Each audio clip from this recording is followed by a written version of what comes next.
You know, some people out there, when they talk, they fake the funk. You want brutally honest? Well, if you are brutally honest, look no further than CG Ruthless Sports. CG Ruthless. CG Ruthless Sports. CG Ruthless. If you want your sports talks to be brutally honest, come check out CG. CG Ruthless. If you're not watching CG Ruthless, I don't know what to tell you. Representing the Niner Empire. CG Ruthless.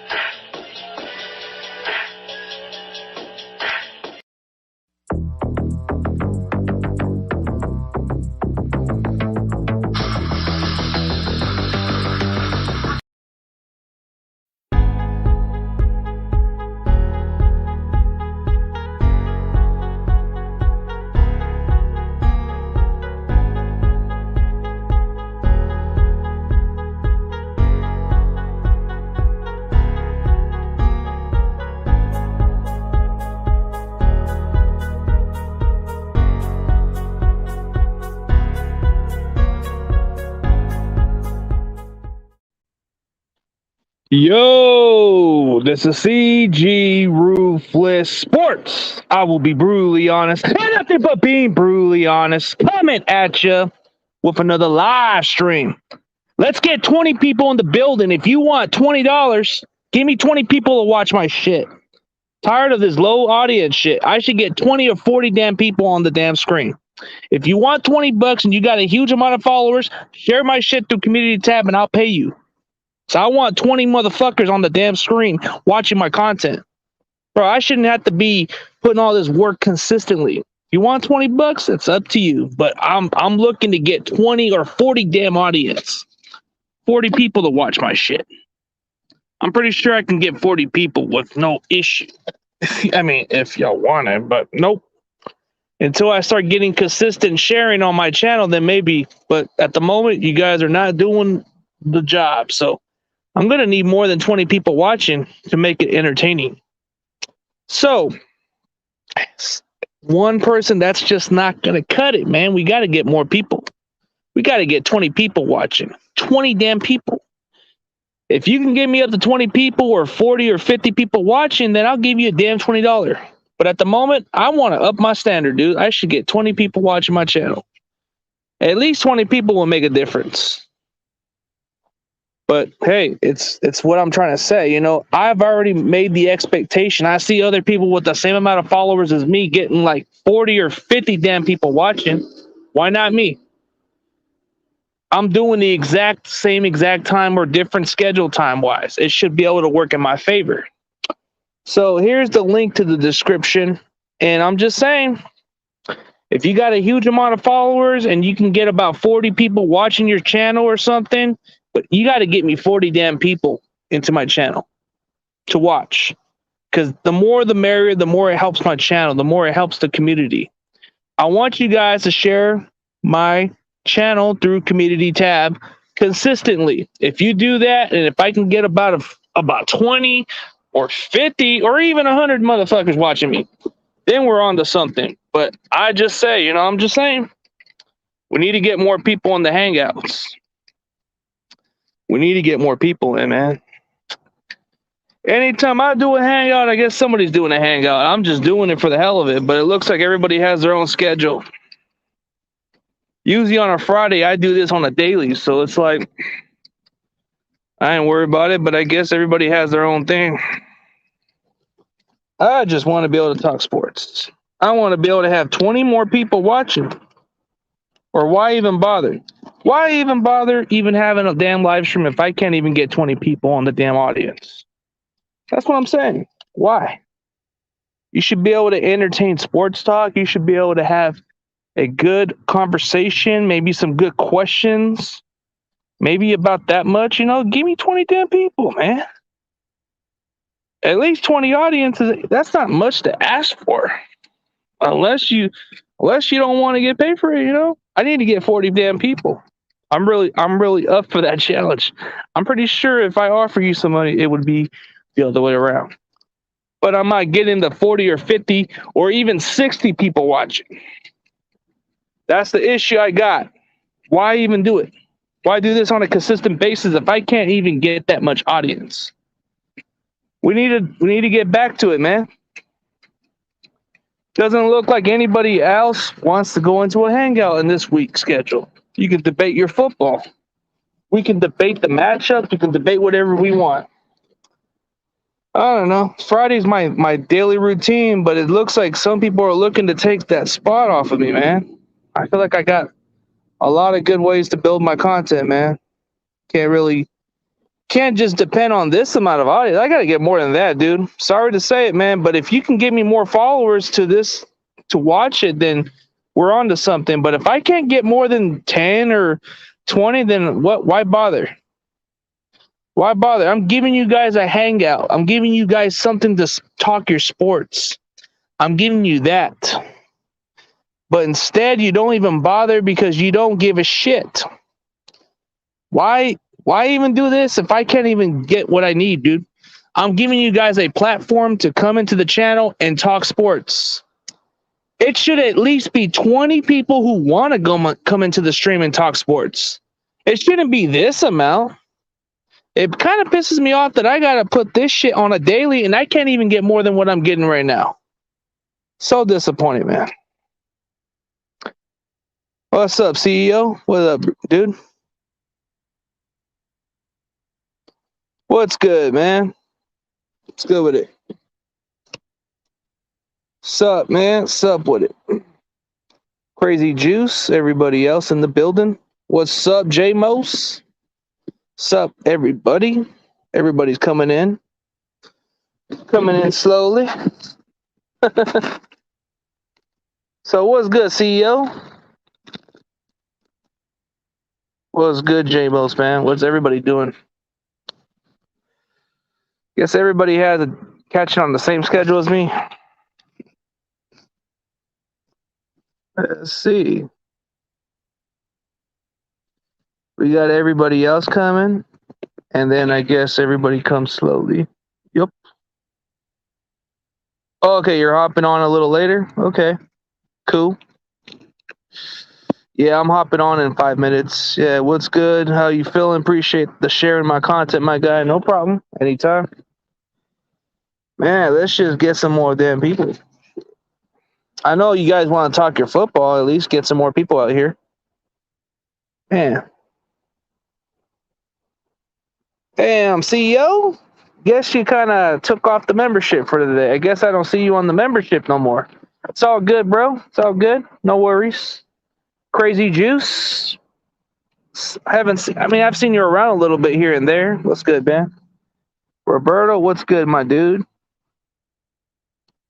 I guess everybody else has too much of a stream, so I don't even know what kind of perfect timing to do a stream.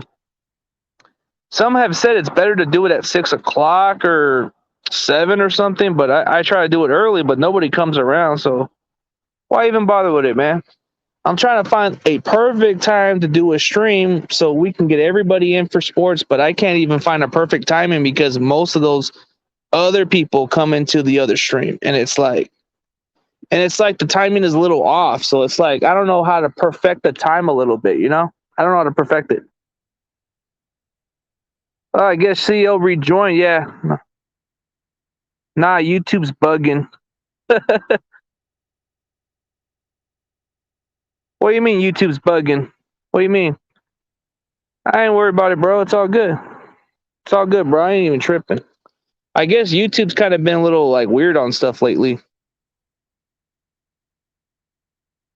What's up? Perfect timing. Just got off work. That's cool. So I'm going to have a guest either on Sunday with Moses.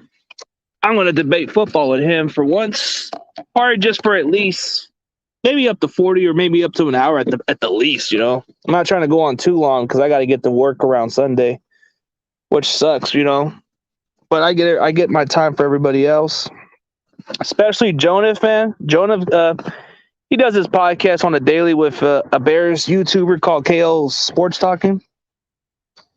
I mean, you guys can check out his channel. He does his own main event podcast. CEO is just a loyal subscriber, so it's all good. What's the timing? It's a perfect timing, but the timing's always like, it depends on which person is streaming, because sometimes they always want to watch the more popular one. Like if, for example, if Grant Cohen's on, of course you're going to get like your hundreds of people watching. And if you get, no, I've done it. I put it on my Twitter, actually. I kind of just connected towards Twitter, but I don't know how to connect it towards Facebook. That's the problem. If I can put it on Facebook, then it has a lot to... Yeah, you should share your stream on your Twitter. Yeah.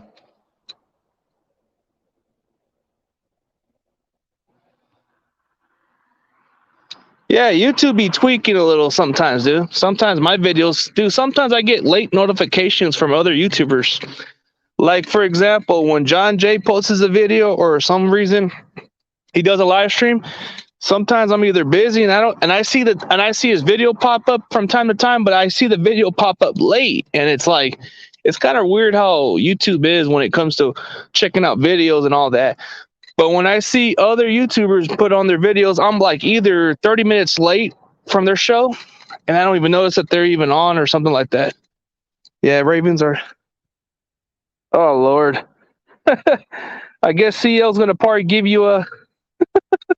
I guess CL's going to come at you, J-Mos. You better watch out. Better watch out. Better watch out, J-Mos. He's gonna give you a timeout.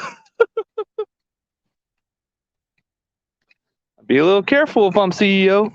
I mean J-Mos, Yeah,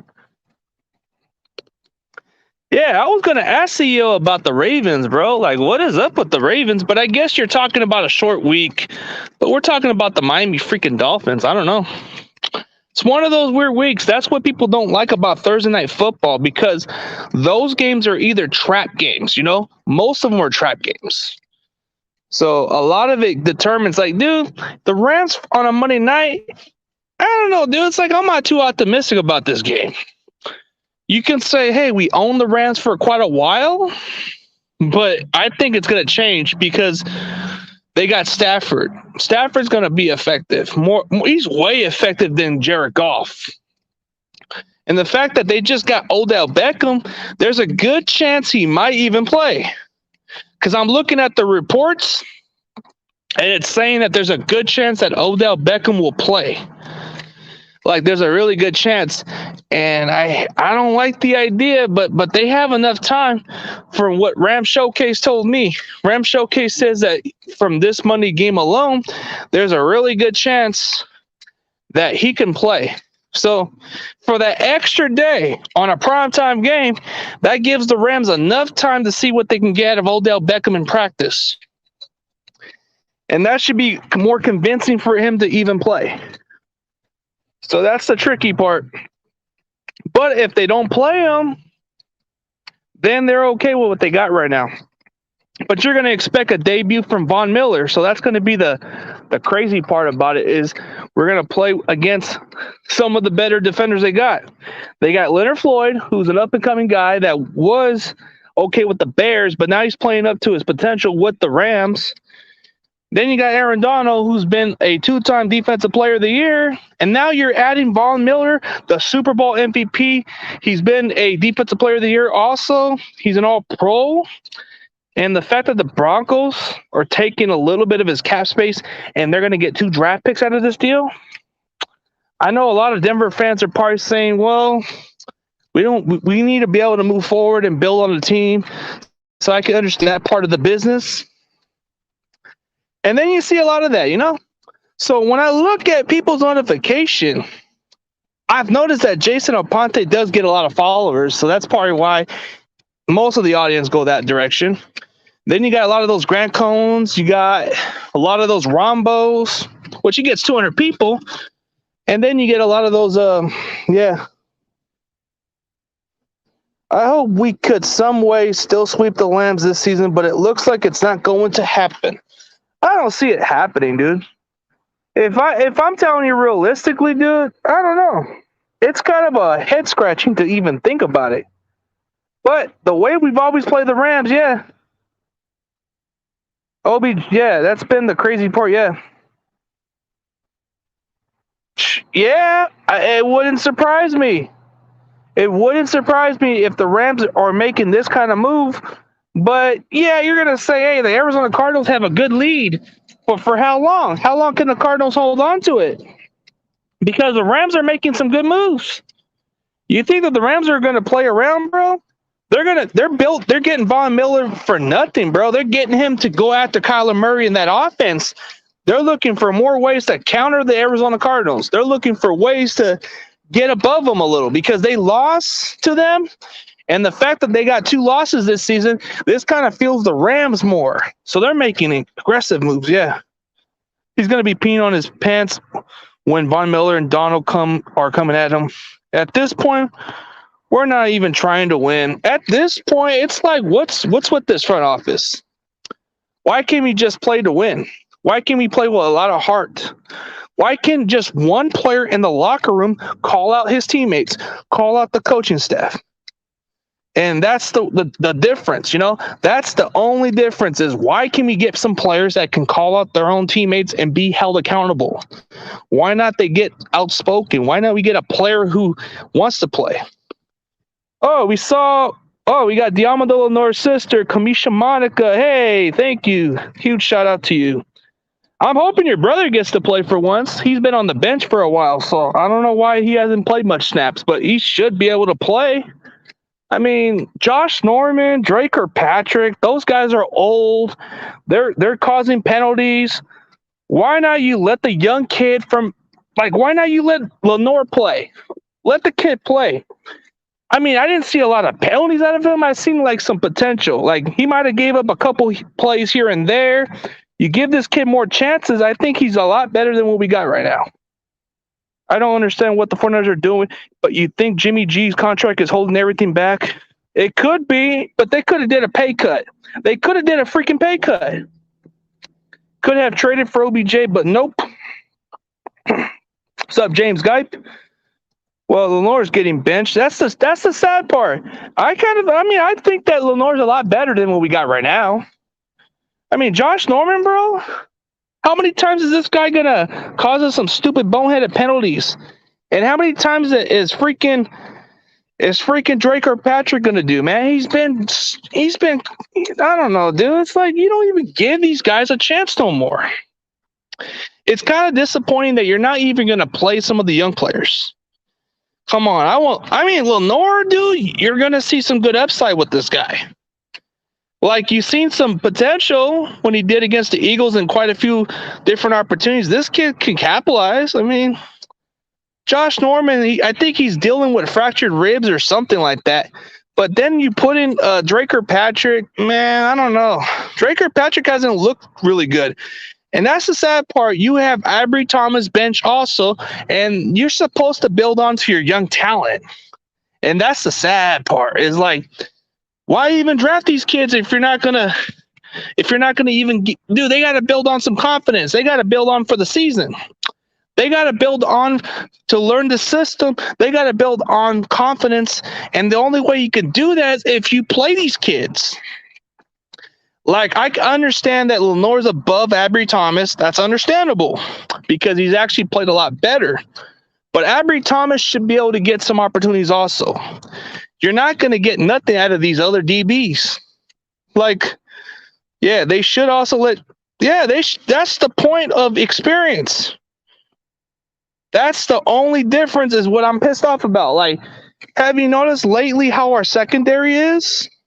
Every time we cannot catch a break. It's always holding, pass interference, boneheaded plays, giving up some big yarded plays.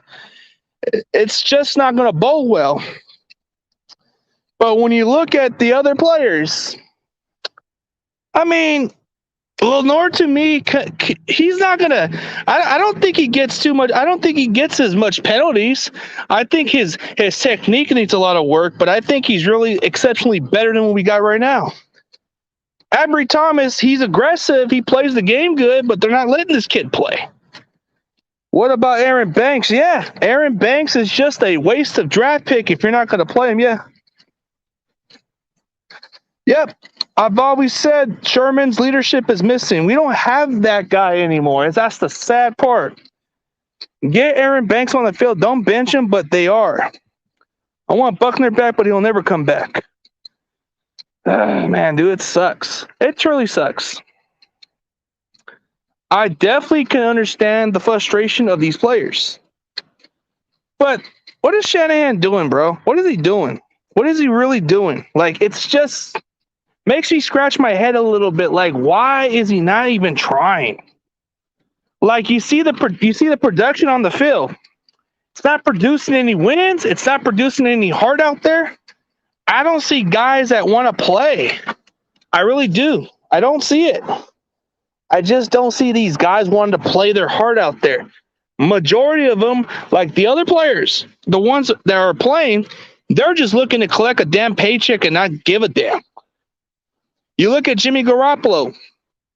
Is he playing with urgency or is he playing for a paycheck? Because to me, the way Jimmy's looking like, man, he knows his job's in jeopardy with a young quarterback, but he doesn't feel insecure about it. He knows he's going to get his paycheck, so he ain't worried about it.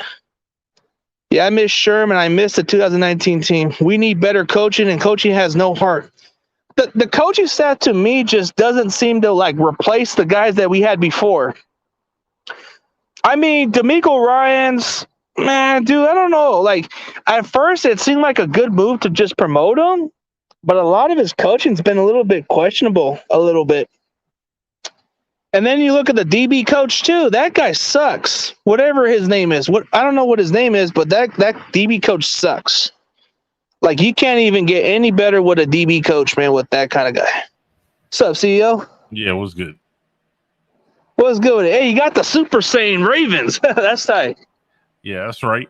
Just because we lost the Dolphins don't mean we ain't good. I mean, it's one of those short weeks. I don't get how these weeks are. It's one of those games, I guess. Man, you know, I hate Thursday night football. I really do hate Thursday night football. Like, it's just one of those things where anything happens on Thursday night football. Like, anything that bad happens on Thursday night.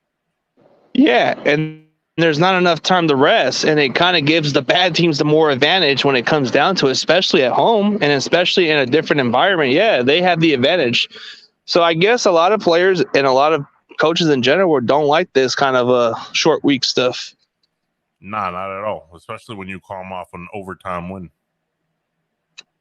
Yeah, and I can understand why your team lost in that short week, man. Like, what do you expect? It's kind of tough, yeah. It's a lot difficult to adjust on a short week, and then you gotta go on to your next opponent, and it's a few days from there, and then you don't have enough time to rest. You don't have enough time to prepare against your opponent, right? Because you have to go straight. Yeah, right. I mean, there is no excuse to losing to the Dolphins, though. Like, I'm gonna keep it a buck. Like, I know we have a lot of players injured and such, but ain't no way we should have lost to Tua Tagovailoa. Hell no.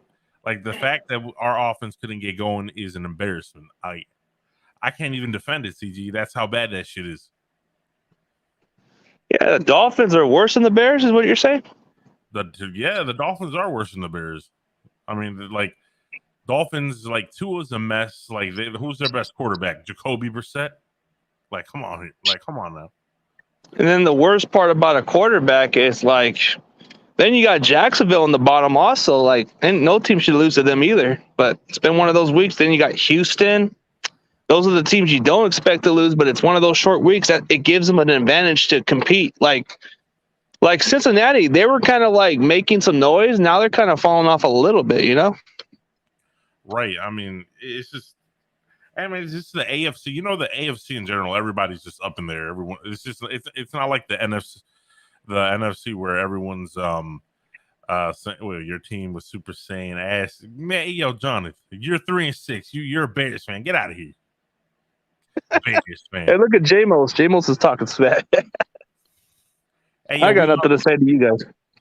But yeah, we are. Well, actually, we technically are a second half team, but we didn't wake up. We just didn't wake up. Like we just lay down. Like Lamar was getting sacked. Receivers were dropping. Everyone looked lazy. It was pathetic. It was just 100% pathetic. I've never seen a Ravens team so trash on offense. Even when we had fucking Trent Dilfer. Yeah, this team just didn't seem to show up. I didn't even get a chance to see it because I was like, I don't got NFL Network, and plus I've been too busy with it because they do those subscription charge. So I'm like, nah, I'm good. I mean, it's not worth it. I mean, I wish I didn't waste time watching that game either. It was just, not to mention, it was just boring from a football perspective. It was just a boring game. Yeah, and I got a gut feeling that a Monday night game will be pretty boring if they didn't flex it. Maybe they could have flexed it to another game. I think we're worth 10 o'clock game until otherwise. Just warming and maybe there's a chance we don't have to worry about having Odell out there because of the time. Oh, that's right. You guys play the roof. Yeah, that sucks. Playing the Rams. Yeah, and then they're gonna have the debut of Von Miller, so that's gonna suck. Like the 49ers, like it's just like what's it with you guys? Are you guys like just tanking or something like that, or are you trying to win? I don't think we can tank because at this point, dude, we don't even have a first round pick. So how can we tank? That's the tough part. You only have a second round pick. Oh, wow. So yeah, y'all are really trying to win. Yeah, that's doesn't look like we're winning our hardest. And plus, if we wanted to tank, we don't even have a first round pick. We gave those to the Dolphins. Oh yeah, that's right. I forgot about that. So to me, it's more like these guys don't. It seems to me Shanahan's just lost touch of his offense. Like there's just nothing's working in the favor. The running game has been our strength and butter a little bit, but they haven't been able to run the ball as much as they used to. So it's been more like a passing game a lot. It's either our offense hasn't been. It's been a lot of frustration with this offense, man. They've been playing shitty in the first half. Mm-hmm. Second half, they seem to play a little expiring, but then they just don't play enough to win. So that's the issue. I mean, I know you guys were frustrated when you lost to Colt McCoy, like because I know you guys were expecting to win that game, right? Yeah, I thought we were going to win this game because of the fact, but it didn't surprise me one bit because we didn't have enough film on Colt McCoy. When you didn't have much film to watch on him, it's unexpected. I would have thought, hey, maybe we play a decent game and maybe we play a good game. Wasn't the case. They just came out and played better. And I don't know how we're going to be able to play against the Rams. The Rams just have they're pissed off from a loss to the Titans. So they're going to take it on us. Yeah, that's a fact. You guys you're right. You don't have corner. Like, who are your cornerbacks? Like, I do not know any cornerback from the 49ers, to be honest. You have Josh Norman, who's at the end of his career, man. This guy's not the same. Wait. Josh Norman is your best cornerback right now? That's the only one we got right now, and then we got Emmanuel Mosley. Emmanuel Mosley's I think Emmanuel Mosley at this point is our best one, but he's kind of been in and out of lineups. And then you got Drake Kirkpatrick. We picked him up. Wow. Hasn't done squat. I mean, wow, you got a bunch of senior citizens at the cornerback position. Jesus Christ. Yeah, it's like we got two Richard Shermans out there, the ones that lost steps. Right. I mean, yeah, that's bad. Yeah, I guess you can call them the senior citizen cornerback position because there's no youth out there. You have the only ones you have at the youth position is Barrett's out for the year. That's the suck part. He was our starter until he tore his ACL against the Lions. But then when you look at the other guys, after that, you have two young cornerbacks that you drafted from the third round and the fifth round. And there's potential in them, but they're not giving them chances. I like what I see out of Lenore, which I think he's got some really good ceiling to be our starter at next year. But I do want to see a lot of Thomas, but they're not giving him a chance. And the fact that Lenore's sister was in the comment section, it's kind of surprising that she kind of gives me a good compliment. No. I'm sorry. I'm just laughing because I feel like Tavon Young, the Ravens' third, fourth corner, man, would be the best corner in the team. I think Lenore would be our best one if they gave him more snaps. I like what I see out of the kid, not because of his sister being a fan of my channel, just more of his heart out there. Like he puts it out there. He'll learn from his mistakes. But Avery Thomas needs to play too. We got to start going younger. But the only one that stands out is Emmanuel Mosley. That's it. Emmanuel Mosley is like our only best one we got, and he's kind of been in and out, but he's kind of been our solid cornerback. The rest of them, you got old Norman, and then you got old Kirkpatrick, and then you got what's his name, Quan Williams as our nickel. Then you got this young, promising Diamond Lenore who should get some more snaps, and then you got Ivory Thomas, who hasn't got much of a chance. I mean, to be honest, you should just basically use this season as training camp for your rookies or your young players, like. This because let's be honest, are you going to compete in the NFC? Like, it's not going to happen. I would rather let Trey play and see what the young people can do right now. Yeah, but I don't think it's going to happen with Shanahan's stubborn. I don't think he wants to put the kid out there. Right, because let's be honest, like, what's the point of playing Josh Norman and Kirkpatrick? Like it's you guys aren't going to keep these guys. Like, you guys aren't.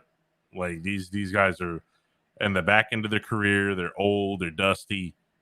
I mean, at this point, you might as well just see what all the young corners have, what the young players have, and let them make their mistakes and correct them. It's the best way to do it. That's how it should be. And then, what's up, Alice? Nothing much, bro. Nah, Mosley's been kind of inconsistent at times, but he does look like a stud out there. Yeah, practicing, again, limited.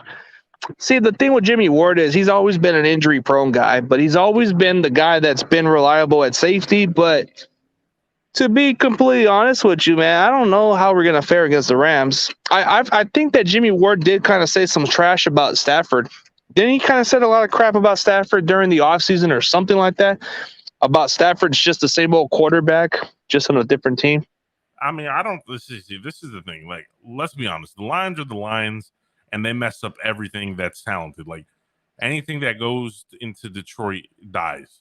You know what I'm saying? So just look at Barry Sanders, look at Calvin Johnson. Like, these guys were great players who just couldn't take it anymore because of the fact that the Lions suck.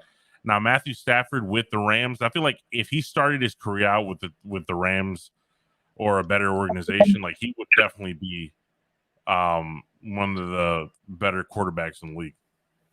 And he's not too far off in the tier conversation when it comes to him and Aaron Rodgers if he was in a better team overall. Right. Hey, what's up, Rona? I'm doing good. It's really foggy over here. What about Fresno? Little foggy, but no raining. Yeah, it's super cold and foggy. During this season, it gets pretty chilly over here. So I was looking at what I heard what CL. I heard what you said, bro. I should get my refund off of Jed York. I thought that was kind of funny, dude. I thought that was kind of funny what you said, CL. Oh yeah. I mean, well, Jed should pay me back, but unfortunately, he blocked me on Twitter. He's a little pussy. Oh wait. Jed York blocked you on Twitter? Yeah. I told him, dude, man, I told him to grow a pair of balls, and he blocked me. Oh, wow. I mean, he's very sensitive, bro. Like, I didn't even know he ran his own social media account. I thought it would be somebody else who does that. But some of them quite do. Like, either him or his staff is very sensitive. Like, but I know a lot of 49ers fans don't like Jed York. I mean, I understand the logic. But like, Jed York is what is it? His attitude, is he a smug person in general? Like he's just a spoiled brat inheriting the money. That he doesn't seem to care about the football team like his uncle did. The difference with the Yorks are they're just not really they don't care about this culture. Like, the moment that Eddie DeBartolo was forced to sell the team, it was pretty much like you got to deal with other people who didn't care about the football team. And I just feel like they don't have no heart, no effort. Like, there's got to be a time to where Jed York has to man up and let the coach know, hey, you guys got to do better. You guys got to step it up.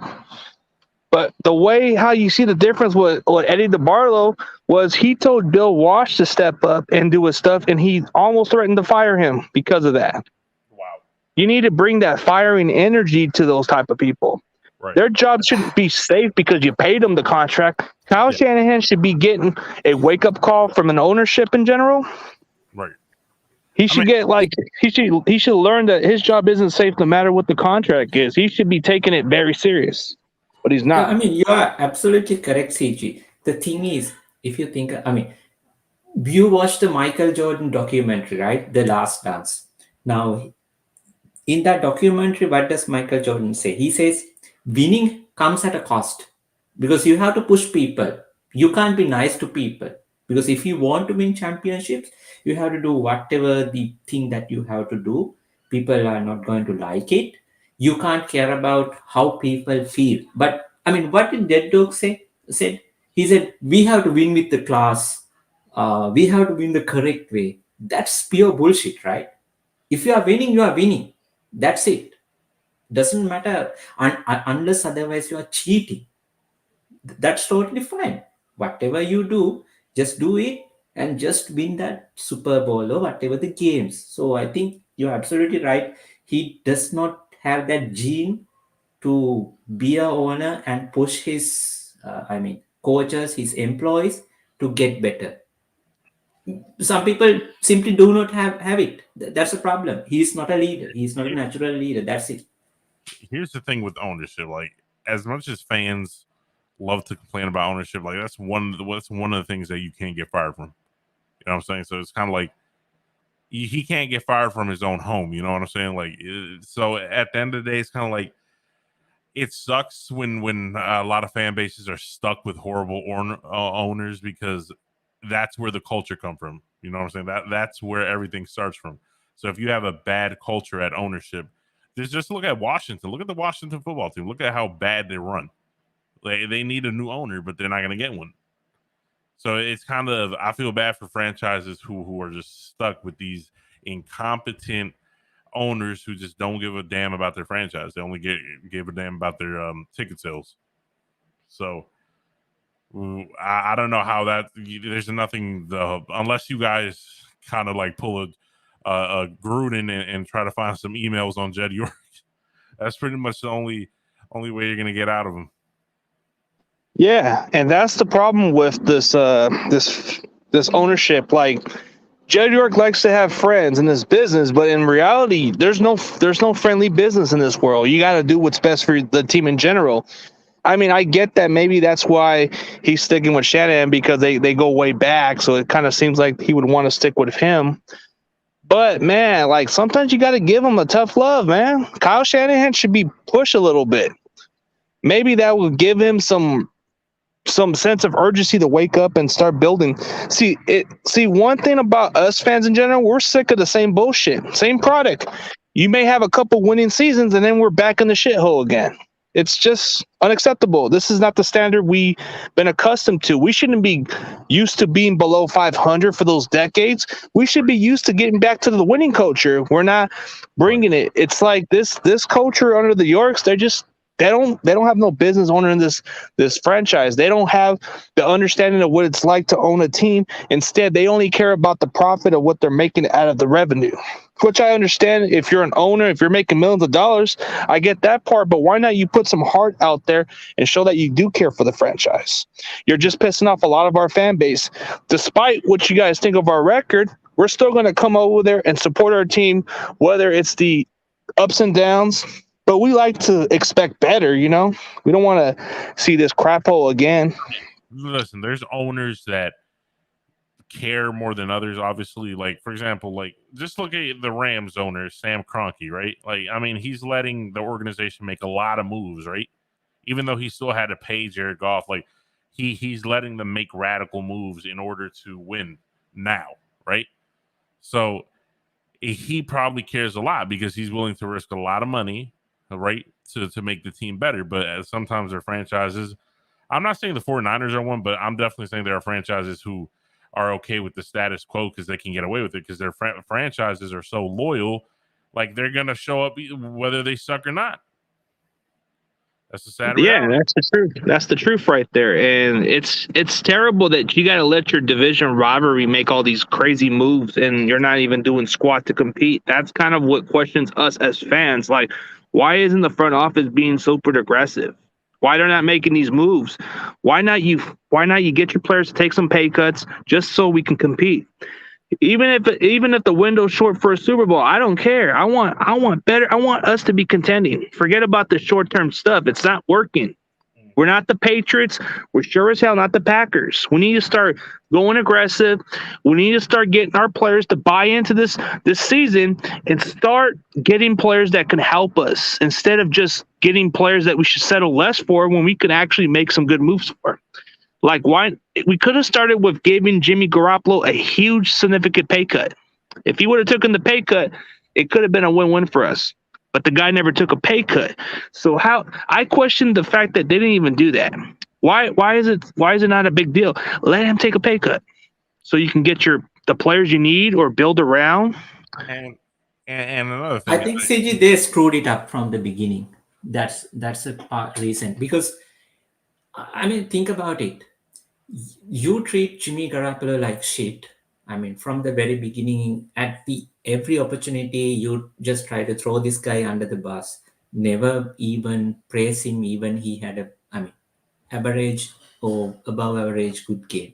So then, why should Jimmy Garoppolo thinks, okay, these guys treating me like that, so I'm not going to help them back as well, because anyway they got their future quarterback. So I'm not going to be here probably next year or year after. So I'm just going to make my money and get out of here. So basically, screw you guys. I would do the same thing, because from the very beginning, they did that. listen, I understand that logic, but like the 49ers, they paid Jimmy G. Like they gave him a big contract when he came over. The thing is with Jimmy G, like he can't get mad at anybody but himself. He keeps getting injured. Like if you're not available, they're gonna have to find a better quarterback. They're gonna have to get a quarterback who can show up into the games, because Jimmy G is an injury-prone quarterback. So they're gonna have to move on from him. He can't get mad at them for that. That's true. That's true. But now, if you remember, after the 2019, we went to the Super Bowl. There were rumors about 49ers were just checking about Tom Brady and stuff, right? Now it became true. Now, nobody's like just confirming about it, but we all know now there was some consideration about it. So when these things happen, your starting quarterback would be like, okay, what the hell is happening out there? Either you have to pull the plug straight away, saying, okay, we are not going to do it, like what Rams did with Jared Goff. I mean, we did not hear any news about Rams are even considering to move away from Jared Goff, right? It was just a sudden move. McVay decided, okay, this is what I need. Just within like couple of days, check whether Matthew Stafford is available. Deal is done. But what it is like, Kyle Shanahan and Lynch both together, they are testing the waters every time. Okay, is there any quarterback available in the market? Whether Jimmy is injured or not, every time they are just testing it out. Okay, can we upgrade this position? So what kind of a message does that give to Jimmy? I mean, I'm not a Jimmy fan, so don't get me wrong. I was like, start Trey Lance, cut Jimmy G before the start of the season, but that's what I feel, because these guys never make decisions right. They always just swaying in the both ways. They can't make strong decisions. They are really bailing out when they have to good decisions. So that's part of the problem. CG. Hey, what's up, Chardall? Hey, what's up, Joseph? I just think Jed York is the most incompetent owner that the Niners ever thought of getting.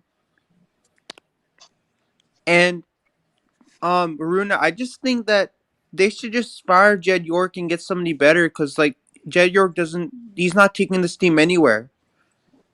This team is not going anywhere with him, so might as well just take him out and just replace him with somebody better, like Adam Peters. Well, problem is you can't fire the owners. That's the problem. Exactly. There you go. Yeah, you But can't. like, if he's incompetent, then why would you? It's just like if somebody's incompetent, why do you want to keep somebody Hey, incompetent? look, Dan Snyder's I'm incompetent. with somebody with my friends.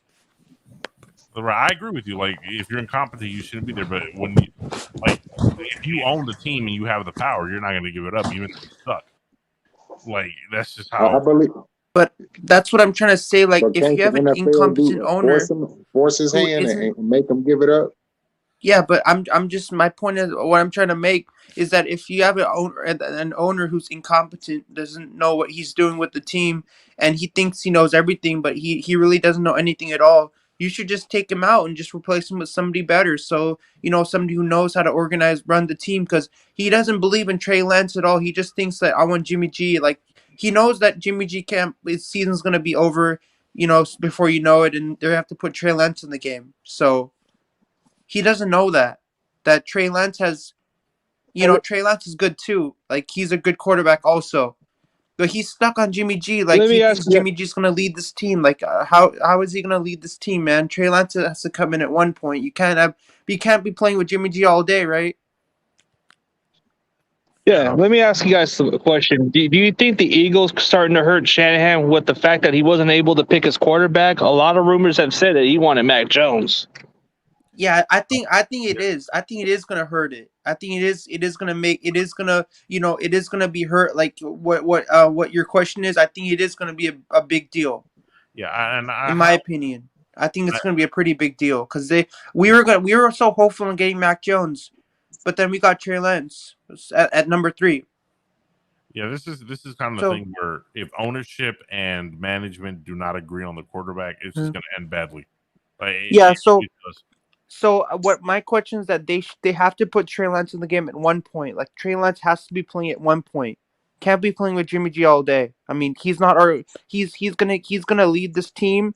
He's gonna go somewhere else. Then it's gonna be the Trey Lance. He's gonna be like the lone quarterback. Like, he's gonna be running this team. It's not gonna be Jimmy G anymore. It's gonna be Trey Yeah, Lance but now. but only how that's gonna happen if if management change completely. It's only how. Because I believe in Trey Lance. I mean, he's great too, man. I mean, people are underestimating Trey Lance. That he's not a great quarterback. But he's a really great quarterback. I mean, he's a young kid, 21 years of age. I mean, dude, that kid can throw the ball, man. That kid can do amazing things, man. You gotta watch his highlights, man. He's one of the greatest, man. And he's a young kid, man. He's 21 years of age, man. There's The there's ceiling's up there. The potential's the potential's there. he has But the potential fact to that the be. coaching staff is just. But I think that Shanahan sees him as like he doesn't see him as ready, and that's the problem right there. Like, there's just a lot of good questions whether Shanahan is not sure about playing him at this point, or the fact that he just still wants to stick with Jimmy, even though this offense isn't going nowhere. But why? If you look at the way our offense has been playing, But why does he want to stick with Jimmy G when he understands the situation with Jimmy G is going absolutely nowhere and it's just going rock bottom? He might as well just like put in Trey Lance because Jimmy G is not going to be able to sustain any longer, man. He's going to be his seasons. He's going to get retired. He's probably going to retire from the NFL, and then it's going to be the Trey Lance show. That's it. I don't know about him That's just my retiring. thoughts about it. I think at this point, I'm trying to just give my thoughts. I'd be surprised if Jimmy sticks for another year, but because we got him for one more year. But if we can get some trade value, then we probably get something. But I highly doubt any team's going to want to give us an early pick for Jimmy. If we're lucky, maybe we get a 3rd-round pick or a 4th at best. But if we can get like a 5th-round pick, then let's take it. I don't care because we can find something good in the 5th round. I mean, we find some stud players. Like, we found George Kittle in the 5th. We found Dre Greenlaw in the 5th. I mean, our tackle that we just drafted, Jalen Moore, he's a stud out there. We got him in the 5th. And we got Tolino Hufanga, who could have had easily 2nd-round grade or maybe late 1st round. We got him in the 5th. I mean, it's not like it's – I think we do well in the late rounds. Yeah. I mean, I agree. You should just trade. I mean, you should have just got. EG, so we're gonna have a question. So The 49ers are playing the Rams on Monday Night Football at Levi's. What are some tips for the 49ers if they want to win that game? Run the football. What's the tips of it? Is we gotta have better time of possession for sure. We got to be able to. Our defense has to be able to get to Stafford and create the pressure. But it's easier said than done. But it's not going to be easy to do. So it's going to have to be the way we have to cover Cooper Kupp good. And the fact that you got to watch out for Robert Woods, he can be open at any time. And then you got that other receiver they got. What is his name? Van Jefferson. And then they got that Tyler Higbee guy.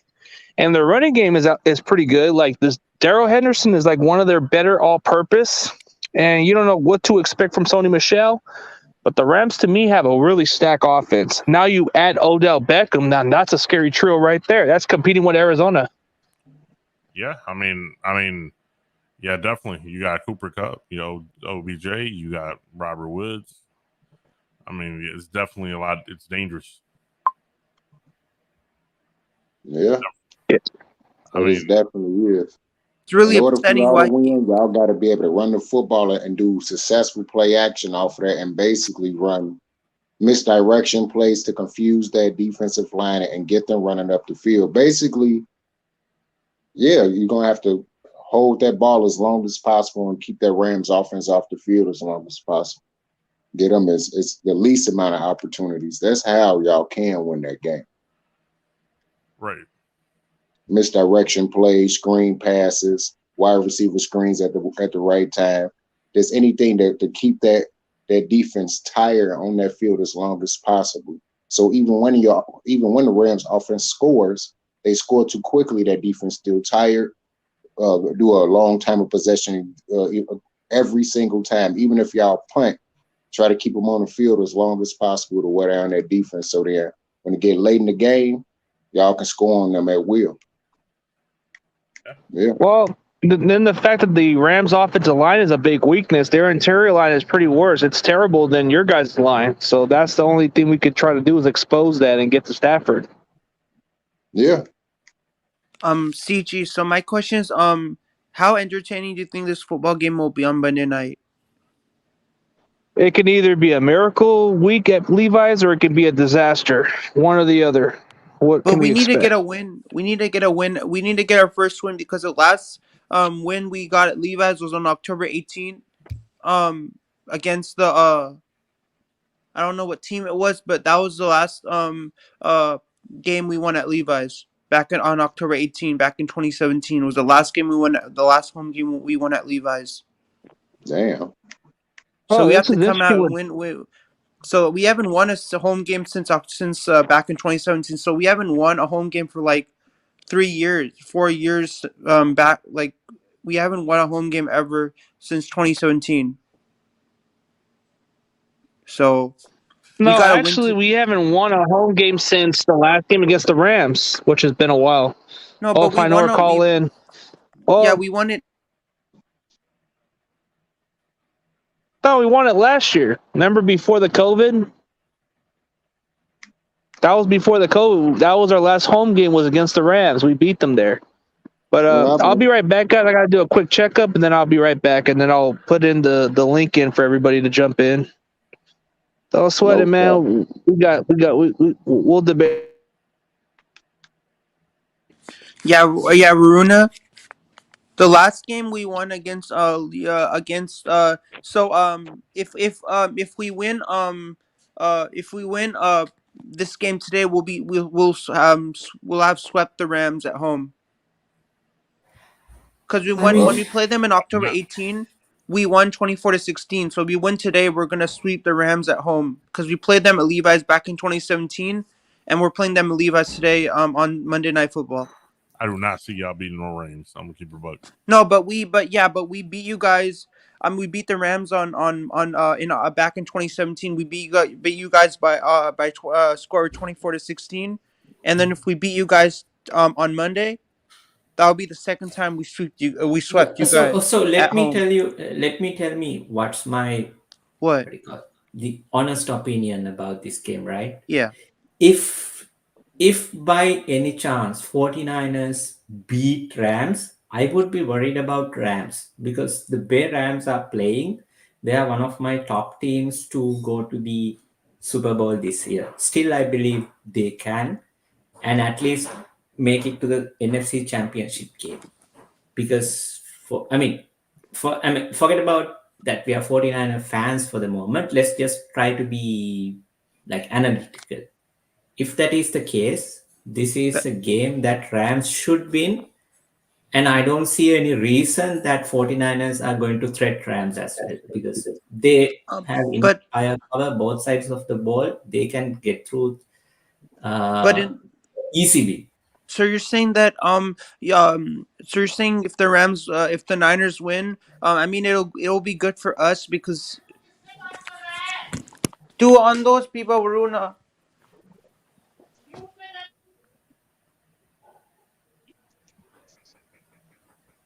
Okay. Let's Well, again. a win at home could really build momentum, but in some ways, we have Jacksonville after that week. So if we can beat the Rams, then there's a good chance. Don't we play the Jaguars on the road? So that can be momentum going forward. But if we can't beat the Rams, then it's pretty much like, man, we'd be lucky to win at Jacksonville. I'm not taking Jacksonville lightly. They can probably be the team that can actually beat us out of nowhere if people keep playing like shit. You should never take CG it. so my question is that if the 49ers win, are you going to be pretty excited for that fact because that's the first time we're going to sweep the Rams at Levi's 2 times in a row? Hey, anyway, if we can sweep the Rams, but we don't get to the playoffs, what is there to celebrate, dude? We're not doing squat. I mean, No, it's but good if that we we can beat sweep the the Rams Rams at twice. No, but I'm saying if we sweep the Rams at Levi's 2 times in a row, isn't that some amazing thing to think about? Not really. When you look Why? at it, But we we do have their numbers. We do no, have but the we Rams beat numbers, so that no, kind of but the gives us last the time advantage. no, but the last time we played Rams, that was in 2020, and we beat them 24-16. I mean, I kind of agree with CG. Like, if it's just like a win for bragging rights, I mean, it doesn't really mean much. To be honest, like I understand where Niner fans are probably more worried about winning. Like, I mean, it's a win's a win, but I don't think I don't think people would care so much about it just being over the Rams. You know what I'm saying? Why brag about it if we're not in the playoffs? Are we getting to the playoffs? Are we getting somewhere? Then I don't care about a freaking win over the damn Rams, bro. It's pretty much wasting season and waste of dumb management that doesn't know what they're doing. Like, So you don't. why So what you're trying to say is you don't care if we sweep them 2 times in a row? It's not that I don't care. I just like it's nothing to brag about if we're not making the playoffs. Are we going to make the playoffs? Then no. I don't I really mean, care. it's good for winning and bragging, right? I mean, if you want to troll Rams fans, then yeah, definitely. I want to troll Rams fans because I mean. Okay, then that's your goal. Right, exactly. Yeah, but guess what? But guess what? Guess what sucks about it? We can brag about it all we want, but while the Rams fans, they're probably going to talk all season and get to the Super Bowl while we be sitting on the couch. You want to brag about that? Then I guess so. Right. Yeah, to me, like when I brag we about it, to me, I want to do that feeling, when we beat, when we beat the Dodgers and their season was over. I want to do that to the Rams fans. I want them to give them a taste of their own medicine. Yeah, but that's still. I mean, it's good to brag about something, but why brag about it if it's meaningless? I don't really like to brag about meaningless stuff. But I'm not a Rams fan, so I want to show them that we can also come out and play. So it's not just like every team is great. It's not just Rams, Niners. Okay, here's a good example. Here's a good example of bragging rights, in my opinion. Okay, here's a good example of bragging rights. Remember on a Thursday night against the Raiders when both teams didn't have nothing to play for, and they both had something to actually show pride for. That's bragging rights. The fact that both teams weren't going to make the playoffs that year. That's bragging rights. Right, and it's also situational. For example, if you guys beat the Rams and prevented them from going to the playoffs, and then that would be something interesting. You know what I'm saying? But, yeah, spoilers. Yeah, that would be a good way to spoil their chances. But the bragging rights to me is when both teams have nothing to play for and they actually have something to show their pride for. That to me is more of a bragging right. But if we're talking like a team that has a better record and we beat them, what's there to brag about? Aren't they going to go to the playoffs and we ain't doing shit? AFC is winning the Exactly. Super Bowl this year. I wonder who. I wonder who would it be if we had to choose an AFC. Listen, I definitely would I'm like, not if say that the don't AFC. mean shit. They ain't winning. They're not winning the Super Bowl this year. I'm sorry. Like every team, I'm thinking it's between Buffalo, but Buffalo's kind of been strange a little lately. I don't know. CG, every team in the AFC has been strange. Like it's like if you look at the Bills, they've been off. Ravens been off. Chiefs have been off. Like every dominant team in the AFC has been off. CG, there's a possibility, cause the 49ers have 5 home games left, and there's a possibility if we win all 5, we might make it, because we'll be 8-5 if we win all 5. If we win all 5 of our home games, all of them, if we win all 5 of them, we might have a chance of making it. Hey, what's up, then- Alice 10? I guess I've seen you around, man. What's up with it, man? Because then we'll be 8-5, right? Wouldn't that be something? I mean, we'll probably make it to the playoffs if we're 8-5, right? Hey, what's up with it, man? Yeah, but 8-5 is 8-5, bro. But we got 5 home games left. If we win all 5 of them, then we might have a chance of making it. I mean, Here's a good chance we can do that. We have to be on a winning streak. And for that to happen, we have to build momentum. And it's a better way to win on a primetime game is by beating your division rivalries and beating a team like Jacksonville and then keep on building momentum and play with urgency. Then you can talk about it. But we're at the end of the season to where our season is possibly on jeopardy. Because if we can't get further, dude, I hate to say it, but I don't see us going to the playoffs this year. I can see us more like a team that's in the bottom 10 team. And at the fact that we gave up some draft capital for Trey Lance, we don't even have a first-round pick for the next couple of years. So how are we going to build our roster if we can't even make some good moves? You might as well invest your talent. You might as well give up a couple draft capitals just to build a winning culture. Look at the Rams. Who cares about first-round picks? If they're going to suck, then don't even invest them. That's been our problem. We've been investing too much on first-round bust players. Like, for the only exception, for the exception of Nick Bosa, he's been the only one that pans out. And then you got Brian Ayuk, who's getting his act together. Then you got something there. But the rest of the first-round talent, they've been trash. Yeah, Mike McGlinchey is made of glass. He's soft as hell. It's like Solomon some of your Thomas first-round is talent is really like third-round talent or something like that. To tell you the truth. Well, I'll give you a perfect example of a first-round trash talent. Jimmy Ward, you could have waited until the third round to get that kid. But that was a long time ago. That was 2014. That's how stupid Trent Bogey was. Like, nobody had Jimmy Ward. Nobody had Jimmy Ward nowhere past the third round. They had him as a third-round grade, and we got him in the late first round. That was stupid. Yeah, that's absolutely goofy. That don't make no logical sense whatsoever. To be drafted someone that's projected to be third round in the first. And the fact that we drafted Solomon Thomas in the early top 5 pick, bro, that was the dumbest pick we've ever made since when they first started in the regime. Like, nobody had Solomon Thomas and nowhere in the top 5. The stupid analysts were freaking hyping this kid like he was something special, bro. They were hyping him like he was the Brian Young, bro. This guy was trash. Every crappy every crappy ESPN mock draft had him in the top 5. They all had him as a top 5 pick. Solomon Thomas. The hype was super for him. Yes. So like Jonas said, even I thought I didn't hear much about this kid. I didn't hear much about him out of Stanford because I watched college football for so many years, bro. Not once I've seen Solomon Thomas until that one season, but other than that, I didn't see nothing special about him. I'm like, man, this guy's going to be a bust. And a lot of my fan base were saying, why not you give the kid a chance? Why you give him a chance? I said, this guy sucks. Man, they had me so damn convinced to a point, man, you couldn't tell me nothing, and I ain't never heard of him until the draft. I was like, damn, they made him seem like, he was the next Brian Young / Warren Sapp. Right. When you guys drafted him, when it was and then he was getting trained by DeMarcus Ware too, and what did that happen? Nothing. Didn't even get squat, bro. Guys, and the fact that the Raiders are bragging about how they're making this guy turn around, bro, that's ludicrous right there. That's stupid. The fact that he well still is he ain't doing even playing squat. for the Raiders? Like this is what I was gonna say. How well is he actually even playing for the Raiders? He's only got 2.5 sacks, but he's been a rotational guy, nothing more. He's not even a starter.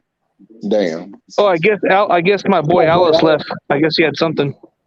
Because I sure didn't hear his name when the Bears played him, so I didn't even know he was playing. But we had this. But you know what's even funnier? It's kind of like we swapped draft busts. Like for the Raiders, we got their guy Arden Key, which I don't know. He's not that good. He's all right. Nothing special about him. Is he better than But he's Solomon? not. But you're not paying this guy $5 million. At least we're not paying Arden Key $5 million. We're paying him league minimum. So that's a bargain. So to me, that's like, dude, the kid's got potential. If you coach him under Chris Eric, I think his ceiling's up the roof. Like, and then you look at Maurice Hurst Jr. He was a good rotation or a decent starter for the Raiders. But then when they cut him, we picked him up on a bargain contract. So I think just the fact that he was injured a little bit, I don't think it's that big of a deal. But I think next year, if we want to keep these core players, we got to build on some players we can count on down the stretch. And maybe when we see a lot of what we see out of Ebicom and Arden Key, maybe you get something to build around with these kids and maybe keep them on a cheaper bargain contract and build into a culture that wants to win. Yeah. Yep. Yeah, but in order to change the culture, you got to change the management, and you got to change like half your roster. Sometimes the ownership is the culture, and if you don't get rid of that, it's gonna rot. Yeah, and sometimes you got to replace the players as well. That means if he goes, maybe a handful of starters might have to go in order for the culture to change and make the team better. Just look at the Browns. Look at the Browns. They've been garbage forever, and even when they have like an elite roster, they're still pretty garbage. But that's why the culture. If the culture isn't on point, it doesn't matter how much talent you have. It's gonna be trash. Yeah. Like so, there's a lot of teams that do. For example, who's a team with a very shaky roster, good ownership, doing well? Like Denver.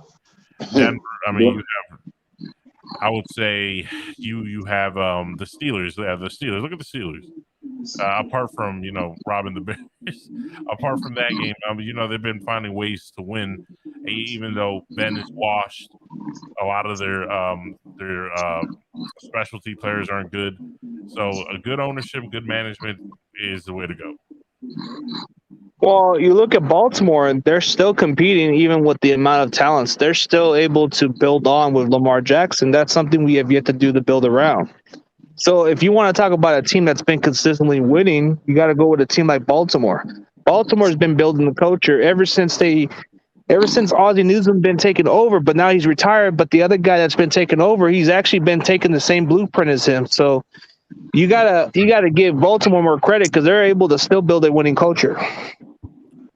Yeah, I mean, ever since Jim Harbaugh, but Jim Harbaugh been for the longest. He established that culture well before Lamar Jackson. Even before him, I forgot who was the previous Ravens head coach. It was Bill Belichick. It was Bill. Yeah, Brian Billick. Brian Billick. Yeah, even him. Right. He had an established culture. Right. Even though towards the end of his career they couldn't get the wins no more. They already had a solid, take no bullshit culture, and they had to make sure to continue that culture to bring in a coach just like Brian Billick.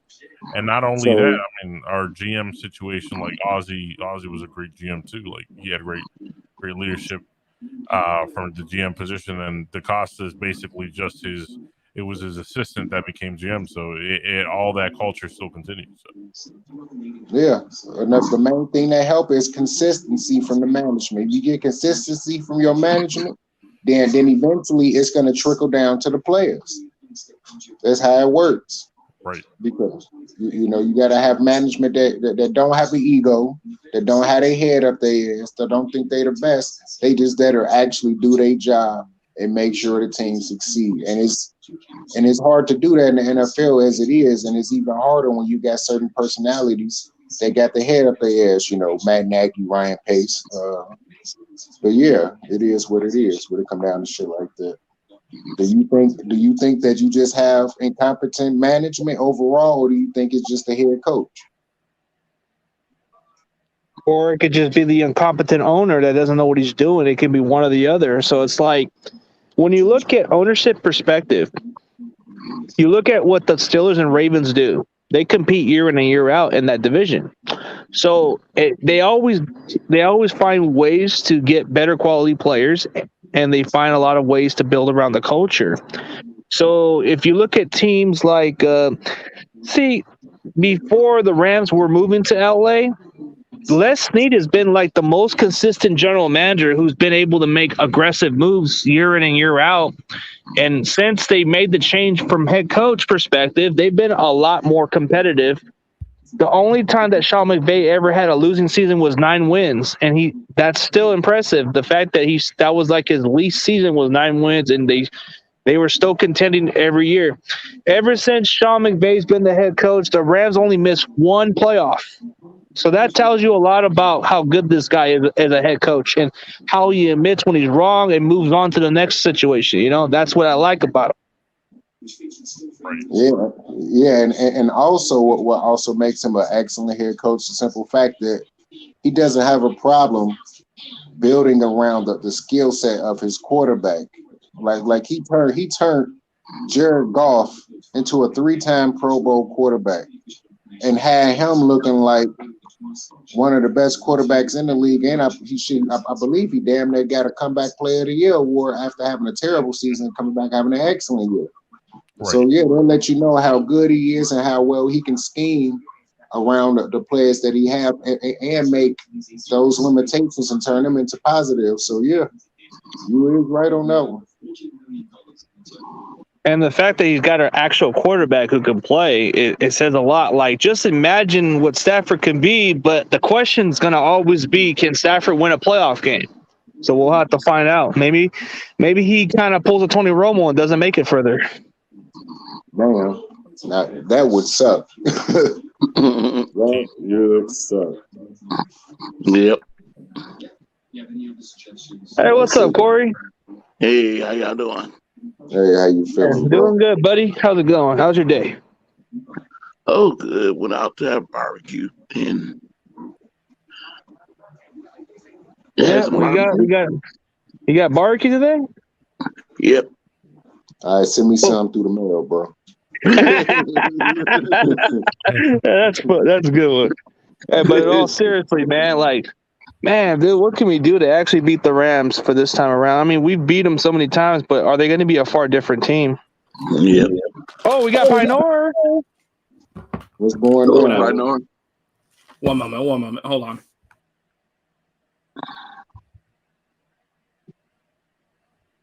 Can you guys hear me? Yes. Okay. All right. I don't know when my headphones are acting up. Yeah, we can hear you. Okay, so last thing I heard that you guys were talking about was the AFC. I don't think there's any fucking AFC team that's winning the Super Bowl this year. Period. And there's some players that they need better teams around. I like Lamar. I feel like Lamar needs a better team around him for that to even happen for the Ravens. They're relying too much on him to make so much damn plays, and they might think that he might do bad if he loses the game, but honestly, they're dealing with a lot of injuries right now, and the Bengals are very lucky that the Browns have dealt with injuries. They're lucky that that the Steelers have a quarterback problem, and the Ravens have to rely on Lamar for so much. So that whole division, to me, I mean, I don't trust anybody in that division to win a Super Bowl. And as far as the Bills go, they don't have a fucking run game. The defense is good, but you can't rely, again, on a quarterback to do everything. Mm-hmm. And Brian Daboll is the most overrated coordinator that's going to be available this offseason. And then the Chiefs are the most underperforming team this year. And I just don't see what's happening for the AFC. I think the Rams are taking it all the way. The Bucks have too much cornerback problems. That's what I think. Their cornerbacks. And can you imagine if the Rams played? His ass. My fault, CD. So, Pioneer, do can you you think imagine the Rams play? Cardinals are going to fall off? Yeah, I do. And there's reasons for that. I think that they have a good team overall, but they're still inexperienced to take that next step to get to a Super Bowl. It's not because they're a bad team. I think that some of the things like J.J. Watt, being injured for the season, those kind of things right there will not allow them to beat a team like the Bucks or the Rams, in my opinion, in the playoffs. Not now in the regular season, but in the playoffs. Plus, Kyler Murray's dealing with that injury all season now with that sprained ankle. So I don't consider them to be as serious as people might think of them just because of their record. But I do respect them, though. I understand. I mean, if Rams does not make it to the at least to the championship game, I would be disappointed because they should make it with the talent and everything they have.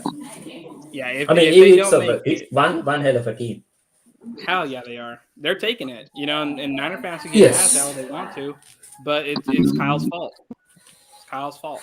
I mean, I like that because two teams, Cardinals and Rams, they are showing how to build teams, how to win games.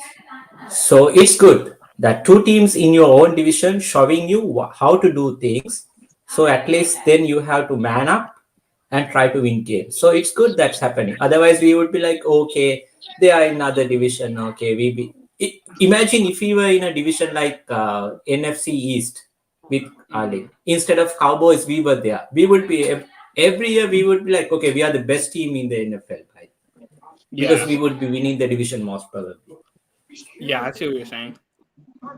And just agree with you on everything you said because I think Niner fans are very ignorant still. Some of them still think just because we beat the Rams 2 years in a row that's going to mean shit, and it won't.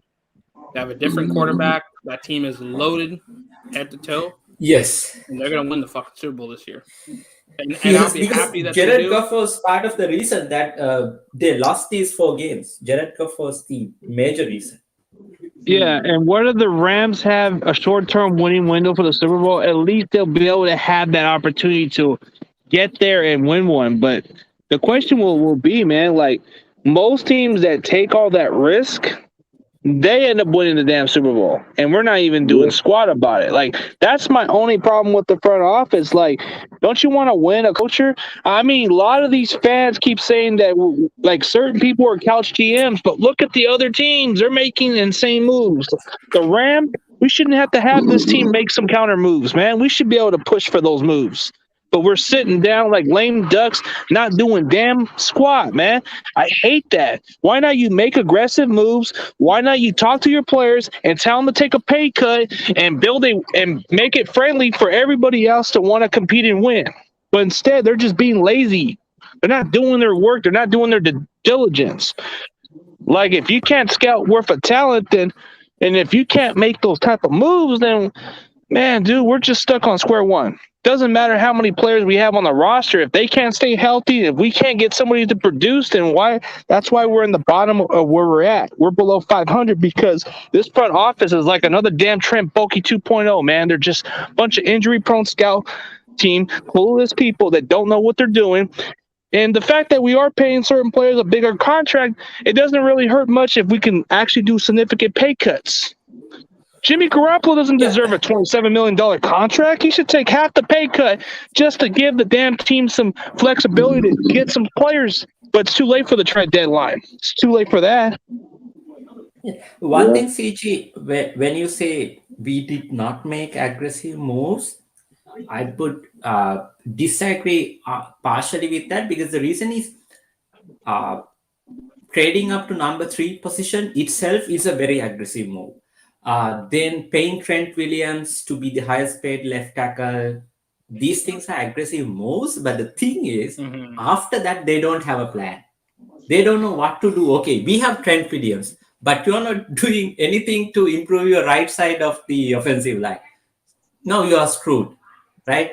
And you draft Trey Lance, but you don't know what exactly you are going to do with him. You are going to sit him for the whole year, or you are going to develop him. Whether Jimmy can have a average okay season that you can get into the playoffs and do something, they are clueless. So that's part of the problem. They are trying to do some things, but after that they don't have plans. Basically, they can't think the entire thing through. So basically, they are failing halfway. I agree with Waruna. And not only that, but there's people that are signed right now. Like, I mean, I'm pretty sure you guys heard like Sam Ebukam is the 7th highest paid player right now this year. And it doesn't feel like he is, you know, like it doesn't appear as if this guy is like one of the top 10 paid players this year for the Niners. You know, it just doesn't feel that way. So there's a lot of shit that they sign people, and it's not that it's a bad idea. It just doesn't work out for them, in my opinion, because, well, I mean, I guess you can say it's because of the people that they are signing, but I don't even think they know what the fuck they're doing half the time. They think shit will work if they settle for less, but if you're ever going to settle for less, and I said this about Jaquaski Tart, you can't settle for less with something far off. Like, if you're going to settle for less, it got to be like a hair or two off. Like, remember when we had Deshaun Golson? We replaced him with, Eric Reed. It wasn't too far off of a drop, And I feel like, there has to be some of that coming up, because I don't think they can resign everybody. But let's see what happens, I don't fucking know. I said it on Twitter too. We talked about everything. We talked about everything. Yeah, we'll go from Tart to Hufanga, which I think he's a little bit different compared to Tart, but he shouldn't.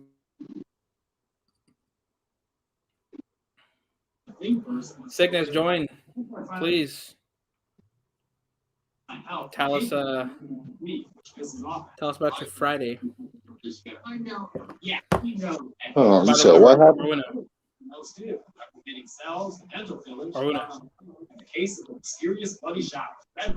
Here's the link, Sickness. And by the way, man, I ordered that Brian Young and that customized coming up soon. So probably like in a month, I'll get my jersey order from him. He sells jerseys. He sells some pretty dope jerseys. Waruna. What happened to Waruna? God damn it. Rona just messaged. I guess he'll be back. But everybody wants to. Man, we got to get everybody to share the link so we can get everybody to jump in, man. The more the merrier. The more questions, the better. So, Jonah, how you feel about your Bears? How I feel about the Bears? Oh, man. Is Nagy getting fired?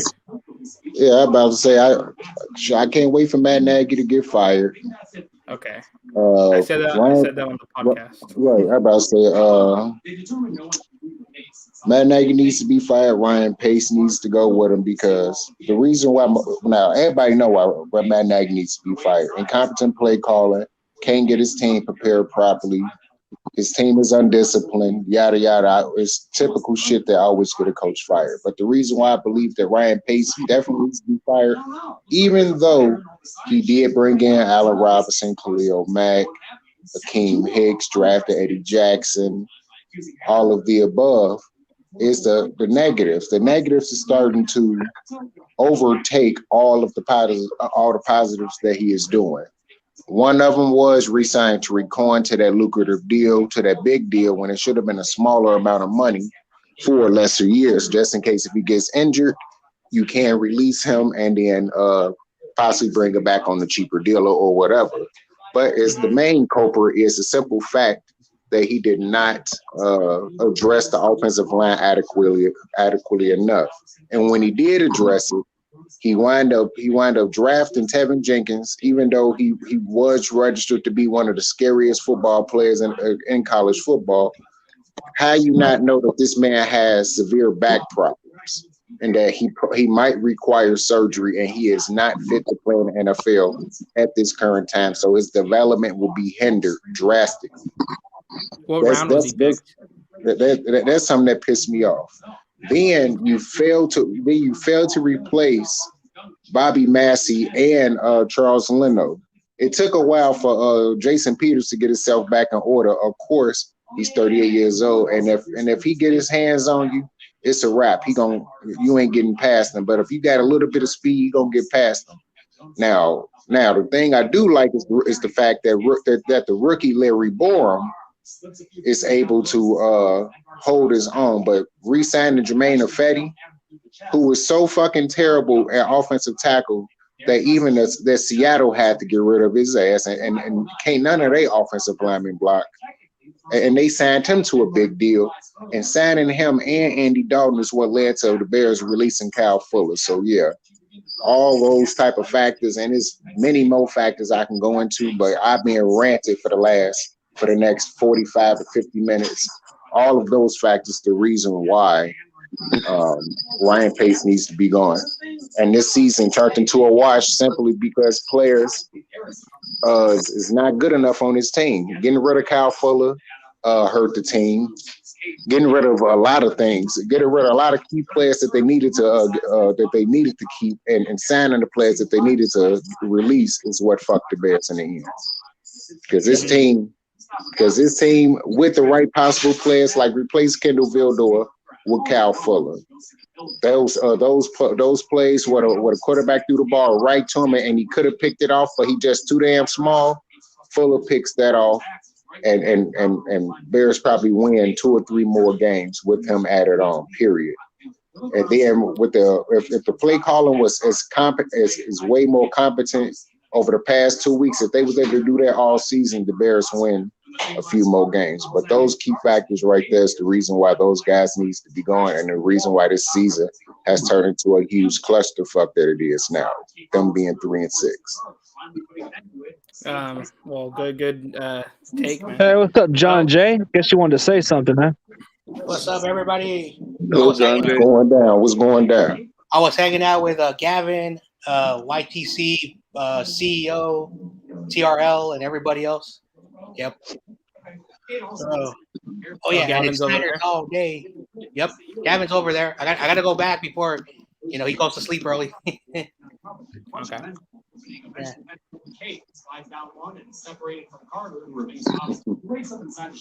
Niners all day. Yeah, CEO has a weird new logo, Hell no. and he's still somehow talking trash. Yep. Hey, you know what's even kind of strange is the fact, like,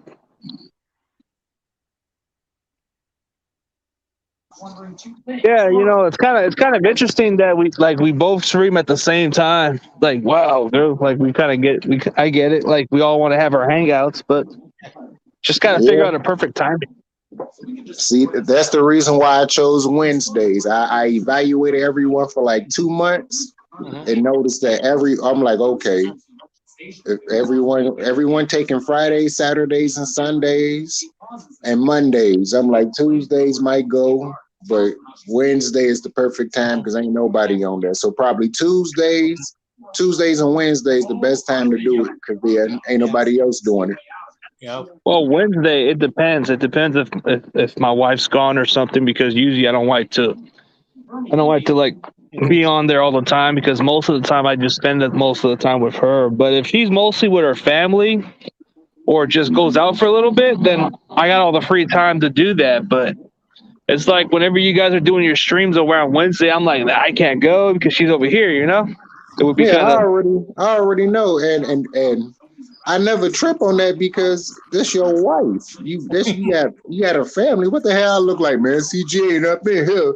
I'm mad, boy. I know. Some people kind of think the other way around, but I know you kind of get it too, because like if it were the other way around and she didn't give a shit, then she probably wouldn't mind. But I like to make sure she gets the attention so she doesn't get all upset about like, why you don't pay attention with me? Let's watch a movie. Oh, let's go out and stuff like that. So I gotta always stay with the focus.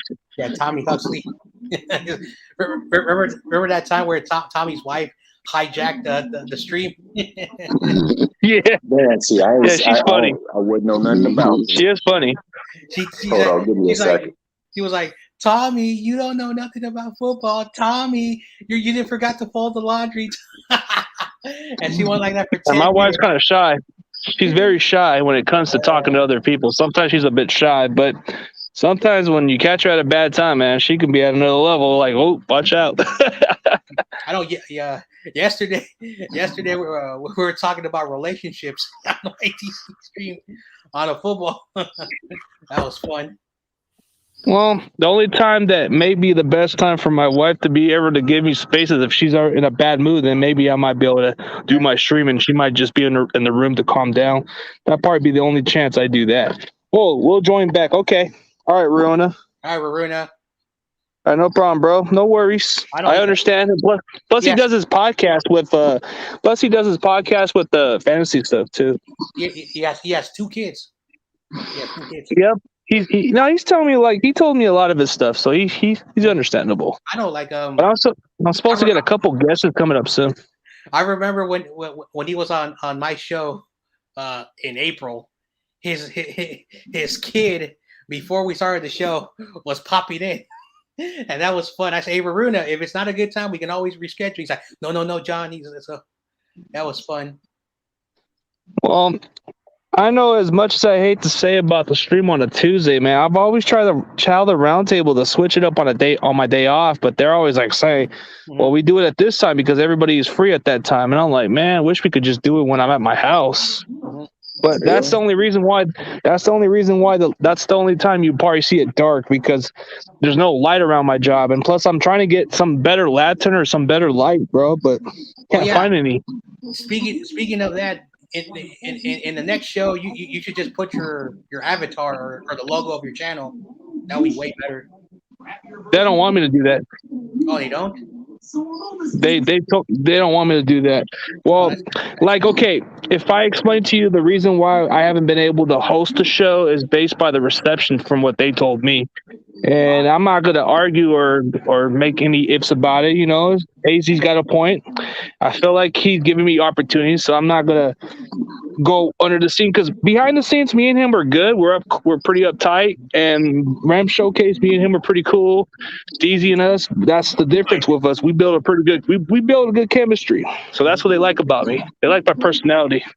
Yeah. Hey, did Ram Showcase get mad? No, he kind of laughed about it. He laughed it off a little bit. Okay. You know what I told him?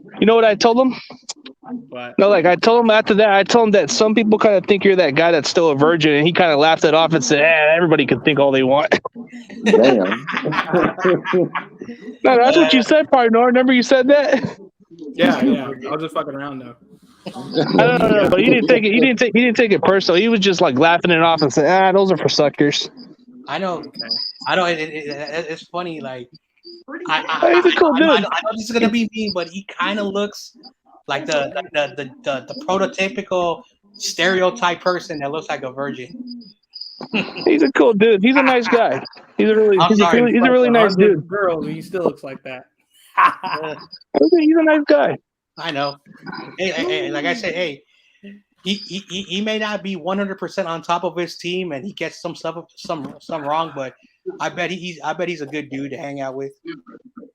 Hard to drink a beer with and chill with. That's about it. He seems cool. Worst hangman of 2021, right there. AZ would be. I think Mike would probably be the one Cardinal fan I probably would just go to the game with and probably watch the away game over there. And then Cardinal Rule will be the kind of guy I go to the bar with and talk football with. Steezy A. Smith, you could see him getting a girl just because of how much he cares about every day. Oh yeah, Steezy, dude. If I need to go to the club, I'll go with Steezy.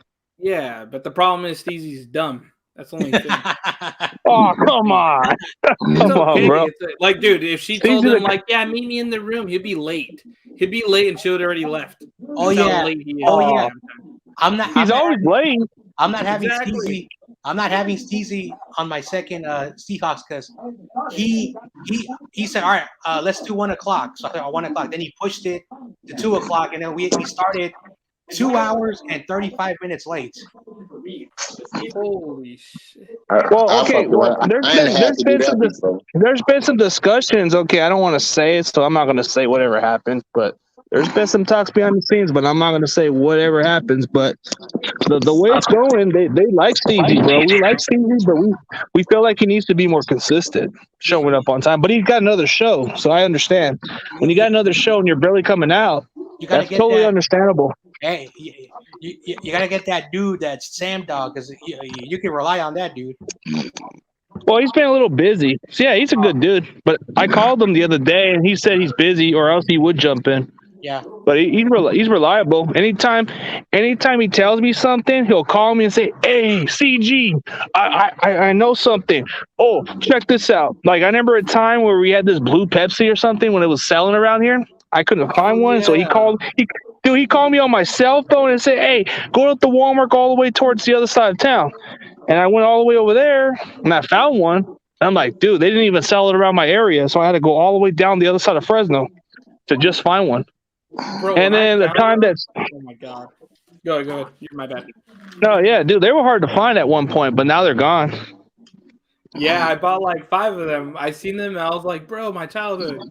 I bought like 5 of them. And I took them back to my buddy's house and when I was buying beer. And I handed them everything. I was like, this is what the fuck I've been telling you guys about. Pepsi Blue. Not to say it's great or anything, but they never believed me that there was a Pepsi Blue one time. It's kind of like a Kool-Aid version of it's like a Kool-Aid drink in a way because it's got the fizz and the berry. But yeah, the different. Okay, like when it comes down to certain people I keep in contact outside the scene, Sam Dog would be one of the other guys out there, but he would always either call me or text me and say, "Hey, CG, oh, hey, you know what happened? Oh, hey, can I have you on my show? Oh, or hey, CG, this is what happened. Hey, did you check out the news?" I'm like, "What news?" Sometimes I don't even check it out, and then he gives me reports. Sometimes you do too, John Jay, and everybody else. Mhm. So it's like sometimes I have different sources of everybody. Sometimes you always post those videos like before anybody posts it, and then you give me like a heads up on what's happening. Sometimes I just post randomly. Oh, That so remind me of KO. KO would be doing that for me. He'd hit my line and tell me what's going on. Yeah. yeah, like, John Jay would be one of the very few guys that would give me some heads up on what's going on sometimes, and I'm always like in the middle of something. Then he's like saying, "Hey, post this." I'm like, "All right." And, and quite a few videos were hitting off. I know, like I gave you Deep Samuel. How did that do? Oh, it got me like over 1,000 views. Oh, there you go. And no copyright stuff, right? No nothing, right? No copyrights, but like I said, well, my editor has a certain subscription to Bay Area, new stuff, and he makes sure everything is by the book. So if I have extra stuff, I hook you up. And the one thing that stands out with John Jay is I don't expect nothing from him, but he's always been loyal to me and always been on my corner. Like if I ever needed a tag team partner in the podcast, like we had with that Seattle podcast, John Jay would be in my corner. Mm-hmm. Yeah. Yeah. It's like I'm Brock Lesnar and you're Paul Heyman. You're gonna hype me up. No, I'm just playing, bro. No, you're Kurt Angle. You're Kurt Angle. You're Kurt Angle. You're actually Kurt Angle, and I'm Brock Lesnar. This guy. I'm funny, bro. I'm just a funny guy. I'll do that later. Yeah. Yeah. I know because tomorrow I got payout time, and payout time for some reason every time he talks to me, he says that because of my channel, he has been successful on his channel, which I don't understand.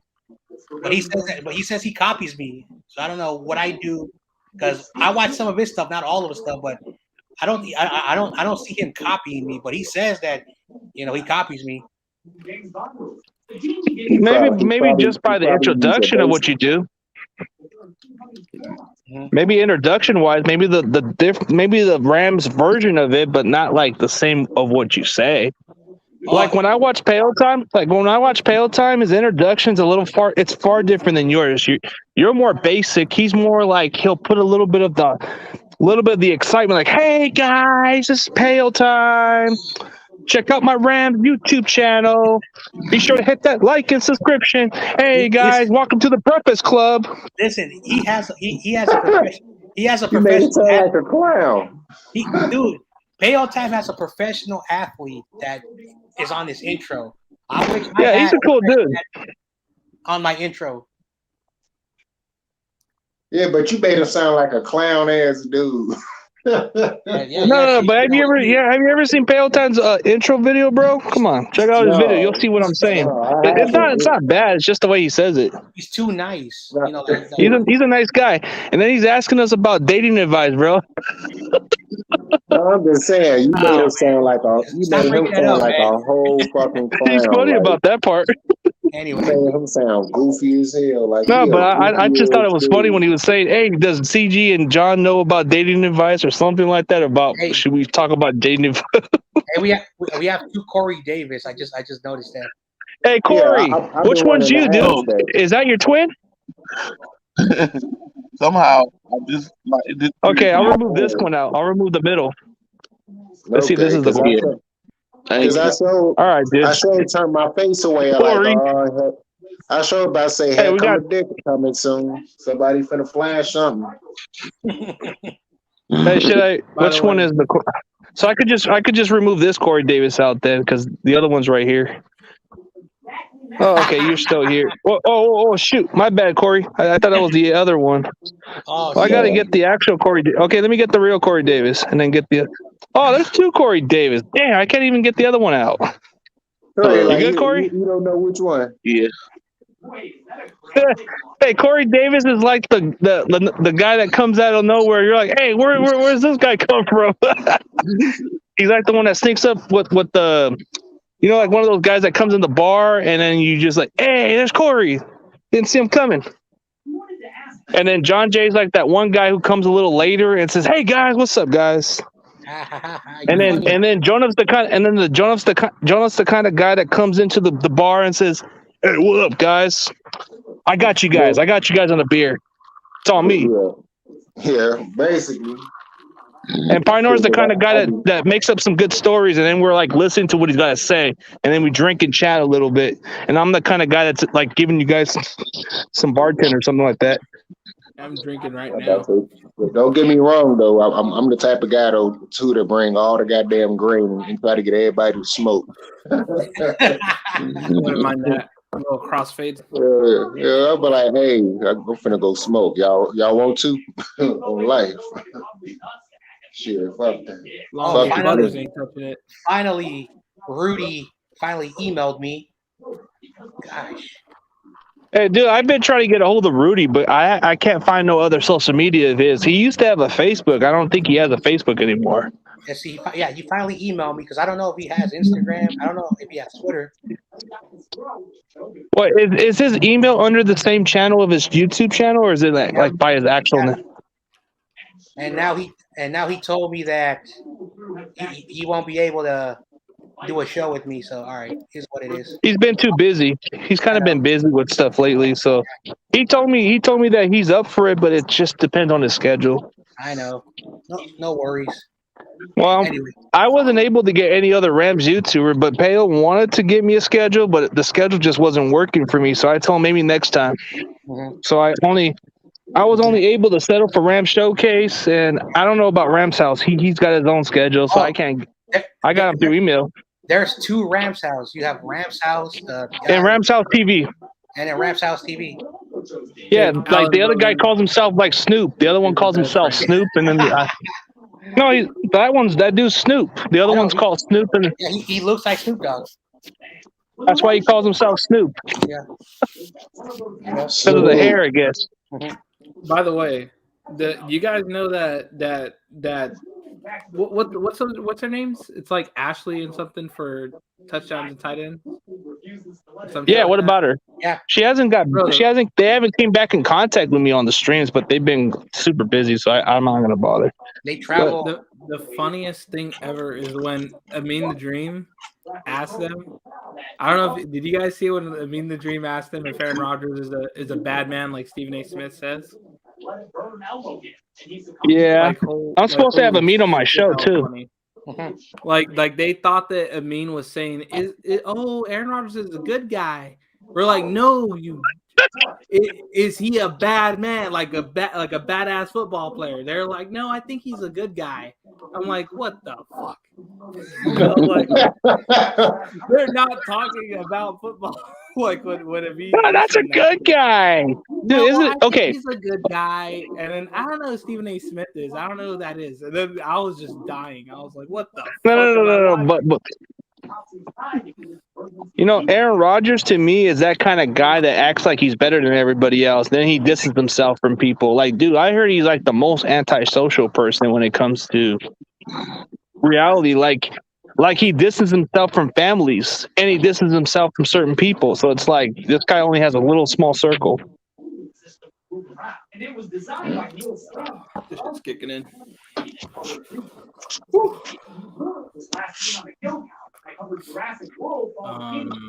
But yeah, so John Jay, do you got other Rams YouTubers besides Pale Time, or that's about it? Hold on, what happened? No, I was asking John Jay, do you have other Rams YouTuber besides Pale Time, or do you want another Rams YouTuber to get a hold of? Oh, he on mute, so he probably had to do something real quick and probably have to step away from that phone. You can either email Ram Showcase on his email. He has that same email under gmail.com if you want. He'll get back to you. Or you could try to get a hold of Jake Alabogan. He's a cool dude. That's the guy right there. If I was ever to collaborate, which I won't, he would be the guy. Oh yeah, dude, he does a lot of breakdowns, a lot of different stuff, but his content isn't all about football in general. He does like some, what is it, the scary movie type content also, from what he told me. That's why I fuck with him. that's the because I fuck with scary movies and shit. I haven't really watched any of his stuff like that, though, I'll be honest with you. But I seen the Michael Myers thing, and I was just like, see, that's why I choose you over some, like, I don't know, some Rams random channel or something. Well, there's quite a few other YouTubers in the Rams fan base that it's like I try to get a hold of a lot of other Rams YouTubers, but I only came away with Rams Showcase. So the rest of them been like, Hail Time was like a simple one, but it had to come down to a schedule that fit for both of us, but didn't seem to work in the same terms. So he said maybe next time. So you hit up Jesse and he just said yeah right away, or what? Who? You. Oh, Jake? Jesse Naylor. Oh yeah, I inboxed him. He said yeah, just give him a time of schedule, and then he just told me from there. And then I just got a hold of Larry Kruger, so I text him via cell phone, and Kruger told me exactly. He told me that this would be perfect because I guess for this time I'm probably gonna do like a one-time 8 o'clock stream, like at nighttime during my day off, and that's about it. Yeah, who the hell is this troll? Yeah, what is it with this lame? I guess you love my channel if you're gonna keep putting it out there. Hey, how about you make another account, by the way? Because you're trash. He's probably gonna make another account. I see these trolls do it all the time. They always make another account. That's how you know you play under their skin a little bit. That's how you play mind games with them. Like sometimes they like to make another account because they're stupid and lame. What's next? They're going to use a picture of my damn wife, which I already know that I can pretty much report to the damn police. No, it's against the law. It's against the law to use personal shit under the court of law. Sorry, guys. They can't use family. What I missed? A troll coming through. That's all. No, but that troll's kind of familiar. That troll's familiar from a different community that I don't even mess with. Oh wow, Illuminati. That's one of those stalkers. That's one of those stalkers. CEO yesterday. What's good, Niner gang? Hey, Jonath, my bad.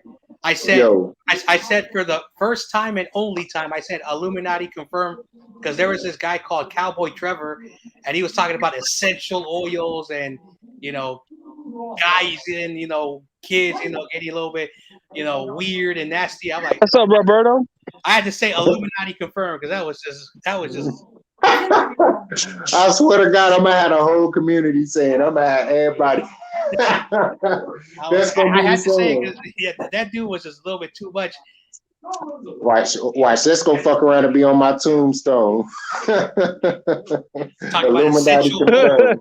talking about essential oils and relationships with other guys and all this other stuff, and I'm like talking about butters and this guy, I'm like, oh wow. Oh yeah, that's definitely Illuminati confirmed. What you want? That's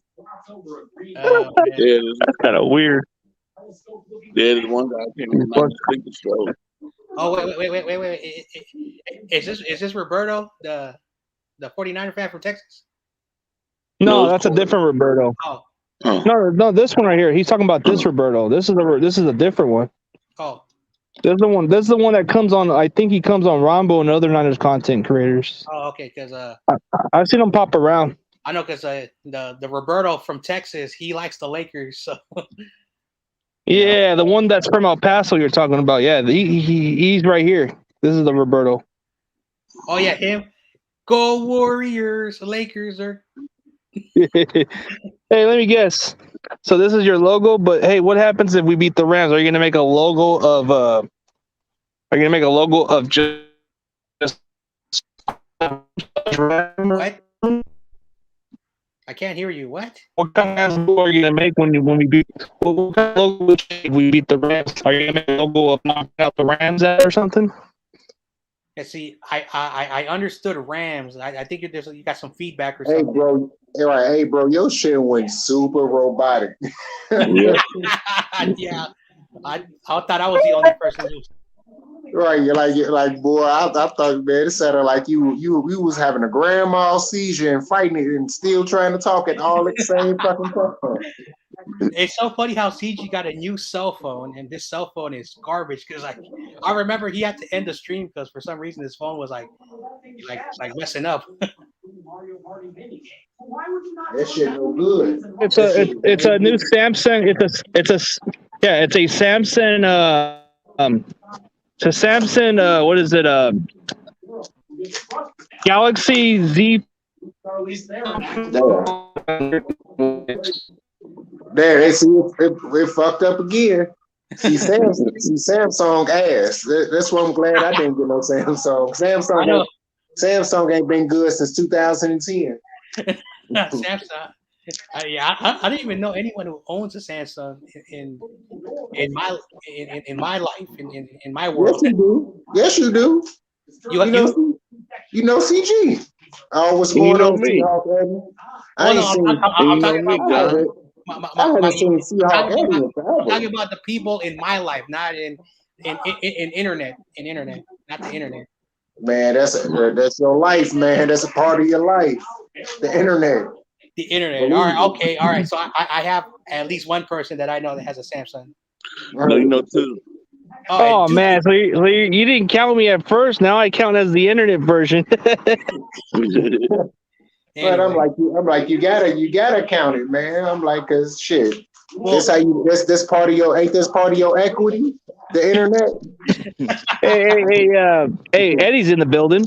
What's up, fellas? That's what I said. What's going on with you, man? I ain't seen you in forever. Since we subscribed to each other's channel, you've been dormant. I've been working. Oh, okay. I'm like, this dude said fucking and left the United States on our ass and ain't coming back. Hey, Eddie, you should be on his main event podcast, man. When they play Seattle, you should be his guest. Bears are gonna win that game. He definitely. We already spoke on it months ago. Like he gonna be the guy. He gonna be the one that represent the Seahawks. But we never got the chance to get a real deep talking to it because shit. He been working. He been trying to get that bread, get his weight up. So it is what it is. Yeah, what's happening? What's happening to Lawrence Jackson, man? This guy's funny. He always has his channel like, "What's happening, faithful?" Yeah, I mean, oh no, that guy, what's his name? Trevor Cowboy. He's on YTC stream right now. I mean, like, I was gonna say, how many other Seahawks fans do you know on here? Who, are we talking about me or are we talking about Jonas? Jonas. Yo, what you were saying? I say you. Oh, you. I was like, how many other Seahawks fans do you know on here? No damn body. I don't Hey, listen, put man. the This is put the the link first in the time. description. Put the link in the This, description, CG. yeah, I about to say this is the first time in What my link in the life description? Oh, I've been conversing with people that is not Bear fans. Because if you wasn't a Bear fan back in the day, like I would literally say out loud, hey, fuck your team, dude, like out loud. So especially during the football season. So I ain't calmed down a lot. I don't know too many fans like that. And even then, even when I would argue with other fans, if a Patriot fan showed up, we all get the ragging on them. So then we all be cool after that. That's how it usually went. So yeah. You the only Seahawk fan I know. Everybody as a 49er fan, this is the most 49er fans I ever known in my life. I mean, I can refer you to 2 other Seahawk fans. Tell you to subscribe to them too. Yeah, but will they be willing to hop on the podcast like you would? Man, honestly, I just wanted you to hop on, but it seemed like you deferring them because you be real busy. Yeah. I mean, I try to hop on when I can. Yeah, okay, I'll put it like this. If we were to do it, it would be the Friday before the Sunday of the game, and it would be around 5:30 p.m. So do you usually work on Fridays around 5:30 p.m.? Yep. Okay. So what will be available time that Friday? Like what time do you not work on that Friday? I mean, I'd say anytime. Well, I mean, I know I do mornings too. Okay, so basically it'll depend on your schedule. So if you do mornings, Yep. So if you just happen to do mornings that Friday, then you better do it at 5. But if not, then no. Mm-hmm. Okay, that's cool. I'm about to say I'll just put it like this then. If you can let me know, like if I don't know how in depth they let you see your schedule. So if you was able to know a week or two before then I can go ahead and either put you on there and even try to possibly even have a custom intro for you to come in on. And if you can come in, and if you can't come in, I just at least give you a shout out and put your link in the description and tell people to subscribe to your channel. All right. Yeah, all right. Oh yeah, I was gonna say we don't see you guys again until the 5th. Right. So that's what I'm saying. Either way, even if you don't show up, I don't have a problem putting you on. Mm-hmm. Well, you could just reach out to Sam Dog. He's another YouTuber that's a Seattle vid maker. If you work a good schedule with him, he's open. He's more than down. And another person I would suggest would be like Norbcam too. No, he's hard to get, dude. You got to really have his contact, which I do right now, but I don't think he would be interested. He's a busy man. Oh yeah, but I guess Sam. And he has I think job. Sam Dog would be better. Yeah, but I don't know because remember some guys when they get over 1K subscribers, they like if you ain't got 1K subscribers too, I'm not gonna be on your podcast if your views not like this and not like that. Yeah. Just like that one Titans YouTuber did, man. That Titans YouTuber acted like he was above me, which was dumb as hell. Like, dude, like you got. Is a goof. He's a goof. And Orcam's a nice guy. Like he's a cool dude, but he just got his entertainment. I know, it's so funny. Like for whatever the reason, once a lot of people get 1K, they start acting like I'm something now. I'm in the top of the world. I'm like, really? You only have 1K subs. I know you're not making $1 million, so I want to be talking trash. I just don't get these content creators, and I don't care if they get mad at me. That's why I was asking. There's quite a few that are acting above us now. Like at first, they used to be able to communicate with us like before, but now they kind of have their own thing. Like, oh, I only hang out with a certain amount of other people. Like, come on, man. Yeah, like that's why I was saying. That's why I was saying. Like, okay, when we play you guys again, I'm sure you guys and Sam Dog will do another collaboration. Mm-hmm. Yep. Yeah. Me and him are more than open. Like he'll either just contact me or let me know a schedule. Like he always gets back to me. If he's not able to get back to me, he'll get back to me later on. That's how Sam Dog does it. and then either NordCam, I can either text him, or if he's not able to answer, I could just call him one time, and then he'll either text back or answer, one or the other. But he's a good dude.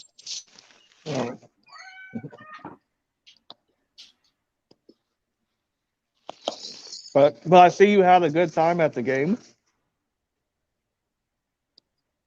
Yeah, you got to meet that Hall of Famer.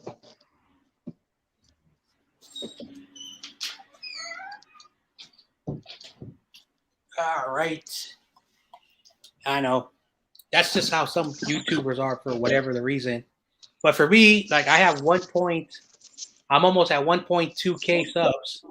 And I'm not making a lot of money. Like my last my recent YouTube check was just a little pocket change. You know, I wouldn't say, I'm doing anything, but I always try to find, content creators and people who want to hop on, things like that. And I don't care if you only have like 200 or 300 subs. I don't care. I like talking to football fans and etc. Yeah, I feel you too. And I got another thing I'm gonna start doing too. Especially if I know you're gonna be on a sports hangout that I do every Wednesday. I'm gonna start copying everybody's link, especially if you be on a regular basis. So even if you're not there, I'm gonna put everybody's link in the description so that everybody can. So whoever is a new guest or whatever, they can go to everybody's channel that hop on there. It's Smelly Michelle. Huge shout out. Oh my God. Oh, wait a minute. She said go Browns, man. They're going poopy. I'm just playing it. Oh man. Hey CG, are you still mad? Hey CG, are you still mad at Hollywood Brown? That was just the one time I didn't want him to go off, man. That was the only time I didn't want him to go off because I had an opponent that had Marquise Brown, and the reason why I lost was based by a stupid Colts kicker, man. If the kicker would have made the field goal, it would have been a wrap, man. You stupid, dumb kicker, man. I know. I remember you were like pissed off. He's like, Hollywood Brown, what? But other than that, I don't got nothing against Hollywood Brown. I just think that one time out of that matchup on my fantasy football, dude, I killed it. He's like, I'm in 4th place now. Now I'm in 7th place because it's been a lot of injuries on my players. Dude, Derrick Henry on injured reserve, dude. Dude, my star running back's out for a while, and then quite a few of my other lineups have been like crippled, bro. It sucks. I was saying, man, I wanted to say hi, guys. Sorry, I wanted to share my good news. Last night I hit the final score in one of my football boxes, $1,200. Nice. Sweet. Nice. And then just now, $1,200. Nice. Yeah, 12. Tell me about it. So just now I'm sitting over here, standing here, right, smoking a cigarette. All of a sudden, a fucking rat the size of my ass walked by. Didn't run, walked by me, looked at me, and said, "Hey, how are you?" Ran into the bushes. Hey, he's hanging out here. He wants to sing karaoke. I'm at the karaoke bar. But you got to see the size of this thing. And now he's running back and forth. And they got the door open to the bar, and I'm scared the fucking thing's going to run into the bar. Hey, CG, I'll be right back. I'm going to try to get Gavin on here. I'm going to try to bring him on. Anyway, Gavin, bro, he's hard to get, bro. I don't know. He's been kind of hard to get lately. He's been quiet. He's on YTC. I'm going to ask him to hop on here. I'll be back in a minute. I wish YTC could jump in too, but I get that he's doing a stream. Yeah, sorry about your Niners. I know. Yeah, we're playing like trash today. I mean, we played like trash all year, dude. We played trash all year. We suck. Yeah, seriously. I think, I don't know, man. Actual gold miners, the actual 49ers might be, you might want to get some of them on your team. I don't know. We did good, though, last week, my Browns. We won. Well, who'd you guys beat? Who the fuck was it? Cincinnati? Cincinnati, the Bengals, yes. The Bengals are struggling now. Now they're struggling. At first, they were doing good. I think we beat the shit out of them, actually. It was like 40-something to 16 or some shit. Yeah, boy. And we got rid of Beckham. That was our freaking anchor.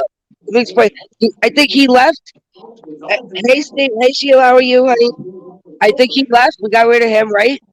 And it was like a huge weight. Good night, Tommy. A huge weight being lifted off of us. Like he must have really been bringing shit down in the locker room. It was more of a sense of camaraderie, man. Chubb didn't stay.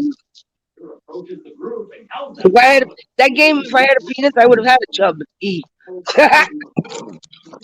Anyway, all right, guys, I'm next to sing in karaoke. I'm gonna go sing a song, and I'll talk to you later. All right. All right, Go Michelle. on.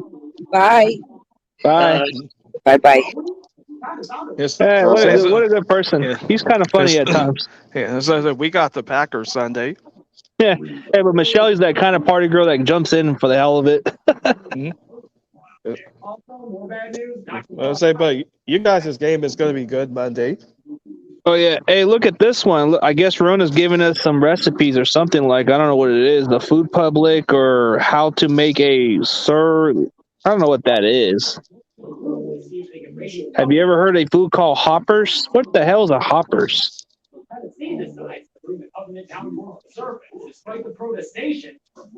And I miss Tommy in the damn stream, man. When Tommy's in the stream, I like to hear what he's got to say. Hey, don't you miss Tommy Corey when he talks? Yep. He is. He does sound funny when he's on the stream. Like, hell with these people.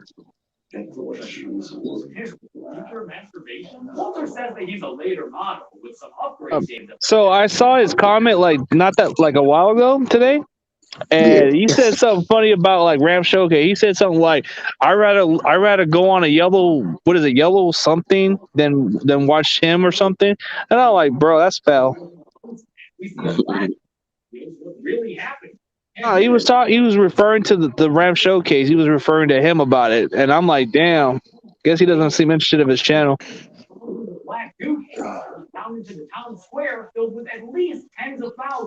Yeah, if you check out Pale Time's intro, he's always saying, "Hey guys, it's Pale Time, your Rams YouTuber," or something like that. And all of this digital death and destruction was delivered by David. Yeah. So, how do you feel about this matchup for your Bears, man? Who do the Bears play this week? They don't play this week. They play next week against Baltimore Ravens. So you're on a bye week, okay? Yeah. Did you and CEO made a profile bet or no? CEO he backed KO Sports Talk that the Bears will not win more than 6 games.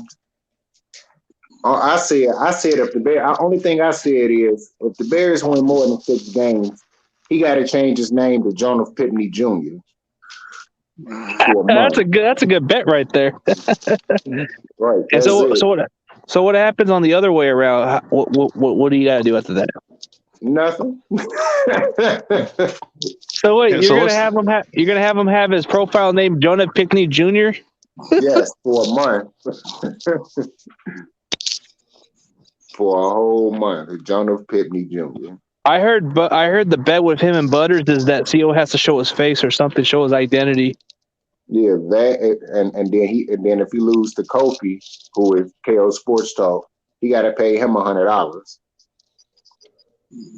What? $100? Yeah, and if KO Sports Talk lose the bet, he got to pay CEO $100. They both got the money. They both got the money to pay each other. So. Yeah. Hey, where's KO Sports Talk? You can jump in if you wanted to. He in Florida with his people. He couldn't even stream with me today on the Main Event podcast because of his phone reception was messing up. I couldn't even hear him. How you sounded robotic for those few seconds, he sounded like that the whole damn time. And sometimes I couldn't understand him at all. So he couldn't even do it. He was trying to perform in front of his family and couldn't even do it. He was pissed off. Yeah. Hey, so man, I miss Gavin, man. Sometimes that dude talks funny.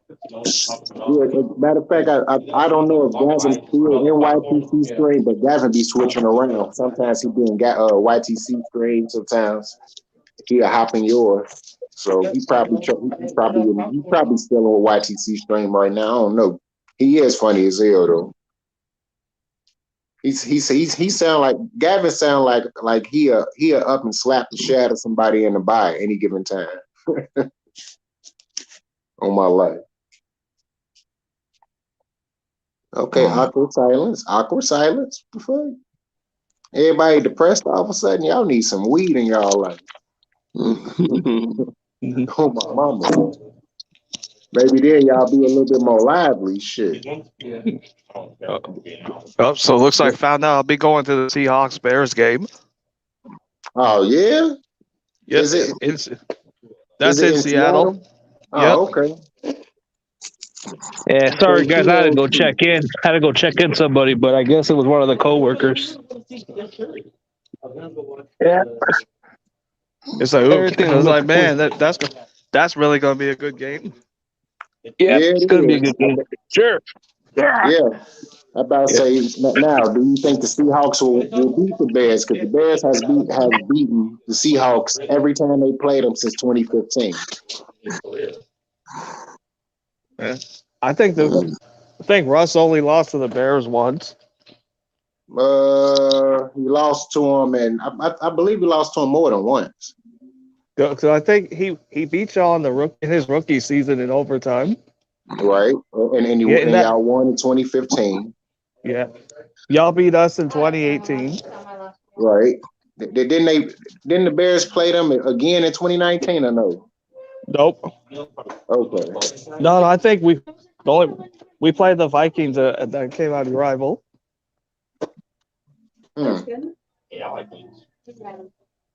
Yeah, because since we play your rival on Sunday. Well, isn't Green Bay playing without Rodgers? Because I'm hearing that they're gonna have Jordan Love play again. I don't know if that's true. Yep. I heard the same thing. So Rodgers is not going to play again this time? That's what I heard. So then we should win. Yeah, I a lot wouldn't of sleep people on Jordan Seattle. Love, man. I wouldn't sleep on him because I think Even though if your secondary can't cover, bro, I think Jordan Love might put up some good numbers. I mean he struggled against Kansas City. Well, to be fair, Kansas City does have a better secondary than you guys, to be fair. But I think you guys need to do – if you guys can get to him, then you guys should be able to win. Yeah, because I think Jordan Love was trying to hit Devontae Adams several times, but he missed him. Man, I wish we played Green Bay when they had freaking Jordan Love out there. God. Oh, yeah, because you guys – everybody knows you cannot sleep on Aaron Rodgers. But what if you guys make Jordan Love look like Patrick Mahomes out there? Then what? You talking about the Bears?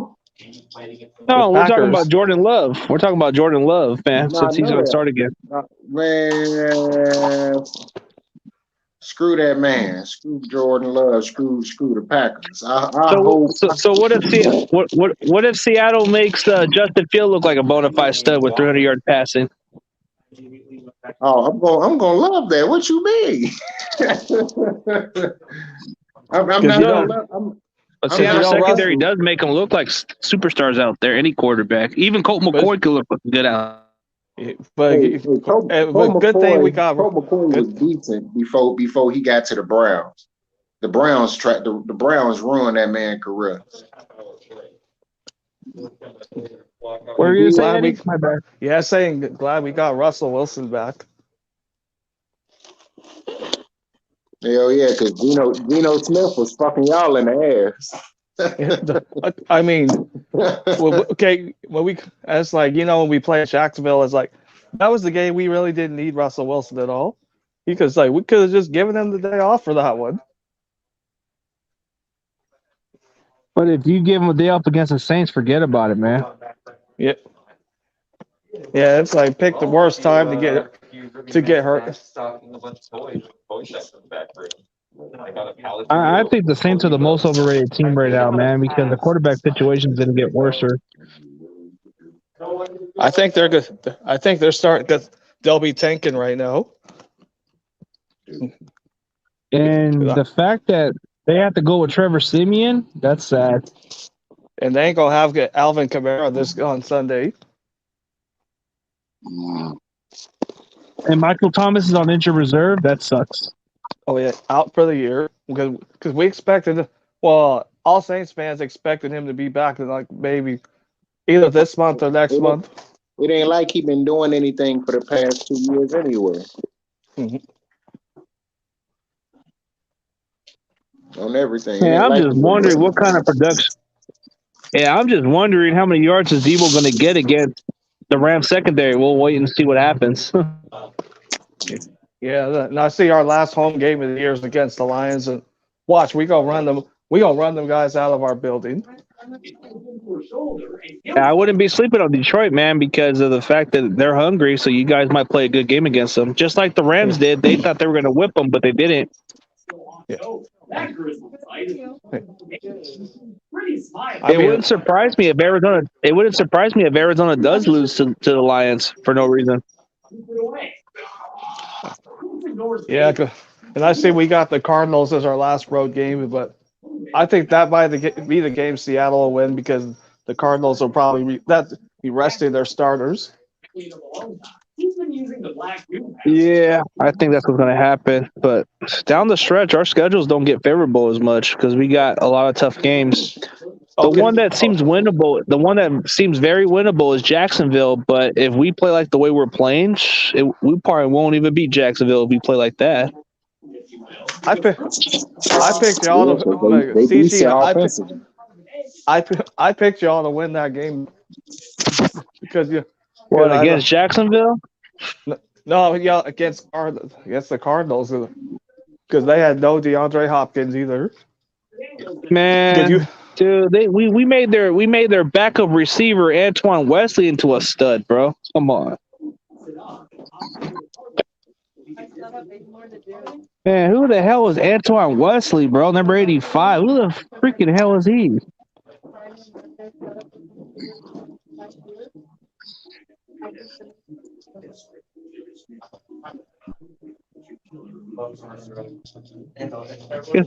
I guess everybody's disappeared, but I think John Jay's at YTC stream. Yeah. No, I'm still here. No, but Gavin, bro, I remember Gavin used to always come on my stream before a lot of times, but now he's always on YTC and everybody else. Guess we catch him at a different timing. Because I was gonna say Bears Steelers game that was way too close. Man, it was very competitive. But it was competitive.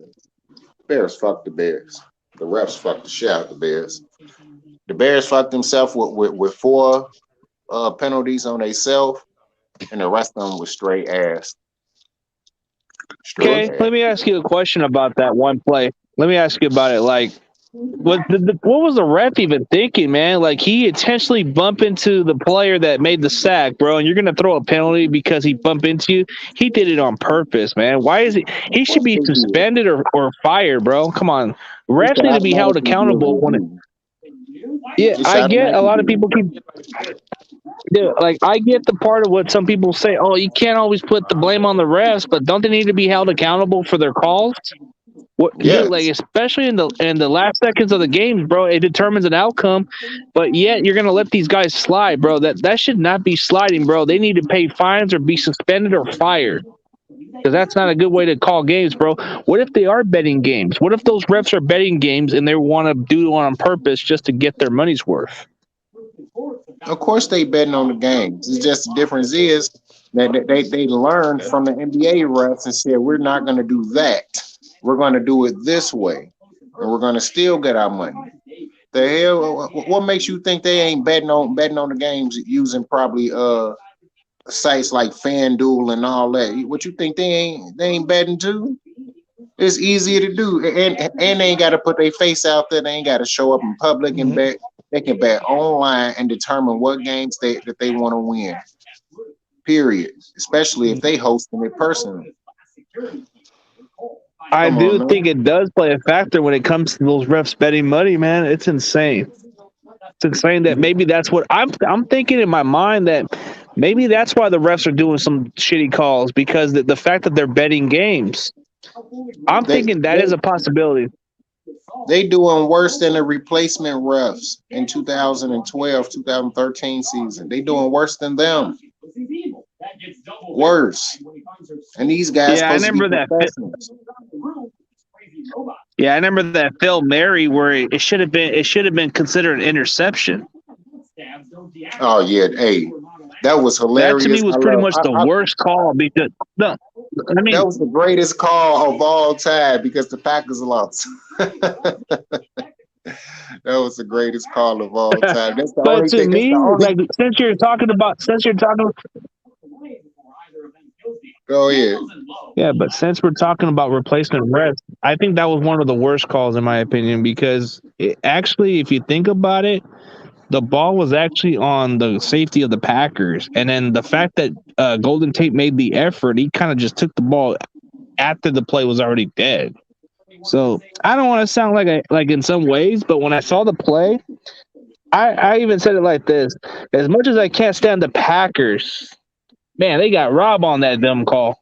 Oh, they definitely did, and that's why I loved it because they got robbed. I was like, "What? A call went against the Packers?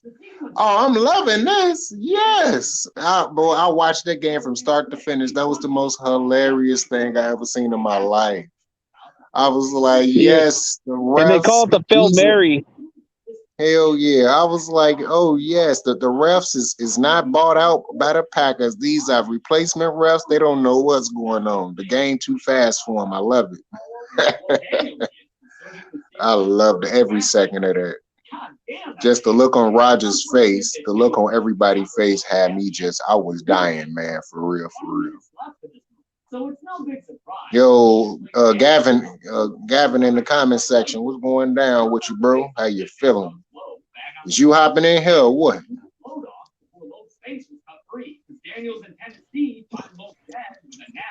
Yeah. And what's going on, John? We got John Jay and Gavin here. Gavin's back. I'm gone. Hey, I'm gone. I'm gone from YTC. That Trevor dude started hitting on me. Screw that. That Cowboy Trevor, is that a Dallas Cowboys fan? Oh my God. He's a Dallas Cowboy fan. Yeah. He started to say, hey Joe. Like, hey Jonathan, I know you were loving this game, like when those Packers choked to us in the NFC Championship. Hell yeah, man! I loved it all. Everything that's negative on the Packers, I love it. I smiled. I smiled. Man, who the hell is Cowboy Trevor? Is he a creepy ass troll or something? Dude, he was saying, "Hey yo, Giants Nation, show me your face," and then essential oils, and then he came at me. I said, "I'm gone. Screw that. I'm not even responding." but hey, y'all, I gotta go back to work. I'm done. Yeah, if that Cowboy Trevor tries to get on me, I'm gonna tell him, dude, I'm married, so get the F out of my face. I know. He's talking about he's talking also about he wants to hook up with Butters and everybody. But hey, I'll hit y'all up later. I'm assuming it's a gay troll, bro. I'm assuming it's a gay troll or something. I think it's one of those guys that doesn't like Butters or the other people. Anyway. Yeah. I don't know, dude. I think when we look at different fan base, the Cowboy fans to me are the most cockiest fan base in all the sports. Mm-hmm. Especially this year, they're actually having something to brag about. But then when you look at other fan base, you look at a team like the Packers, they seem more calm and collectively, but in their own ways, man, they're kind of low-key cocky. Mm-hmm. If you notice that. They're very low-key cocky. Like, they won't show it, but when you notice... I left, all the trolls are now going to YTC. Naked women of those film stars and naked men of those. I said, I'm done. That's too much. Oh, dude, I just removed trolls because these trolls, the ones that kind of have like weird stockiness and try to spam my channel, I don't even allow it, dude. Yeah. Like the only time I've ever seen a troll, bro, I would have thought maybe one of those comments would have just gone away, but I saw that one spam and I had to remove it. That's the reason why I made Awesome Kid a mod, because his ass, when he there, he don't let none of that happen. He go ahead and get you up out of there quick. That's why I hurried up and made him a mod. I was like, man, make him a mod because he ain't gonna do that boo-boo no more like he did before. And he gonna do his job. Isn't Awesome Kid a mod on YTC stream? You can easily just time out Trevor. Yeah, you can. But that guy's gay, bro. But YTC streamer a little different. YTC, he be like, fuck it. I don't give a shit. If you time him out, you time him out. But other than that, I don't care. Shit. YTC don't be giving a shit about none of that. He be like, yeah, Well, I whatever. heard him. I heard him and Fisk are cool now. They're back at being cool again. Hey, that's on them. That's between him and Spoonfed. I don't care. That's they circle. I ain't finna comment on that because Mr. YTC cool. Spoonfed in my book, he's still a hoe ass nigga. But other than that, that's it. John, did that? Yeah, that's what I call Fist from now on. That's the last time I'm gonna call him that. His name is Spoonfed whenever I bring him up. Hey, look at this troll. Like I'm checking out also YTC, and this dude said John Jay coming back home. Screw that. Is that the Cowboy Trevor guy again? That's another. I'm not gonna say the troll's name. It's a little bit pornographic. Oh, it's a porn troll. Damn, these trolls, bro. They got to remove those. Those are spam. Hey, listen. Like I said, I don't care if someone likes dudes. It's your life. I respect that, but don't start putting me in and like trying to mess with me. I don't think is they serious, but they trolling and they know it bothers you. So just know, because you let them know it bother you, every time they see you, they gonna be on your ass. Those trolls don't like. They may sound like they're gay in a way, but maybe they're just using a troll account to be gay. Well, number one, I live in San Francisco, so I'm around gay people, so I really don't care. So they can say whatever they want. Plus, if someone is gay and they're a troll, I've been hit on by gay dudes, and I'm not a good-looking guy. So it shows you that I get even more action that those people don't get. So I'm just saying. Now, no disrespect to those people. I like the ladies. I've always been attracted to the ladies. I hang out with the ladies more than the dudes. That's just John Jay. Nothing disrespectful to them. It's just me. That's just my preference. John, did that Chicago Bears player get fined for when that referee bumped into him? The referee? No, Chicago Bear linebacker. Well, yeah, I think he's a linebacker. Cassius Marsh. He used to play for the 49ers. I don't know what he did, but I saw the thing, and in my opinion, it didn't look like he did anything. I think it was like the referee wasn't paying attention. The dumb excuse of the referee was, he was walking towards the sidelines, which I didn't see nothing. I didn't see no taunting. He just probably ran around for a quick minute and then went all the way back over there. I didn't see no damn taunt. Like this is what I saw, and maybe somebody else saw it, but I saw Cassius Marsh running, and I don't know if he went to the sideline, and I saw the referee walking backwards, and they both bumped into together. So I don't know if the referee, just got pissed off. Why you bump into me? And he threw a flag because he was angry, or he just wanted to throw a flag. But that's what I saw. And I'll give Robert Mays credit. Yes, so and that's the reason why I think refs do determine outcomes now, bro. People keep saying, "Oh, you can't make excuses for." Pointed out that against Nick Bosa, doing a bootleg in his direction unblocked works. Okay, my conspiracy belief is the refs actually play a factor when it comes to betting football games, bro. I think they're secretly betting football games. Yep. He never does. He comes upfield, which means you can't run a naked. Okay, so little stuff like that. Down. There's no doubt about it. You turn that down so that you don't get in trouble. YouTube be on that boom boom. Get monetized. Shit, I'm just doing my research and all that like I usually do before I do anything else. Oh shit. But in all perspective, man, like a lot of the games, like some say, "Oh, you can't make excuses for referees, man." But sometimes, when you look at it, man, there's a lot of questionable calls that kind of hurts a team's outcome. Like, for example, the Bears, I think they had momentum in their favor until that stupid ref called the penalty. And usually that kills away momentum right there. And you guys made a third down stop right there. That was a deciding factor right there. That's the reason why they was able to kick a game-winning field goal at the end.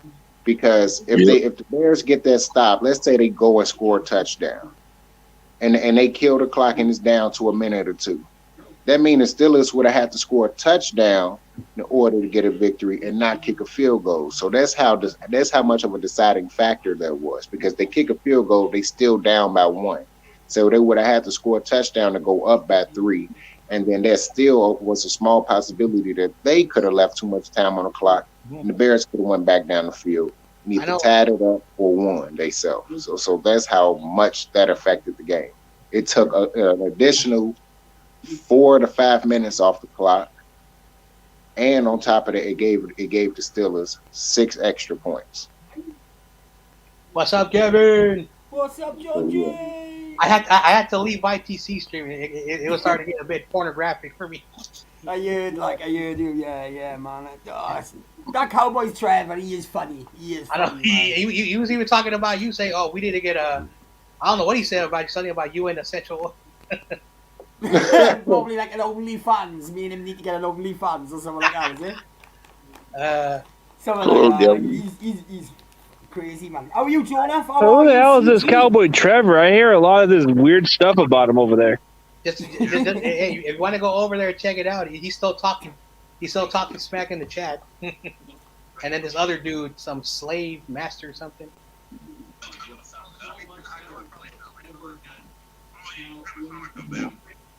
Who, a slave master or what? I think that's what the name is called, slave something. Yeah. Well, I just went into YTC. Oh wait, so slave master. I don't know. Timed his ass out.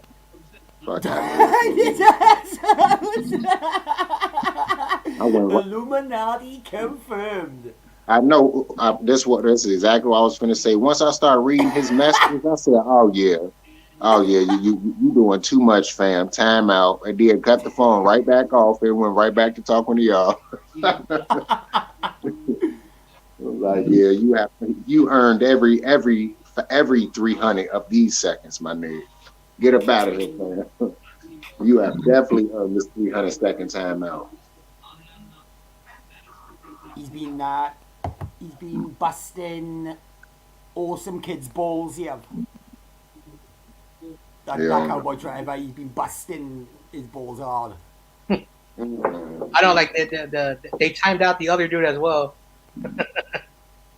I didn't get the chance to see his comments because my phone on 1%. So they talking about gay Cowboy Trevor?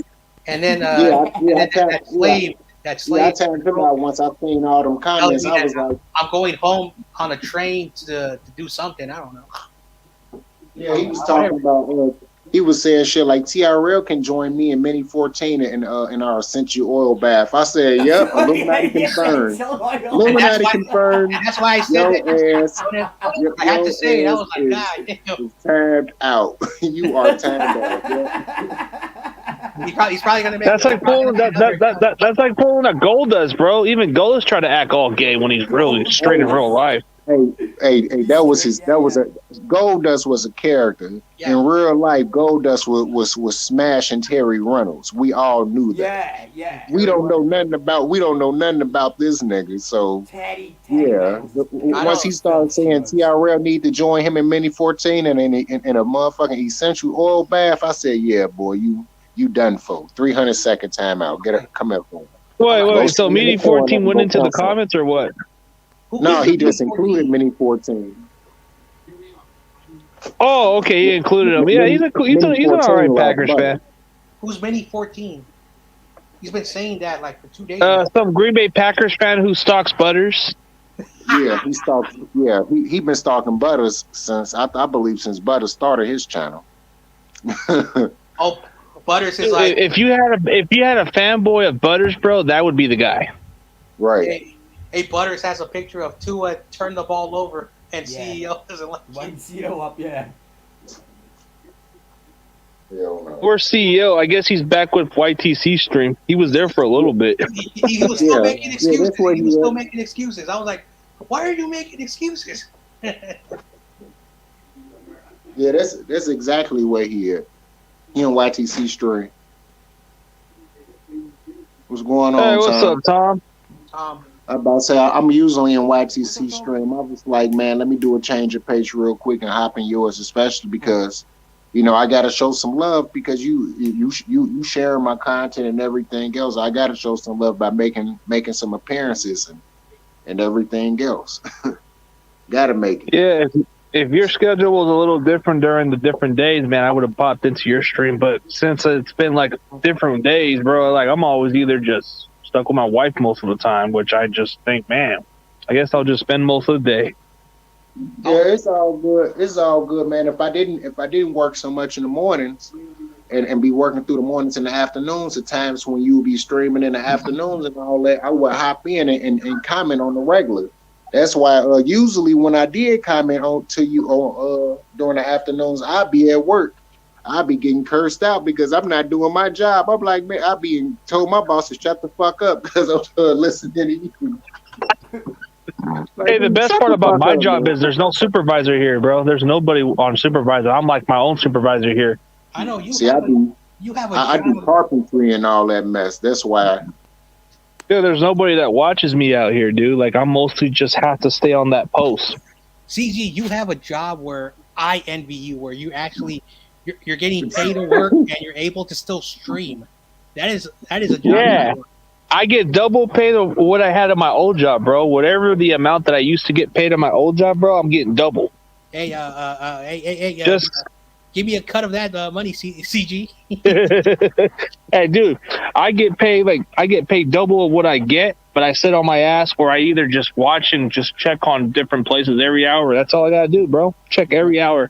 But if I see something, I always have to be alert. So that's the only thing. And this is not that bad of an area, so. Yeah. Last time I was even like I had a couple incident troubles to where I had to actually stop a bunch of people out here at the same time. So I wasn't able to stream like I was before because I was stuck in the bad side of town. And there was a lot of homeless people that kept coming around, bro. And I always had to cuss them off and talk hella shit. And I always came into their face and they ran off. One of them even tried to throw a fist at me, and I was able to block it, and I was able to tell him to get the F out of here and all that stuff. And that one incident where he was getting caught stealing, bro, I was able to pull whatever he had, and he was about to throw a fist at me, and I was able to tell him I scared the shit out of him by yelling at him and tell him to get out of here. I told him, I dare you to punch me. I told him, I dare you to punch me because then I can knock your teeth out. And then he got scared.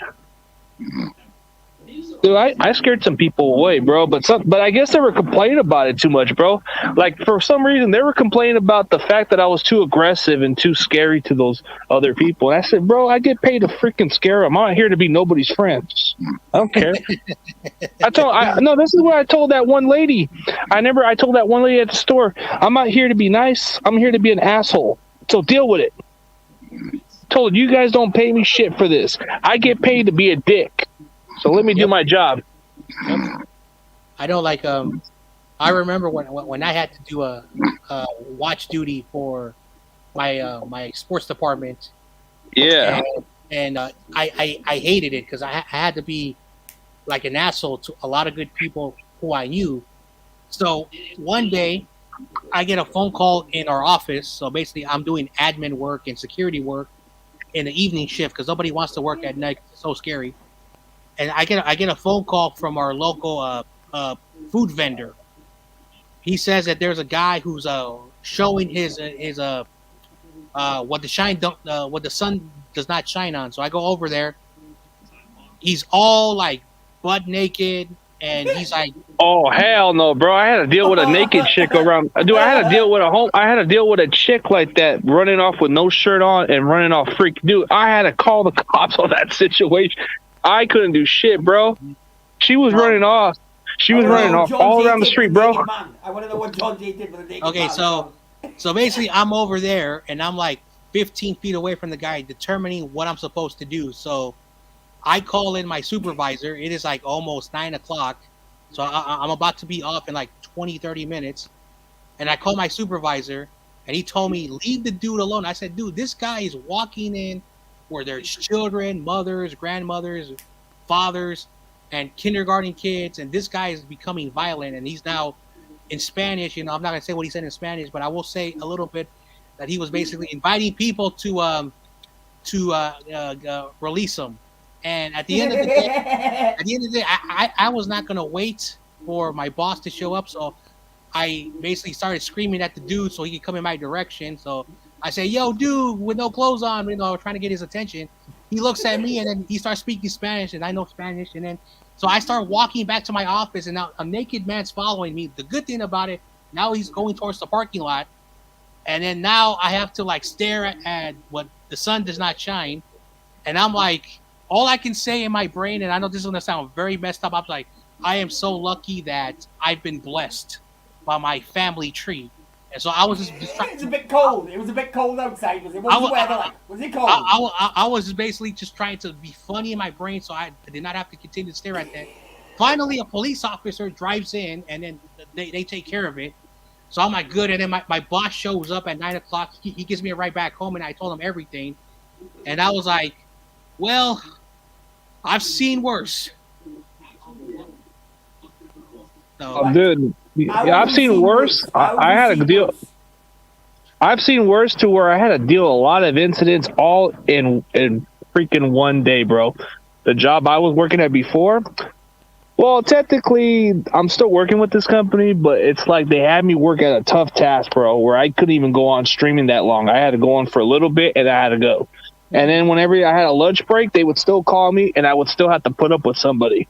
But this one incident, I guess this one incident kind of got me out of this contract or whatever, but they didn't fire me for that one because they said that it had to do with a lot of dumb complaints anyways. So I guess the boss was taking my side and said it wasn't your fault. It was just technically the way they were complaining about it. So they didn't really care for it. So they said, fuck it, we'll keep you anyways.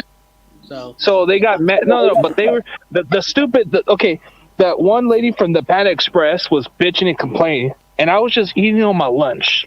Nothing happened. So I saw the incident.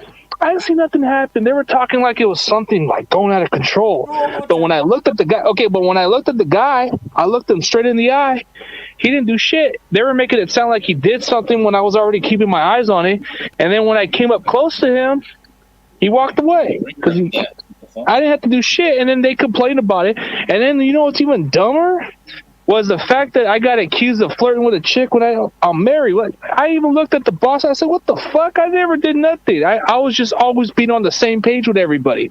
Like if something happens, I like to let my presence be known that I'm here to check in and make sure everything's okay. But that one broad at that Rite Aid store, I guess one of the workers was complaining about that shit. I said, dude, I wasn't even near her or nothing. Like we would just communicate if something happened. And I kind of looked at my head and shake like, are you serious? Is that what it was too? Oh my God. Like, how are you supposed to communicate with everybody? Like, if something happens, don't you have to communicate with all the other people? I hate when people lie about it. Like, I'm supposed to do my job. You know what I hate? The fucking Eagles. I know No, but the stupid part was that one chick accused me of flirting with her when I never had nowhere near her, bro. All I asked was like, if anything happens, let me know or check in, say hello to everybody. That's all I did. But I hate how they make up shit like that. Yep. Yeah, well, what up, Gavin? It's been a minute, bro. What's up, BPS? It's been a minute. What's up, Gavin? What up, man? Cal, you check. Hey, the juice. Where's Tommy? The juice. Tommy was talking about Juice Check earlier, and he was saying bad things about Juice. I'm gonna board to pick with him. What? He sucks. Hey, Gavin. What about your boy Josh Mango? Is he still cool with you? I'm banned from fucking Grant's Discord. I am. You've been banned?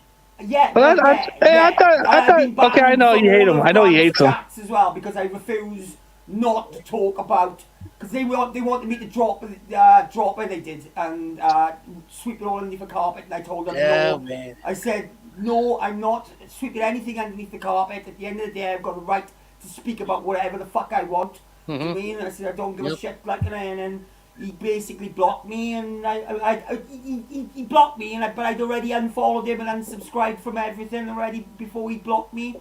And then Coward. do you He's a mean coward. so? At the end of the day, it's one of those things, isn't it? Do you Coward. mean? I probably hold on, shouldn't have. hold I on. probably shouldn't have said anything, but Coward. Joe, I Are you wouldn't. I wouldn't talking let. about the?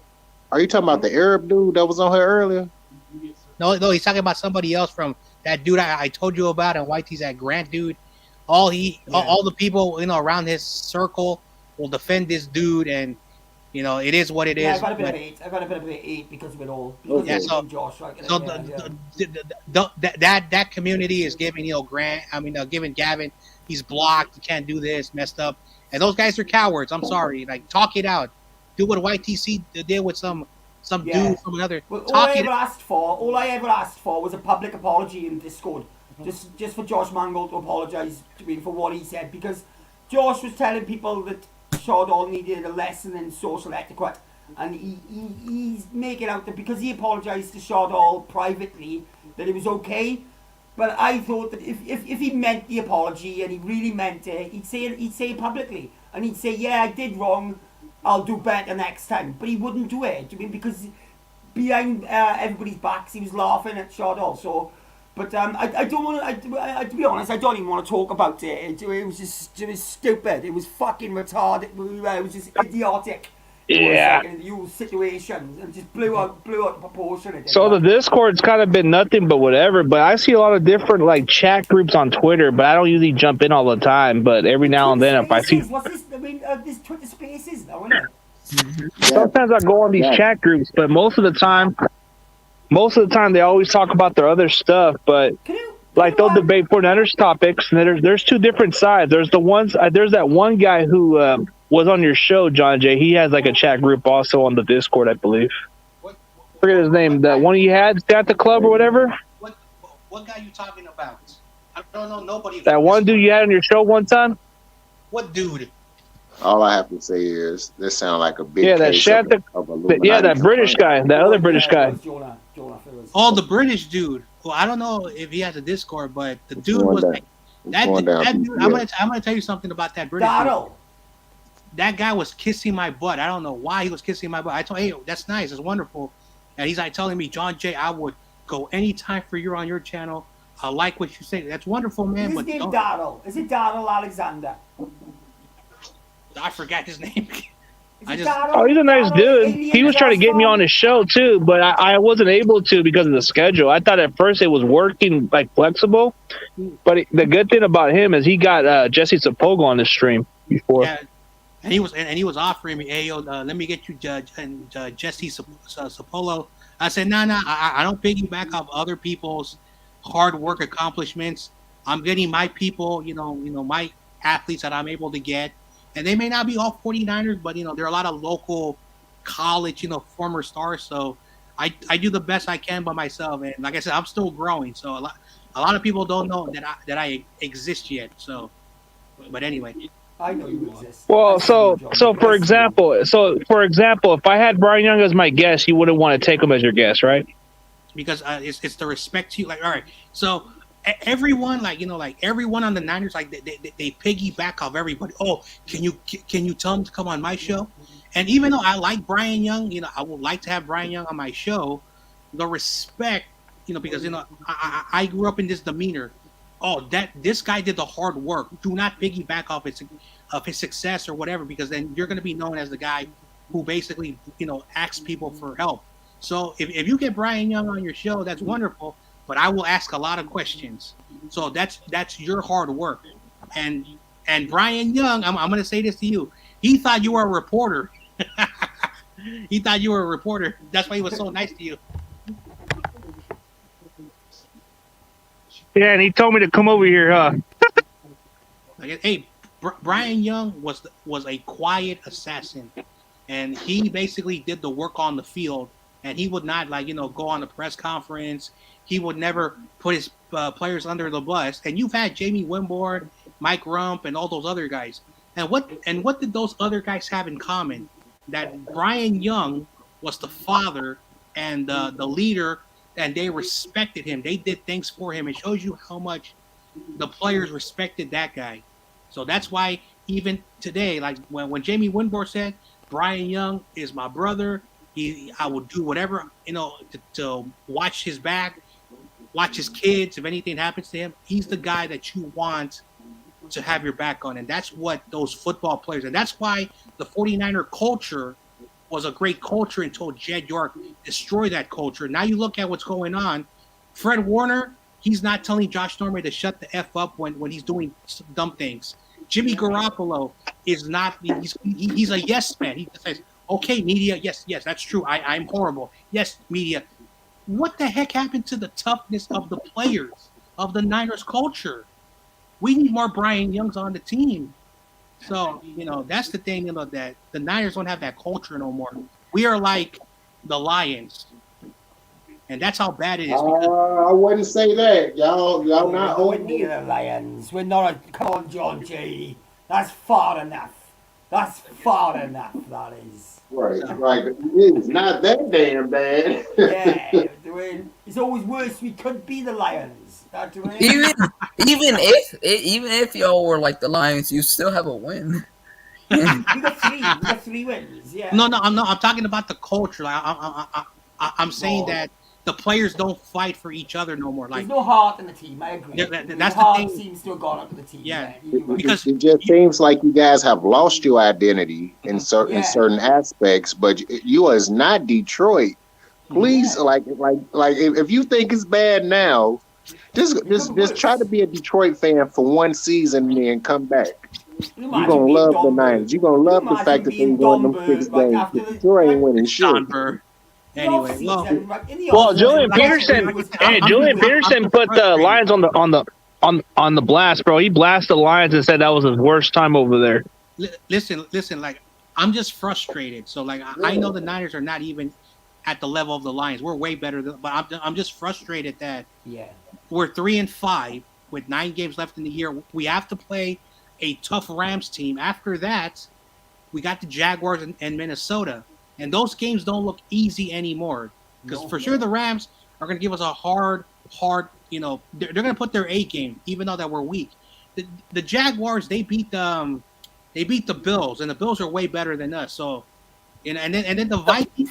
It depends on the matchups because they just match up with the Falcons. The Falcons, right? They're in the 7th wild card spot. Yeah, they got the 7th wild card spot. Yeah, the Falcons. It depends on who y'all match up with. Whenever y'all go against run-heavy teams, y'all usually have a chance to win. When y'all go against pass-happy teams, then it's harder for y'all to win. Well, so the Cardinals ran on us all Sunday. They ran on us all Sunday. Yeah, but that's why I said usually. I didn't say all the time. One of the games of his life. Y'all got and y'all actually had a shot to still win that game. It was just sloppy. It was just sloppy play offensively that cost y'all, because y'all only was really down by like 2 touchdowns and a field goal. Y'all, like, if it's way more consistent offensive play, that game is probably going into overtime, or y'all possibly win that game because y'all outscore them. Y'all scored 3 touchdowns instead of 2 touchdowns and a field goal.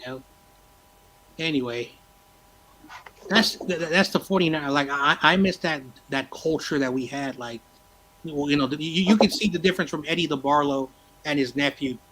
And Eddie DeBarlo was a player's owner. He would go in the locker room. He would treat everybody with respect. Jed York is up on the press box in his suit with his press badge. And he, like, I don't even games early, John Jay. Man, anyway. But John Jay, I got asked a question earlier and I was ridiculed, right? Yeah. So, right now, take it from a neutral point of view, right? Yeah. Who is a better owner in the NFL, Jed York or Jerry Jones?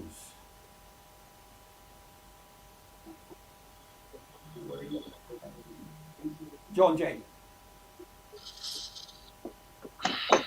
Right now, I thought we lost. Right now, this is going to be hard for me to say, but I stand by it. I think Jerry Jones, and even though Jerry Jones, even though Jerry Jones tries to do everything, at least he's involved with the team. He, like he talks to the media. He's passionate about the club. Yeah, Jed York is just the guy who basically, all right, I am the team president with the ownership group. Yeah. Kyle runs this team, and I'm going to let this coach do everything where it comes to running the football organization. Yeah, it's like a Mark Davis, bro. He's like another Mark Davis. Yeah. He treats the 49ers as his plaything. Mm-hmm. We're just his toy. We are. And that's it. Yeah. What do you think, Jonas? Jonas, who do you think is a better owner? Jerry or Jed? Jerry. Jerry. What would you see? Even though at certain times Jerry Jones has been recorded as being one of the worst owners, especially during the time when the team was just terrible. I forgot who their quarterback was. It was a black quarterback. He was so ass. When they had guys like that, Jerry Jones was one time looked at it as a horrible owner, but he's gotten it together. It's just that the players just always fail to execute. He put the right players together, and then they get paid, and then they say fuck it. We're gonna do it. We're going all the way. Okay, but look at the difference of the culture, bro. Like, when you look at Jed York, does anybody want to play for this guy? I don't think so, bro. Like, there's no respect. There's no respect. Jerry demands respect. You are correct. Well, dude, Jed to me is just another Mark Davis 2.0. Because look at right, hang on now. Mark Davis is a stop. Explain to a damn Brit who Mark Davis is, please, because I do not know. Well, Jed and him are pretty stupid. Like, they both are like yes men. They're both like people who they're trying to have, like, they want to have friends instead of being actual business people. Like, Jed doesn't come into Kyle's face and say, "Hey, listen to me. If you don't get your shit together, I might even consider firing you. So get your shit together." That's what Eddie DeBartolo did to Bill Walsh. He threatened to almost fire him. Yeah. You know, that's what you need. You need to fire him up a little bit. Yeah, that's what motivates him. I know, like, Bill Walsh was a good coach, and and Bill Walsh had also the same resume as Kyle Shanahan. He had one winning season. Yeah. In 5 seasons. Now that 5th season was a lockout, so they were 3-6. So I don't know what the record would have been if they played the entire 16-game schedule. But he had, in 5 seasons, he had 4 losing seasons. But after that, they were just winning, like 12 or more games nonstop. The Niners, they finally, So the difference at the same time, also the difference is that Kyle has made a lot of questionable decisions. Yeah. And the injuries. That's Kyle's fault for drafting the players. But yeah. Bill Walsh, right? He built an empire. And you know what's even funnier is that Jim Harbaugh doesn't even respect Jed York, and he calls him a child, bro. That tells you how much respect they don't have for this guy, bro. Okay, so the Beast Rider was in the locker room that day where Jed York, and the Beast Rider was basically getting ready to interview one of the running backs, and Jed York and his father comes in here, and basically this is what he says. They come into the locker room, and Jim Harbaugh said, "Hey guys, I know you guys are the owner, but can you give me 5 minutes with the team? We just lost the game." And Jed York was like, "I'm the owner of the team. Me and my father, we own this team." And then Jim Harbaugh, that I think he's from Michigan, that Michigan temperament. He's like, "You two, I don't care if you guys are the president. I don't care if you're the Queen of England. I don't care if you're the whatever. This is the locker room. This is the players. You get the hell out of here." And Jed York, after that day, was like, "Oh crap, this guy is going to question everything I do." So after that, they tried to trade him in the 2013 offseason to the Browns. So you're an owner. Yeah. You're an owner. Don't, and Jim Harbaugh has that temperament. And the guy, and you remember CG, what's his name? Dylan Farrell said that he was there for that one time. Yeah, and he was saying that Jim Harbaugh cared about his players, and then he also said that there was a misconception because here in the Bay Area, we have a different temperament from people that live like outside the state. Very different. So we are a little bit soft with our emotions. And Harbaugh was like, I don't care if I hurt your feelings because I'm coaching a tough sport, and I'm sorry. So it really shows you the temperament of the ownership group. That's why Kyle and John work really well because they get along together. They go on vacations together. They talk on the phone, in the off season. They hang out like brothers.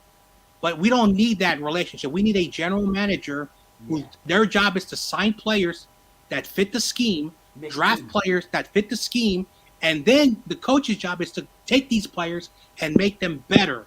That's what it's supposed to be about. Not, all right, I'm technically the owner, and I want you to draft this guy. Okay, I'm going to do that for you. So yeah, because I viewed rumors that Jed York had a hand in drafting Trey Lance. But it was Jed York and John Lynch that wanted Trey Lance, and Kyle Shanahan wanted Mac Jones. Also, like I know that there are people who don't like Rumble, but me and Rumble were talking about that. Why did a general manager have to ask his owner for permission to trade up? Because I've never ever heard Jed York, can I have permission to trade up and we want to take a quarterback? You're the general manager. You make those player personnel decisions. That was a red flag right there. That was a red flag right there. Did the Rams do that when they traded up for Goff? And did they ask the owner? Nope. Because they traded up for Goff, didn't they? So basically, it's like this: the general manager, hey yo, owner, I'm gonna trade this pick. I want to give you a heads up. And the owner's like, all right, you do what you have to do. No. John Lynch and Kyle went into Jed York's office, and they had a 1-hour conversation about getting permission. And a 1-hour conversation to get permission to trade up for any pick. And the Dolphins were the only team. They did not want to trade up that high. But if you're going to be trading up that high, you have to sacrifice future first-round picks. So, and Jed York was like, okay. But you want to know what Jed York, Kyle Shanahan, and John Lynch says? We don't want to draft Jimmy's replacement. So we need to look at a quarterback that we can develop. Trevor Lawrence and Zach Wilson were going to be gone. So the only quarterback that made sense, that's why I was telling people, and people were like saying, oh, no, it's going to be Justin Fields. It was Trey Lance. I was happy that we drafted Trey Lance because the scheme fits, but it shows you that they were never going to move away from Jimmy Garoppolo.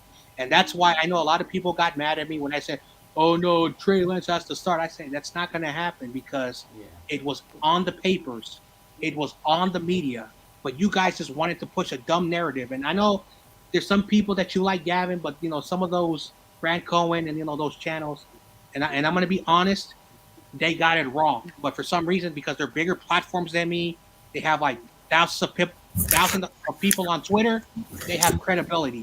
I had no social media at the time. I grew my channel. Yeah. Anyway. I can understand what you're saying, John Jay, but either way, they're gonna get rid of Jimmy G eventually. Well, I know that. I knew that Jimmy was not going to, basically in January, I called it. This is Jimmy G's final year. This is before the season ended. And you want to know why I said that? Because you could not have a quarterback who misses 48% of the games in 3 years. Yeah. So I knew that. Yeah, that's a lot of time, miss. There's no way I can see him playing this year. Like imagine if your quarterback BPS. Imagine if your quarterback Hurts, like in a 3-year span, missed 48% of the games. That's not a future quarterback, right? Hell no, I would want him gone. So it's not just a 49er thing. It's in NFL overall. You don't keep a quarterback that's hurt. Yeah, especially when he's holding your cap space back, bro. Like that's exactly what I was gonna say, CG. Especially when he's holding up your cap space and like the money and stuff. He should have taken a significant pay cut, bro. Like take half your pay cut and give us the entire players we can build around, dude. Do like Tom Brady did. Take a freaking take a friendly contract. Why He never would did. Jimmy G take a pay cut for a See, team see, he that the would take fan that base, pay cut half the if fan he's base still the hates starting him? quarterback. That's only how he'd take that pay cut. If he's still a starting quarterback, he'd take the Wouldn't have pay cut. taken. But No, if he Trey wouldn't Lance have. could be the starting He wouldn't have quarterback, he ain't taken no taking pay it. cut to stay with us. Why But would he long take a before pay cut that, he to wasn't stay with taking the pay team cuts, dude. when Long he doesn't before even that, he like him? wasn't. Of course, because you just paid him then. Nah. You just paid him. He just took you out to the Super Bowl, and then he got hurt the following year. Yeah, And he's then got after an that, injury. What we did is we renegotiated his contract, so we've got an injury clause in it now. He's got to start so many games he has, and otherwise he doesn't get his money. That's why Jimmy G is playing hurt this year. of course, he Because want his that money's bread. on a line now, right? Yeah, duh. Because his money was guaranteed last year, he went down with a broken toenail and he said, fuck him. I broke a toenail. I'm still a big fan. I'm still a very big fan of Trey Lance, but I'm still very, very, Well, this is why I very want to see skeptical. BPS. BPS I'm is who I want to see. still If we very lose to the Rams skeptical of Monday, him. Well, Though. number one, he's only played one and Yeah. a half games, dude. I if we get lose that, to the but Rams John Monday, Jay, I want to see John him Jay, start in the week after. I've watched Trey Lance for like such a long time in terms of like his North Dakota State days too. To where like I've seen a lot of his progression, and I like how he's progressed in terms of like him in the pocket and stuff. But man, there's like some red flags there. No, okay. All right, let me tell you something, BPS. Did you watch the 318 snaps of pass attempts and the 520 snaps with passing and running the football on the film? And I unfortunately I can't give you the resources I have because you have to pay certain subscriptions. Yeah, I get. Yeah, I know. So Trey Lance had over 500 snaps under center. 500 snaps under center. And he had 318 pass attempts. And of course, the majority, 50% of the time, he was running the football. Okay, he's a quarterback who's very mobile. But I never said he's going to ever be Lamar Jackson because they have No. I'm not saying that. I'm just saying there's like now, red flags there. Now, So, there was only like probably less than 10, probably maybe a little bit over 5 red flags. And one of the things was he had a rocket arm in intermediate throws, meaning the way where he throws the football, he throws it really hard. And he's even said that. And one of the best guys you need to check out is Greg Cosell, Howard Cosell's nephew. And he says that once Trey Lance stops throwing the football like a baseball player, he's going to be more accurate in the intermediate game. But when it comes to his deep ball, he has a really good connection percentage. Basically, when he was in college, he had a 75% completion percentage, 25 plus yards. That is a really good stat. Now, yes, he did play with horrible competition, Division II, blah, blah, blah. I get it. But you want your quarterback to be a pocket passer, and you can develop that because he played in the pocket. But, of course, as I mentioned, 50% of the time, he would run the football because he was running, because the defenses, especially they were not really aggressive on him. And now he's coming to the NFL where the defense is bigger, faster, stronger. And he doesn't so he protect has to himself learn. when he runs. He Yeah, doesn't so he protect himself either when he runs. also he has to learn how to slide because he still goes heads first, and that's the thing that you don't want him to do. So once you correct all of yeah, so you have to correct all of that stuff. Also, Kyle is treating him like an RG3, which I don't want him to do that because look what he got RG3. Yeah. Yeah. I'm not even sure Kyle. I mean, Trey Lance's potential. But Trey Lance's potential can be exactly like a Steve McNair. But dude, like they got to work on him. I think when he has a full off season of getting training, maybe he should get some work with Kurt Warner or Tom House to help on his mechanics better, so he could be more accurate and not throw those fastballs like that. Unless he needs to throw in a deep pass, then that's the difference. But as soon as he learns to work on his touch up more, I think the ceiling's going to be off the roof. But he needs reps, I think. Like Jimmy Garoppolo, I don't know why, but I don't want him to start no more. But Kyle has made the dumbest thing Yeah. That as long as they're Jimmy mathematically out. that doesn't make any sense. Basically, you're saying that you're going to just ride with Jimmy. That doesn't make any sense to me. That doesn't make And even at this point, you're 3-5. What you got to lose with Trey Lance? I know, Like, you have more to gain than lose. Remember, here's the problem. Like, if we lose at 6 losses, they would have to try to win out as many games as possible because the number 7 seed last year, the number 7 seed was a 8-8 Chicago Bear team, an 8-8. There's a possibility that a 8-9 team could make the playoffs. Yeah. So that's because of that stupid 17 game schedule. Which is gonna be us or the Giants probably, So or the Vikings, Technically, if we lose against the Rams, we're mathematically impossible because the Falcons and the Panthers are fighting for that number 7 spot, and the Vikings are also fighting for that number 7. We're already and the Eagles and Giants. Well, the Eagles are not going to win no more games this year. Damn. Oh my! You stop it! You stop it! You stop it! You don't know what you're talking about if you think that. Come on now. Of course Number one, the only reason why you guys won a Super Bowl was because your backup quarterback played better than Tom Brady.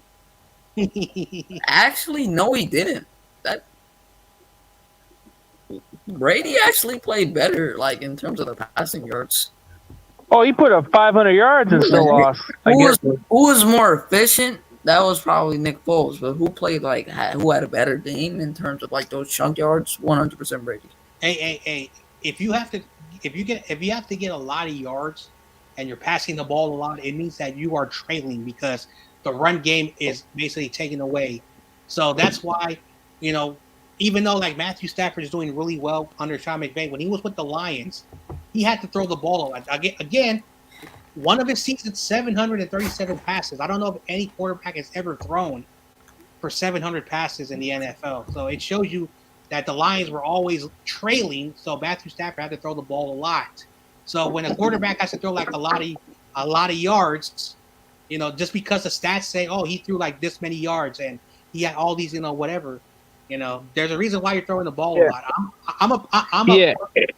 So did Nick Foles though, John Jay.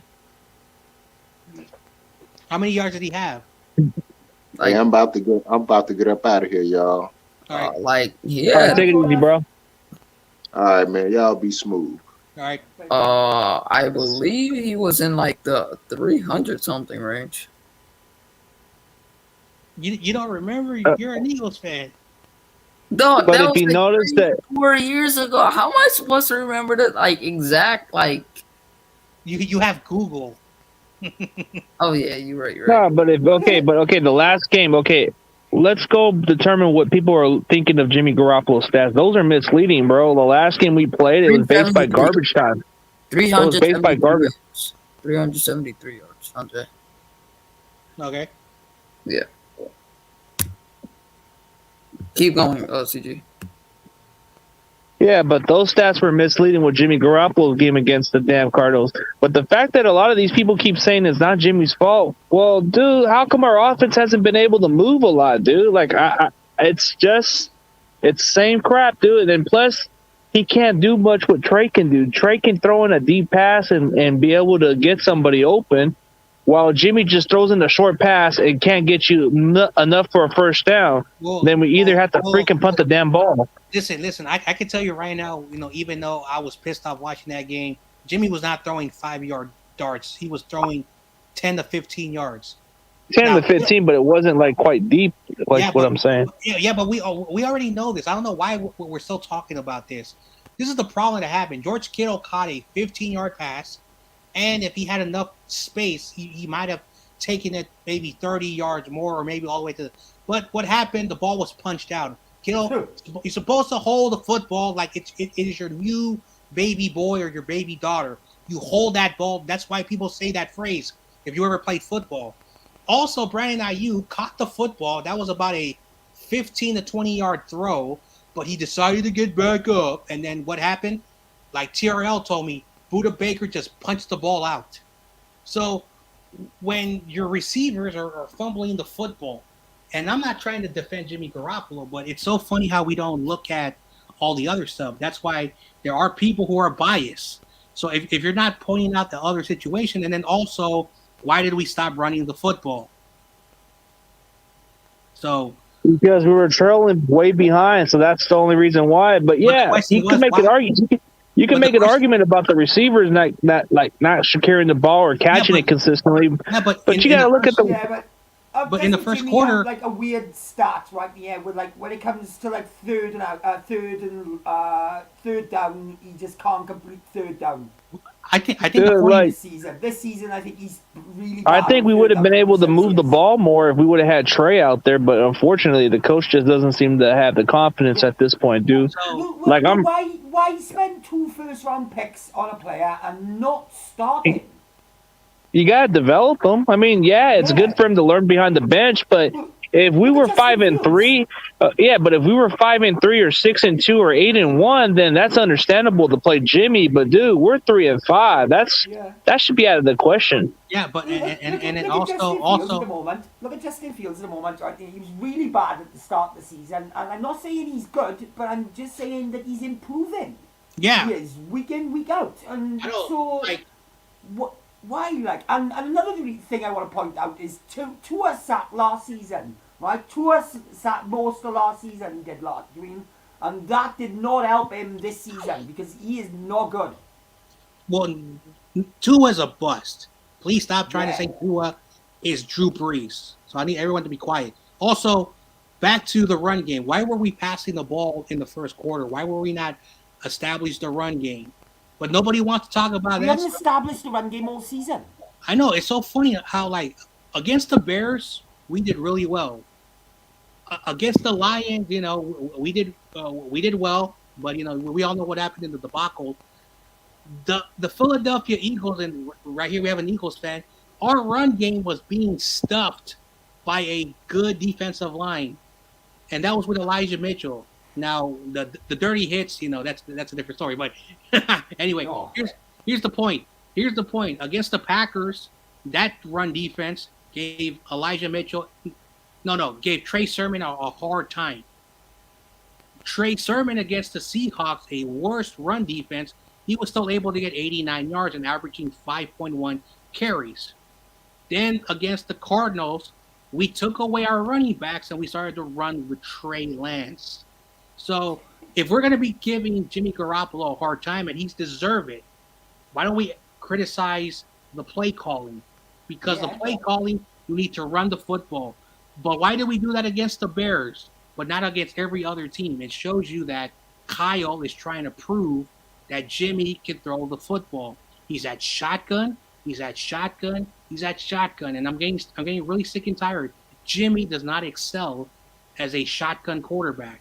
You got to run the ball more, too. We got to be able to run the ball more. And I feel like when we run the ball, our offense starts to move better. Like, even if we get 5 or 4 yards on that run play, that opens up the play action, and we can probably get a 6-yard pass or a 10-yard type play and make it into a big play. But, dude, like I agree with you what you're saying, John Jay. If we were able to establish the running game early on, then we'd be able to build on to our offense. And it's been a non-existent. And Shanahan, dude, this is why we lost the freaking Super Bowl, dude, because you were throwing the freaking ball a lot more, dude. Start sticking with running the ball a little bit so you can open up the passing game. And those Debo short pass plays, it's kind of worked in our favor when it comes to the best blocking, but there's been times where we haven't been able to execute them. While we're also pointing fingers, we also need to point fingers at D'Amico Ryans and his vanilla defensive plays as well. We do, guys. Because D'Amico Ryans has sucked this season so far. Man, I hope the Jets fire Salah so maybe we can get him back. Man, I don't know. Please. All right, so I just pulled the numbers out. 49ers offense third down efficiency. We are 30 for 90. So basically, we have in 60 third down plays, we have incomplete or whatever. Third downs, you must be efficient. You must be a 50%. Yeah, I said that. I said we were crap on third down. I know. So, but yeah, that's the number. So we've only converted in 8 games 30 third down. So if you divide up, we played 8 games. So let's divide the numbers. Yeah, so that's 8. That's 30 divided by 8 is 16 It's points. over. It's over 3. 3.3, something like that. It is. And then, so basically, the Niners are 3 of 11 on third downs per game. That is awful. That is awful numbers. And I'm a numbers guy, so That's the reason why our offense hasn't been moving. Yeah, they haven't been moving well. Like if you're 3 and 11 on third down, that's terrible, man. Also our opponents on third downs, they're 40 of 102, which is kind of weird because our defense is trash. So they've only converted 40 out of 102 third down attempts. So something is wrong with that defense. If it's showing that our defense is doing decent on third down, so something's wrong with that defense that nothing makes sense anymore. John Jay, can you tell me where in the league we rank with penalties conceded? Yeah. Okay, give me 1 second. Let me pull that up. All right. If you include the penalty yardage, we've given up a lot out of those penalties, so it's terrible. So listen. So basically, the secondary, they have 30 penalties. This is the secondary. In 8 400 games, 30 penalties. That's just secondary. For 400 yards, and then the linebackers and the defensive line 18 for the remaining 175 yards. Overall, we have 48 penalties for 575 total yards. We've given up nearly 600 yards in fucking penalties. That is stupid. And that's the only reason. And that's the only reason why the teams are beating us, because of those penalties. Yeah. At least 2 of our losses were down to penalties. At least. Mm-hmm. At least 2 of them. The 49ers have fumbled 12 times. And we have lost 8 fumbles, and our turnover ratio 12 fumbles in 8 games. That's nearly 2 fumbles a game. And basically, the turnover ratio is -9, so that's bad. And that's by the numbers. So when your offense is turning the ball over and your defense is causing a lot of penalties, that's why we're 3 and 5. It's not Jimmy Garoppolo. I know Jimmy Garoppolo has had some bad games, but not all of it. Yeah, so that's the thing that some of these fans don't understand, is that Jimmy Garoppolo is not the running back. He's not the offensive line. He's not the tight end, wide receiver. He's not the defensive player. Now, I would say 40% of the issue on offense is Jimmy Garoppolo. 20% are the field and position and the playmakers, and the rest is the coaching. So that's the thing, because Jimmy Garoppolo against the Colts, man, how many third downs and out they could not finish. And then against the Packers, oh my gosh, he threw the ball. The offensive line has to shoulder a lot of responsibility on offense as well. And then I'm not going to talk about the 26th ranked run defense.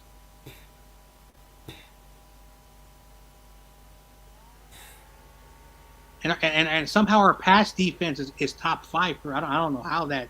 Yeah. That doesn't make any sense.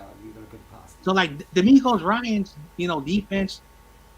Like, I think, what if everybody was healthy? Because if your pass defense is in the top 5 but your run defense is horrible, it shows you that the run game, we're giving up a lot of yards. When our corners and our safeties are not playing bad, they're causing penalties. That's the problem. The thing is, right here, how can we be 5th against pass defense if we've given away like nearly a total amount of 600 yards in penalties? And a lot of it was the defensive backs and the linebackers giving away the penalties, correct?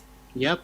Yeah, so that's probably why we're 5th, because of all the penalties we're giving away. Mm-hmm. Yep. And then something very funny also, Eric Armstead had his best game as a 49er, which is so funny. He had a good game. He had a penalty too. He had a penalty for that face mask. He would have had 2 sacks if it wasn't for that stupid. That was soft. That was SAWFT soft. I know. I don't like it.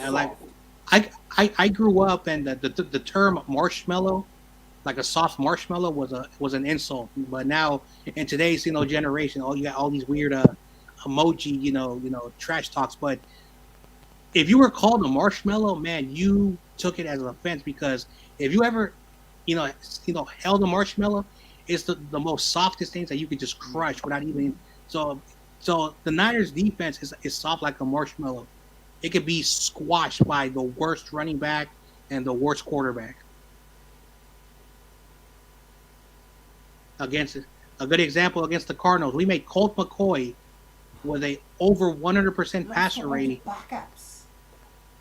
Sheesh. Rondell Moore kicked our butts in the run game as well, and Christian Kirk, was, and then of course James Conner, just had the game of his life. Ate us Dude, up. we made James Conner look like freaking Derrick Henry out there, dude. So he had 3 touchdowns. We made James Conner look like Barry Sanders. Nah, more like Derrick Henry because of his body weight size. Yeah, true. Anyway, man, Terrible. like I said, the phrase, this is a long season, so just just go one game at a time and see what happens. Well, I'm gonna be honest, and people might hate me, but yeah, whatever. But I've been out on the 49ers since week 1. But yeah. So how's the addition of what's his name, that one defender we just got? I don't know how much of an impact he'll make, but we'll see. What defender? The one we got from Houston. Yeah. Oh yeah, that guy. Yeah. Did we use them last game? No, he had to get to the reps. No, he'll play this coming game. Yeah, Von Miller. No, not, Odell Beckham. He's not playing this week. Because he's only been with the team now so this Friday, and they're going to be traveling tomorrow to Santa Clara. So he hasn't even read the playbook yet. So he'll probably be the next game that they play. And see, Von Miller for sure is going to be on the field. Aaron Donald. I see Jalen Ramsey. Yeah. And then on the offense, Cooper Kupp. Yeah. So. Mark Stafford. Like, hey, but can you imagine what we can do, bro? Hey, but hey, I don't know if you saw my Vern. Yes, left. We just talked about Zach Ertz, look. Oh. Anyway, hey, I don't know if you saw Gavin, but Vern Glenn, who on my Instagram, because YouTube said it was a copyright claim, so I said screw that. Anyway, right. So I put out on my Instagram, so I'm happy that I can upload cool videos now on Instagram where I cannot put on YouTube because copyright claims and blah blah. Anyway, there's less copyright on the Anyway, so Vern Glenn said that last week the Cowboys were supposed to beat the Broncos, and the Broncos beat their butts, and the Broncos were in Dallas, and he said that maybe Kyle still has McVay's number, and we can maybe steal against the Rams. So like Vern Glenn, who's very respected in the Bay Area. If I ever can reach out to his team, because he works at a news station, and he's been in the media for over 30 years. If he ever comes on my channel, oh man, it's going to be the most highest rated show on my channel because he is a big deal, bigger than Grant Cohen, but that's a different thing. But he said that you never know what can happen. It's any given Sunday, and even though Vern Glenn, he's one of the most unbiased reporters out of the media here in the Bay Area. He's one of the most intellectual, smart dudes, and that's the reason why I follow him. When I watch him, I think he has Twitter. I don't know about Instagram, but if anyone can get Vern Glenn on their show, that's like royalty, Bay Area royalty when it comes to 49ers. I've never heard of him. I haven't. Yeah, well, I'm going to get Kruger again, so that's going to be a big deal too. I'm done with Kruger. I reached out to him like 5 different times, and he always flakes out. He says, "Oh, I have a radio show from 4 to 6, so I can do a show after 7." So I said, "All right, let's do 7:30. He had to cancel because he had an emergency, so I forgave him for that. The second time, after the show, he had a meeting. So he came back home and he apologized. The third time, he says he can do early morning. So I said, all right, well, what time? He never got back to me until 2 weeks later. He said, oh, my bad. Let's try to do 7:30. After that, nonstop. I was like, God damn, dude. You know what? Screw. I think you have an issue with me. So I'm like, screw that. Well, he told me. He goes on your show twice, and he goes on First Takes twice. That's messed up. Well, I don't know. I don't know what the issue is with other people, dude. I even try to reach out with other people, but dude, I mean, on the bright side, dude, you got Steve Weich. That's a big deal, bro. Yeah, but I haven't been able to get any more media personnel guys. So, but I might have someone. Keep grinding, bro. I know some. I might have someone who works at a news television station that covers sports. So I'm still trying to get the confirmation, and of course, Pale Time. Me and him are going to do the Monday reaction. So I'll finally have a guest after 2 weeks in a row with no guest, and I'm going to just basically try to have guests on for the Monday reaction. But Pale Time saved my butt, and all those other 49er content creators like Jay in the Bay, you know, oh, I'm working. Well, okay. He told me in a few weeks he'll get back to me because he wants to do a stream with me. He said, "Yeah, I'm down, but just give me a few weeks because I got a busy schedule." So hopefully, First Takes, tells the truth. But I'm starting to see all these, guys and like. John Jay, who has Rob Shoe? Yeah, dude, First Takes to me, he's kind of like changed a little bit of his ways ever since he's got that 2K subscribers. But I'm like, I've got nothing against him. I respect his grind, but I guess his schedule's a bit iffy from what he told me. So he works late, so that's understandable. But there's been times I've seen him on other people's streams, bro. I'm like, okay, no worries, anyway, but damn. Anyway, Gavin, you said shoes? Yeah, Rob Shue's he's a cool guy. But Rob it's like, Shoe. Yeah, Rob Shoe. he was on my show for that one the sad part is that was probably before he hit his 1K. But if he would have gone into his 1K, I probably would have had 40 people watching my channel. I would have got at least 40 or 50 people watching. Listen, I do have a bias for anyone that, goes to Grant Cohen. And like I said, I'm not saying all these guys are horrible people. Like Vish, I don't think he's a bad person. Aponte, I don't think he's a bad person. But these people, for some reason, have a bit of an arrogance, and I don't know why. And the people who I've had on were basically these small guys. And as they got bigger, for some reason they forget where they came from. Where, like, when I had First Takes barely over 1K, and he was telling me, "Man, I'm so happy, John Jay. You're going to be on my show all the time this season. I'm going to be on your show."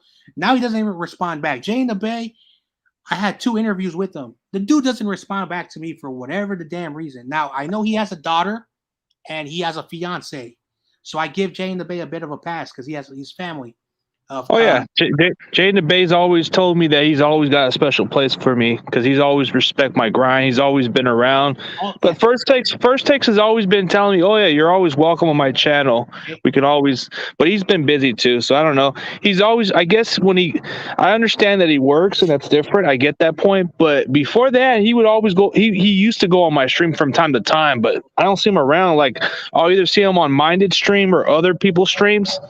I see him around there, but I'm like thinking, damn, he doesn't even say what's up to me anymore. Yeah, so even for a quick second, that's all it takes. And then the Beast Rider, who was the coolest dude to me, like he was like the most like. I really liked him. Okay, Beast Rider, he had my back. I've sent him a bunch of Instagram messages and I've sent him some emails. The dude's not responding back to me, so I don't think he's doing the YouTube no more because. He it's been 17 days since he posted a video. So I don't think he cares about YouTube anymore. Plus, he's a beat writer for the NFL, and he's also a bodybuilder. So he has the money. So like, I don't know if he's doing this for the money or whatever he's trying to do, but and he's telling people to pay $15 for his Discord and his Screw that. and his newsletter. Why are you charging people $15 to be part of his Discord now, is he? Yeah, and dude, and the sad part is, man, he made a promise that he was gonna go on my stream and promised to be my guest, and that dude disappeared because of one incident, bro. I had one situation to deal with, and then I told him, dude, we can reschedule because of my dad's funeral. Yeah, anyway, Never came back to respond since. Anyway, and then basically he has a package. If you join the Discord, you pay $15, but you get the newsletter. So basically, I don't think he's charging for the Discord, but you also have to pay for that subscription, basically like a magazine. So basically, if the Discord money is doing well, he's probably, you know what, let me just do Discord because people are paying him the $15 a month, which is pretty good. Now, I don't know how many people he has on Discord, but if he has 100 people, that's about 1,500. That's some good money right there. Yeah, and the crazy part about it is, dude, I'm starting to notice some of these YouTubers that as soon as they hit over 1K or hit 2K, bro, they start to be less the way they are, dude. Like, I'm starting to look at it that way. Well, I remember before there was a lot of those YouTubers who were in the same level as me, and now since they kind of hit off a little here and there, they don't even acknowledge me no more. That's kind of fucked up. Hey, and that's the thing why I kind of regret what happened in the summertime, where I try to be, you know, minded of a lot of different opinions. So I went to Jack Hammer, and boom, I basically lost my cool and acted like a fool. I came on your stream, I acted like a fool, etc. So that was a tough summer for me. And the last time a tough summer like that happened to me was about 5 to 6 years ago, where, you know, I was just like getting into fights, arguing with people, you know, etc. So I was like, you know what, John Jay, go back to your own ways. Be the guy that you want to be now. Don't be that bad dude, because, you know, life is hard. Life is hard, and who said it? Was it Jonas or someone on YTC stream? Life is unfair, and because life is unfair, you have to take the punches. But once you accept how life is unfair, life gets better and better for you. So I've learned from a lot of bad situations in my life, and I'm very blessed that I'm still here breathing, because that's why I wake up every morning. And, you know, I used to be a religious kid because, you know, my kids put me in, you know, in religious school. Now I'm going back to that, you know, like mindsets. I don't go to church. I don't pray, but I always, you know, acknowledge, you know, that I'm breathing, and, you know, I take it every day. Yeah. I look at it that way, but you know what kind of really frustrates me the most, man? It's like it doesn't matter how much I put work on my content, bro. It doesn't matter. Like, most of them just they just have favorites. That's how you look at it. Like, look at the group of those other YouTubers, bro. I'm pretty sure like maybe half of them I have better content, but they still get some people around. It's based by the way they advertise it, or the way they do their intro, or the way they talk. That's pretty much what gets their attention. But I look at some of those YouTubers and I'm like saying, bro, I could put in a little bit better effort than they do. But yet they get some of the followers. Well, so I don't know. The problem is we've had this conversation, and for some reason you keep putting yourself in this pedestal. And you know what? I think this is the last time, and I'm not going to say no more, and you can whatever. I'm just putting I'm putting like different like perspective. Like, I've seen some other contents who have the worst, and they still get quite a few, but some people have their favorites. That's the difference. I already know what you're gonna say. Well, all right. I just want you to understand, and I'm not picking on you. Like, I want your channel to succeed. Now, we all know about investing money. You have to put your time and your effort in investing on your channel. Just because you have $1,000 does not mean that, all right, I'm going to take $1 out of the bank at a time. In 1,000 days, there's not going to be $1,000 left in that bank account. So how do you keep that $1,000 growing? The same thing with a YouTube channel. It's a hard grind. No one gets free money. Like money does not rain. Money is not given to you. You earn money. You have a job. YouTube is a job. Now, why do some people make like 50 videos and they have 1,000 subscribers, but why other people make like 200 videos and they finally get 1,000 subscribers? First of all, these people have thousands of people on social media like Facebook, YouTube, Twitter, Instagram. So they have a big advantage. And the people that are these, they're not random people that you're just subscribing or following or whatever, because they're not going to follow you back. So you do need an organic base. So say you have like 1,000 people on Twitter, you have 500 people on Instagram, and you have a Facebook group of like 200 people. All those people are not going to subscribe to your channel. You're probably going to get about 10 to 30% of all those people that will help you. So those people are going to get 30% of all those people. And then you start to make the content, and then people who love the content are going to start to subscribe, and you see the organic growth. That's why you see someone with 1,000 subscribers and they have about 100 people on a live stream, because it's organic. But some people like myself, and I still have a problem with this, I have almost 1.2 subs, and I get about 50 to 60 people per my live stream. Those are that organic stuff. And the majority of people who subscribe to my channel, they don't watch my content every single day. So you have to understand how that works.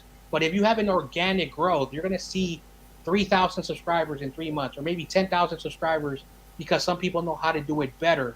And sometimes, and I know you're brutally honest and you have your persona that you do on it, but maybe some people look at you and they think, oh, this guy is just a bandwagon guy who doesn't know nothing about football. So you have to, and I know you're not going to do it, but you do have to polish yourself sometimes. That's why on my channel, I'm a little bit polished, but sometimes I do get a bit reckless and my feelings come out and I do, get angry.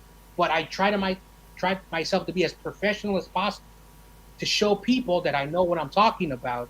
And that's how you get that growth. So yes, you do have to be a bit professional, and that's just the nature of the game. And the same thing in job and life, you have to be professional at certain situations. So that's how. I would have thought, since I've been on this NFC West roundtable, I would get at least some legitimate followers, at least. But it's not the case. And then also, Cardinals fans don't want to watch your content. Rams fans don't want to watch your content, and Seahawks fans, who probably are the most obnoxious, they're only gonna come to your channel to troll you. One example: Seahawks rule. Yeah. Well, I mean, there's quite a few Cardinal fans who might just come around, but it's like you got some Cardinal. Then maybe for the Rams fan, you got it's not a bigger percentage, but you got Rudy and you got Pale, and then you got that one dude named Edwin, whatever his name is. He comes around. I know, like Eddie, like he's good. Sam Dog is cool. Norcam is cool, but Chosen One's been the loyal one. Chosen One is like a Seattle fan, but he's been a loyal follower lately. Yes, so he's but the majority of all those fan base will only come to troll you. So that's the thing. That's true. So I know, because like Cardinal Rule, what's his name? Cardinal Rule. I know his fans don't want to come here and I'm going to subscribe to this guy's channel because he's talking about 40. No, they go to Cardinal Rule because he talks Cardinals. Yep. Easy. The same thing with Sheriff Bags and Ellenberg and Peyo and Rudy. They go over there. I come over to CG Ruthless Sports because even though you have videos on the other leagues and all the other stuff, because I know you, so I would do my best to support you, but you talk 49ers football. I don't follow Peyo Time, not because I hate him, it's because I'm not going to watch his content every single day. So, and because you're not a Rams fan, like you support what he's doing, but you don't like. Yeah. If I can get at least 10% of Romble's followers, then that would be great. Or get maybe about 20% of Grant Cohen's followers, then maybe I'd be onto something. But CG, you can't keep thinking about their followers. Just think about your organic followers. Plus, also those followers, like the Rumble followers, they're homers. So if you say any type of critical thing, and they argue in the chat, they get mad about it. The same thing with Grant. I guess getting a lot of Grant. And Grant, if you criticize one of his takes, those people are gonna eat you up alive. So it really shows you how the people, those who hate Jimmy and hate the direction of the team and just want to talk smack, they go to Grant because it makes them feel well. Those who want to feel homerish and they love their team a little bit way too much than John Jay and they want to hear positive things about Jimmy Garoppolo, they're going to listen to Rumbo. But there's other fans in between that are off-put by those two. So they're not going to basically go there. So they're going to go to my channel or they might go to Jay and the Base channel. There's very few of Grant's followers that's been going on my channel because they like there's quite a few that like the take on Jimmy Garoppolo, which I just put recently. But Grant, sometimes like I don't agree with most of his takes. I still think he knows what he's doing on YouTube. Like he might not be like he's a clickbaiter and he knows how to get the best at. Yeah, he's intelligent in some cases, but he knows how to get around with the YouTube stuff. Listen. In 1 year, in almost a year, he might reach 50K subs because I remember when my channel started, he barely had 20,000 subscribers. Barely had 20,000 subscribers. So what happened in the off season? People were angry at Jimmy Garoppolo. So what was he doing? He was talking shit about Jimmy Garoppolo, and look what happened. The dude has exploded, and he's basically monetizing, and that's why, he's getting those fans who basically, just want to hear hate on Jimmy Garoppolo. And he's helped a lot of other YouTubers that throw like Vish and quite a few other guys, and they're already elevating. They're getting they may not get the amount of followers like Grant's getting on the stream, but they're getting really pretty good followers when it comes down to it. Fish is on every Mondays, so yes, he's on the grow. Aponte's on, I think, once a week. Rob Shoes I wish I can go on there. Rob Shoes on once a week. Jack Do I need to go? Jesse Naylor is on once a week. I need to go on it. Listen. Those guys' platforms has exploded because he's allowing these dudes to grow. So I don't have that. So you want to get on Grant show, all you got to do is kiss his ass.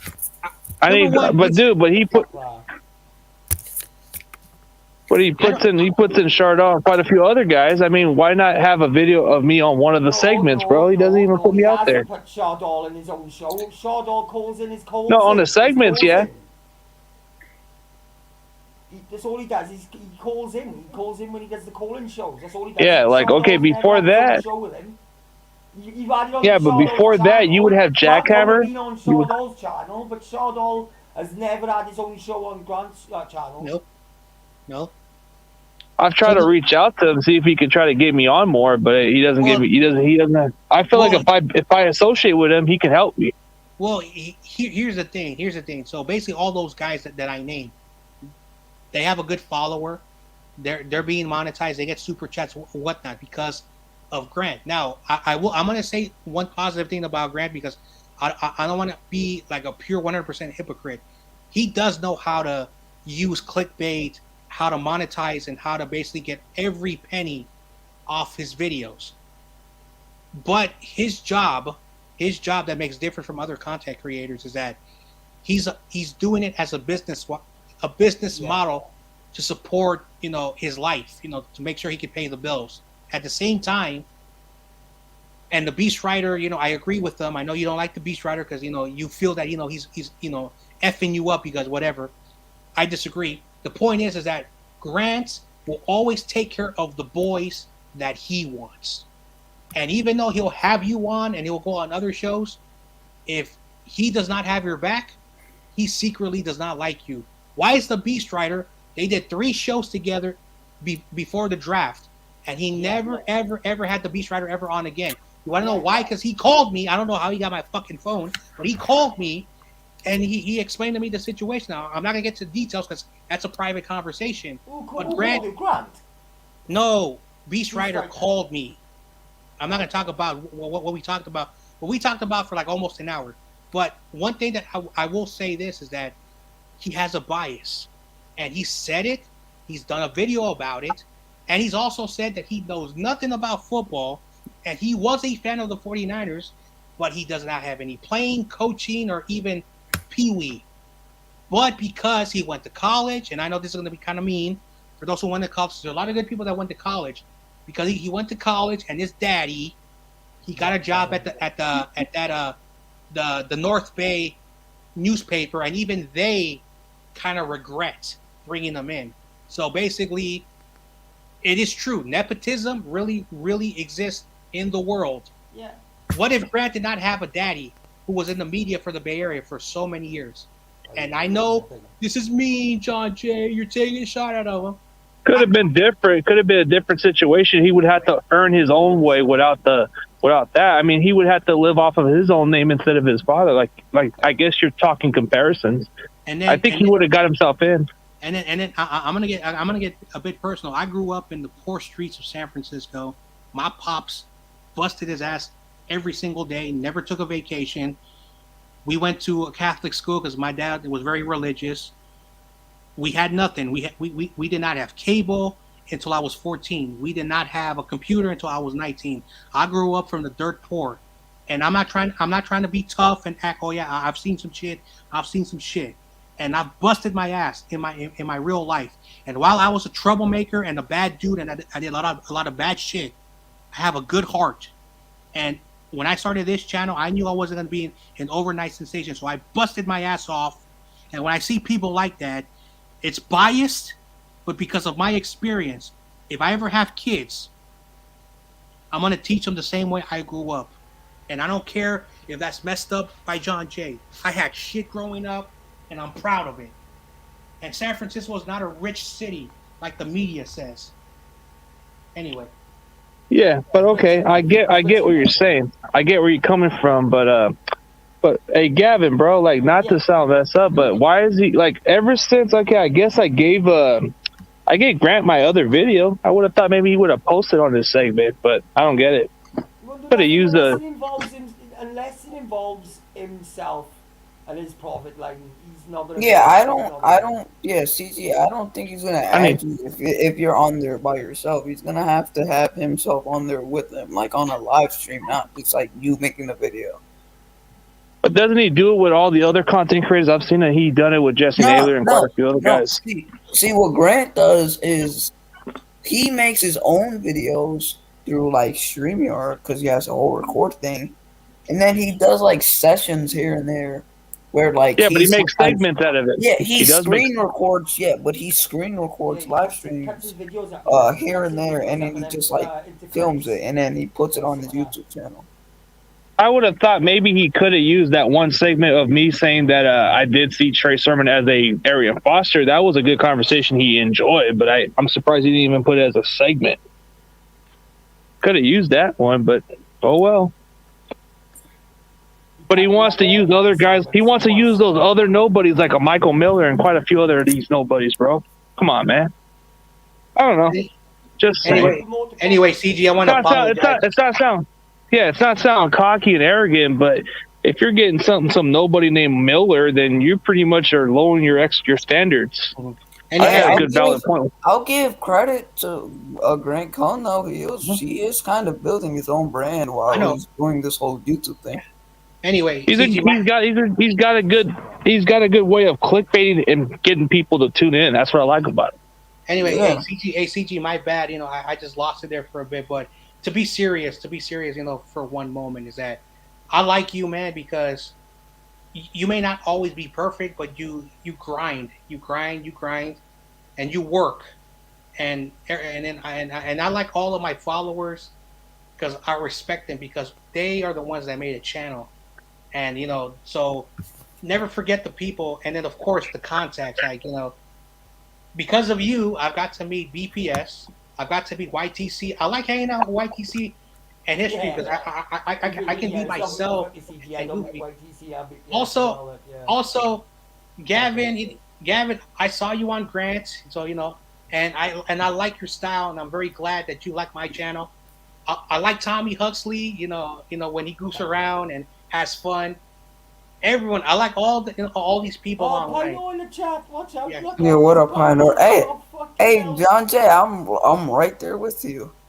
What you said when you were a kid, like you like grinded and stuff. I'm doing the same for my YouTube channel, man. Like for me, it's like a setback every single time. Man. It's like I'm like closer and closer to 1K, and then I just get dropped back down. And I already should hit 1K, but I can't because like YouTube has a whole system with the whole like takes and subscribers thing. They take the subscribers. Yeah, and I've been grinding and grinding and grinding and still not getting there. But like, I'll still try to keep going because I just like doing it. Listen, I'm 31 years old. You're Yeah. still a teenager, man. So right now you're doing this, and once you get bigger and bigger in the next couple of years, you will blow up, and and I know you're going to school, man. So I hope you're not doing like John Jay and missing school, but. No, I am a troublemaker, John Jay. I'll tell you that. So I cause a lot of heck. Okay. Anyway, and also I'm gonna give you a warning from my experience. If you're ever gonna be with a girl, make sure you don't have like 20 girls. Try to find that right one, man.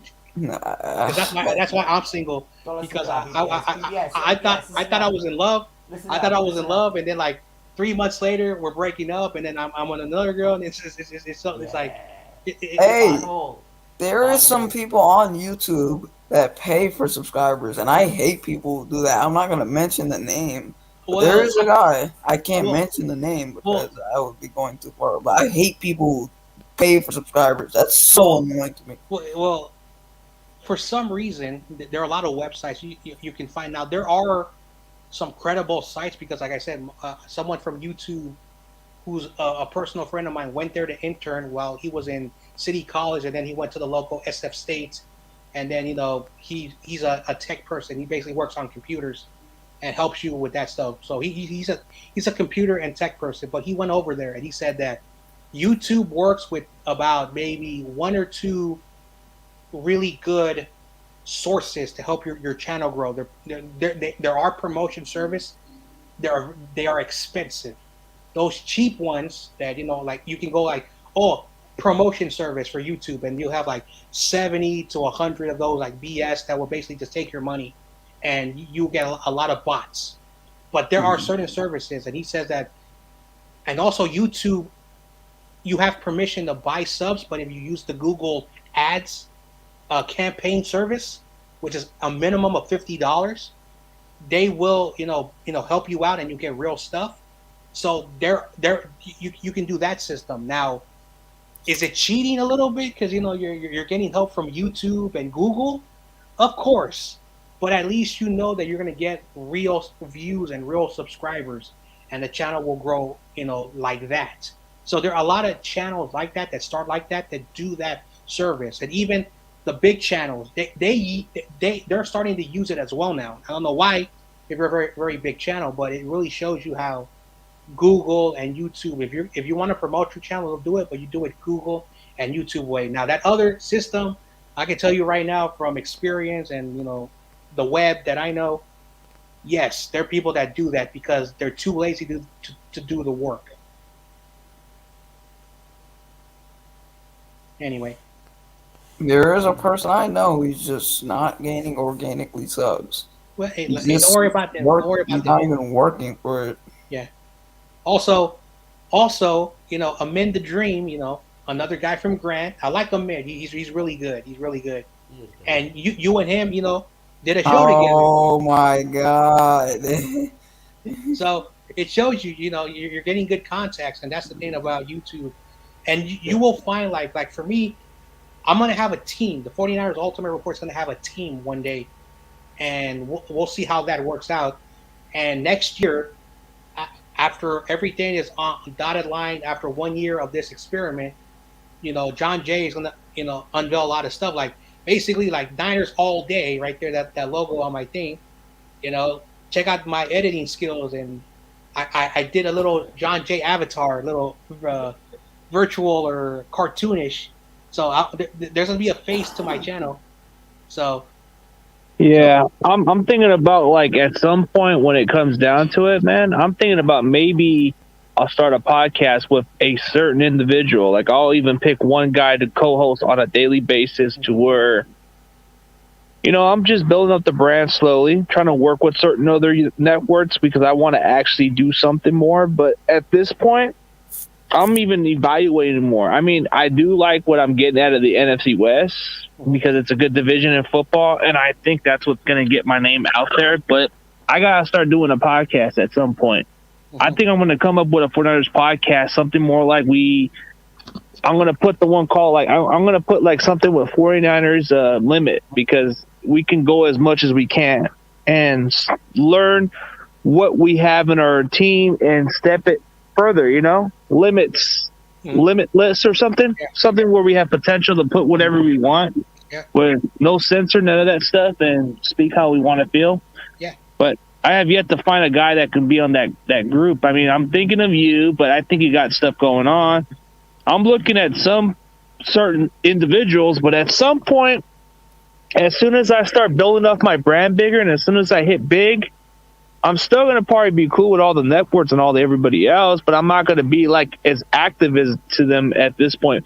Like maybe in a year or two, I'm probably just going to slowly distance myself and then start building my own brand.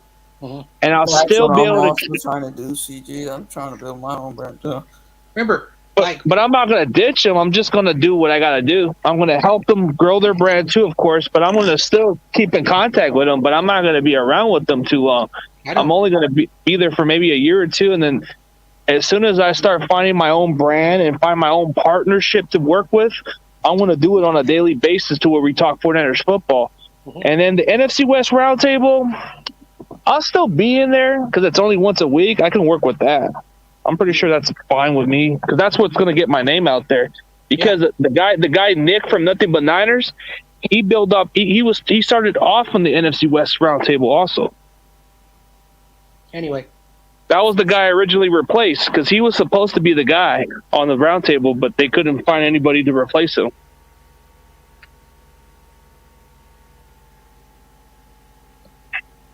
So and then like now my memberships, now I'm also coming up with some ideas where like if people who are members, they're gonna be like first in line for certain things, like basically intros and logos and stuff for them as well. Remember, like I said, once I continue to get big enough and I start to make actually some good money where I can actually rely on YouTube. But the goal for me, I'm not going to be on YouTube for like 5 to 10 years, like most YouTubers, because when you grow a business, you start from scratch, you get help. But I have always, since I was a kid, I wanted to be like a broadcaster or an announcer because I was just like a huge sports fan as a kid, and I know you have to go to college, but I wasn't the smartest. School wasn't for me, but the grind of a business, like if you look at the business, going to school. What? Imagine going to school. Well, number one, you're a child, so you have to go to school. No, I don't. I actually don't go to school. That's funny part. Oh, but in the futures, bro, it's like maybe at some point. I'm still going to do this content, but not like as much. I'll probably slowly step away a little here and there. But I'm going to still have some priorities at some point because, YouTube is a great platform to have. You'll get paid. You'll enjoy your content. But there's just the people who have the popularity and there's just the people who don't get the amount of followers. So it's like it doesn't matter how much work you put in, dude. Like I put in some ex-NFL players. And to me, I feel like I did a good job because I was able to get some connections. But to some people, some of them don't give a shit. Doesn't matter how much I put the work in. Dude, like if you're a true Niners fan, you should be able to check that because, dude, it's not easy to get those NFL players. They're not easy to get. You have to have connections. You have to have the people that got connections, or you got to know people in that way. So if I'm able to pull off Brian Young in an interview for at least an hour, that shows that. And if I can't get up to 1 or 5K views out of that, dude, that just means I'm just not a good content creator. So I feel like that's, dude, anybody who doesn't know who Brian Young is, they should know because that's a 49ers fan. But I'm not expecting too much out of it. If I only got like, what is it, less than 200 views out of Julian Peterson, then that just shows you how much they don't really care about the content because they don't really look at the players. But if I can get Diamado Lenore on my show, maybe it's a big deal because he's a current player. But if I had connection towards his sister, then I probably would be able to pull it off. Well, like, don't be too hard on yourself. And like I said, you brought in ex-49er players. Now, you have to start. You have to understand this, and it seems that you really don't listen very well, but that's okay. You have to understand the role of 10 on YouTube. You're not going to get all those subscribers. Now, I will say this. While you have the guest on the show, and you know they're fun to watch, as a person, and this is an unbiased opinion, and this is some hard facts and some truth, you don't sound like you're enthusiastic of having these people. You are like very like okay, and then you just piggyback of what they're saying. Now they like you, they respect you, but as a viewer, I'm like, why does he have this guy on? He doesn't know what he's doing, because that's how it comes off. And I watch this stuff. I'm not saying you're horrible. You know, I would never say that, but you have to be prepared. You have to have questions that you want to ask them. Things about this, talk about, some memories of the team, things about that, asking them questions, basically an idea is when you have a guest on big profile, you ask them about where you're from. You start off like a normal person. Then you talk about, their days in college, why they went to this college, talk about the influence and players up there. Then you start going to the pro questions, and then you start basically like an interview. But if you're just going to be like, all right, we're starting the show. This is Mike Rump. Okay, let's talk about Miami. And then, he's talking and then, okay. All right, let's talk about the 49ers. You're basically like not interacting with the people. And that's the thing, a little criticism. And I'm not saying what you've done is garbage, because what you've done is very successful and be proud of what you've done. But you have to connect with the audience. And you're always going to have the people who love your stuff watching you, but you need to start to branch out and be a little bit more of a professional and, like conduct an interview. Now, yes, don't be like, don't be like a reporter. Okay, we're going to ask you 50 questions on this show, and then be organic, be a person, be an enthusiast of the person you have there, because then the person, oh my gosh, man, this guy really likes me. I'm so glad I went on this show, because you have to have that interaction. It's the same thing with a relationship. You can go out with the person, but why do relationships always break up? Because both partners are not trying to care about it or one another. They need to have that connection. So just like in anything, human interaction and the way you interact with the person who's watching you on the screen, you need to have that connection. That's the reason why when I read all of my comments, I show the comments and I read it. Now, I know you're interviewing, so you cannot read all the comments, but showing the comments for like 2 seconds and disappearing, some people will like, oh, why does he not want to show my comment? What's his problem? So, there's a lot to learn. And I think if you correct some stuff, you will see better growth, better, etc. And watch, trust me. And I know we've had this conversation like a million times already, but I know what you mean by that. It's just, man, I got to work on being more consistent on the interviews. Sometimes, because of their time, their schedule of time, that's how much time they have left. And I have to get to the point to where it gets to the questions, because usually some of my guesses, they can't go on for an hour. So that's why I kind of get to the actual questions to where it relates to what gets them to the NFL or something like that. For example, Mike Rump, I did ask him I asked him questions about like his playing days and what started him to play. And then he talked about how much he liked Ronnie Lott growing up as a kid. So that inspired him to play football. But the interesting answer he did say about was when he played football, that's what made him play safety, because when he grew up, he just wanted to be the guy to hurt the kid. So he said there was this Johnny guy in his own mind, his own way of saying, good job, Johnny, and all that, but he wanted to beat his ass. That to me was the most interesting story he ever said. But then he talked about the locker room stuff in Miami. That caught my attention.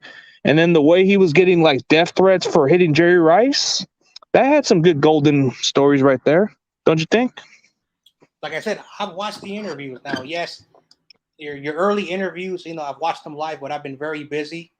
But I've watched the replays. So, but Yeah, like I said, that is just my point of view. Like as a viewer, like why when I go on a channel, like in general, like not just sports, but like there's a channel that I have outside hobbies and other things that interest me, and I watch certain channels. So for example, I like baseball, and I go to the Giants page and I watch their stuff, and they have professional quality stuff, but there are also some like San Francisco Giants podcasters, and some of them are just like, oh man, like I don't want to watch because all they're doing is just streaming and they're just watching the game and they're eating popcorn, and I don't want to watch that for 3 hours and they're not even talking.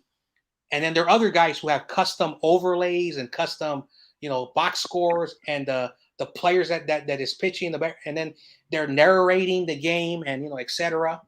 And I'm like, all right, this is more interactive. I watch maybe like 30 minutes of it, and sometimes I can go for like 90 minutes and I forget that I lost track. So there are so many channels that get it so wrong just because they live stream and say they have like 70 people and nobody's watching their stuff, but they're still live streaming and they're hoping, and then they get no chats. So it's a reminder that either they don't care or they don't know what they're doing. But then you have all these other guys. They have overlays. They have like 3,000 subscribers, and they have like 2,000 people in the building, and the chat is going so fast, and they can't even catch up. And they're doing a really good job, and people are also donating. They're doing something because they're interacting with the fans. Because remember, I can go on and just be talking like, and I can say dumb things like, for example, Patrick Willis is so cool. He's so cool. The 52, I can say dumb things, but what if I'm like, all right, let's talk about future Hall of Famer Patrick Willis, and I interact and I get people to tell me, their memories, and you see that growth, and then the numbers start to spike up, and then you see the people, oh, this guy is talking about Patrick Willis. I like Patrick Willis, so you connect with the people. Also, when you do a channel, you're also finding people who are just like you. You just can't get a random person, because there are people who are like you who are going to like you. Oh, I like this dude. I'm going to tell my friends. So remember, pretend you're watching your channel, and what do you want to see CG Ruthless do on the CG Ruthless, YouTube channel. So that's all I'm going to say about that stuff. Yeah, I guess I wish I had a longer video of actually kind of going on with the conversation with Brian Young, but he just had to hurry up quickly, so I had to get a quick picture out of him, which he was a nice guy. Mhm.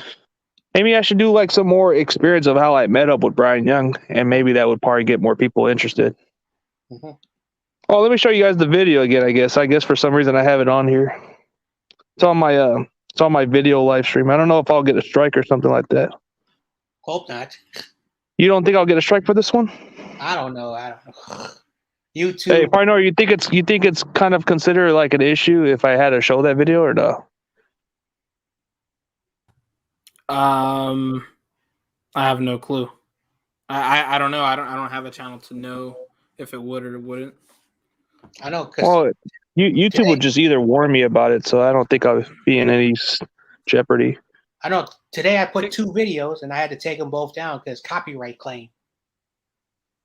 This one can't be copyright claimed because I technically just did a 35-second video of it. Oh no. I'm talking about my channel today. Like YouTube, they're very, very, and then Norcam, when he got a strike for doing nothing wrong, and then he couldn't stream and do nothing, and then we all know our the content creator Jesse, some idiot decided to show some pornographic stuff, and then his channel got killed. So YouTube, they don't really care no more. They don't care about their users no more. They just said follow the rules and we'll leave you alone. So I just don't Yeah. get. Do you like Jesse, John Jay? What? Do you like Jesse? Are you cool, Jesse? After He likes him. after the what happened to him, I like him. I like him because I feel YouTube is a little bit too much, and I'm starting to understand because before I wanted to be better than him because I was being egotistical. Now I realize that he's actually more smarter than I gave him credit for. So I was wrong about that. So I've been trying to call in on his shows, but he gets like 30 people. So, but I've watched his content, and he's one of the most nicest dudes. Even though he's not a big fan of Jimmy, but he does it in a very nice way. But he gets the point in a way that I like. He's like Waruna. They're very patient and they're very critical in a nice way. So yeah. Yeah, and he doesn't treat you any less than what people are. He doesn't think ahead of himself. Like, he always remembers where he comes from in some ways. Like, talking with Jesse Naylor, like, he'll be one of the very few guys who probably would either respond back or either a following day. And he kind of treats you like everybody else. Like, when he has his call-in shows, he likes to interact with his fans, of course. So that's been his way of doing stuff. And getting to know the guy, he's always been able to promote my channel, like on Twitter or either on YouTube from time to time. Yeah. He's always been a nicer guy. So even when I jump into his stream, and even though I might be in the back of the line, he might just even let me cut in for some reason and say, "Hey, I'm going to talk for him for a couple minutes," and that's it.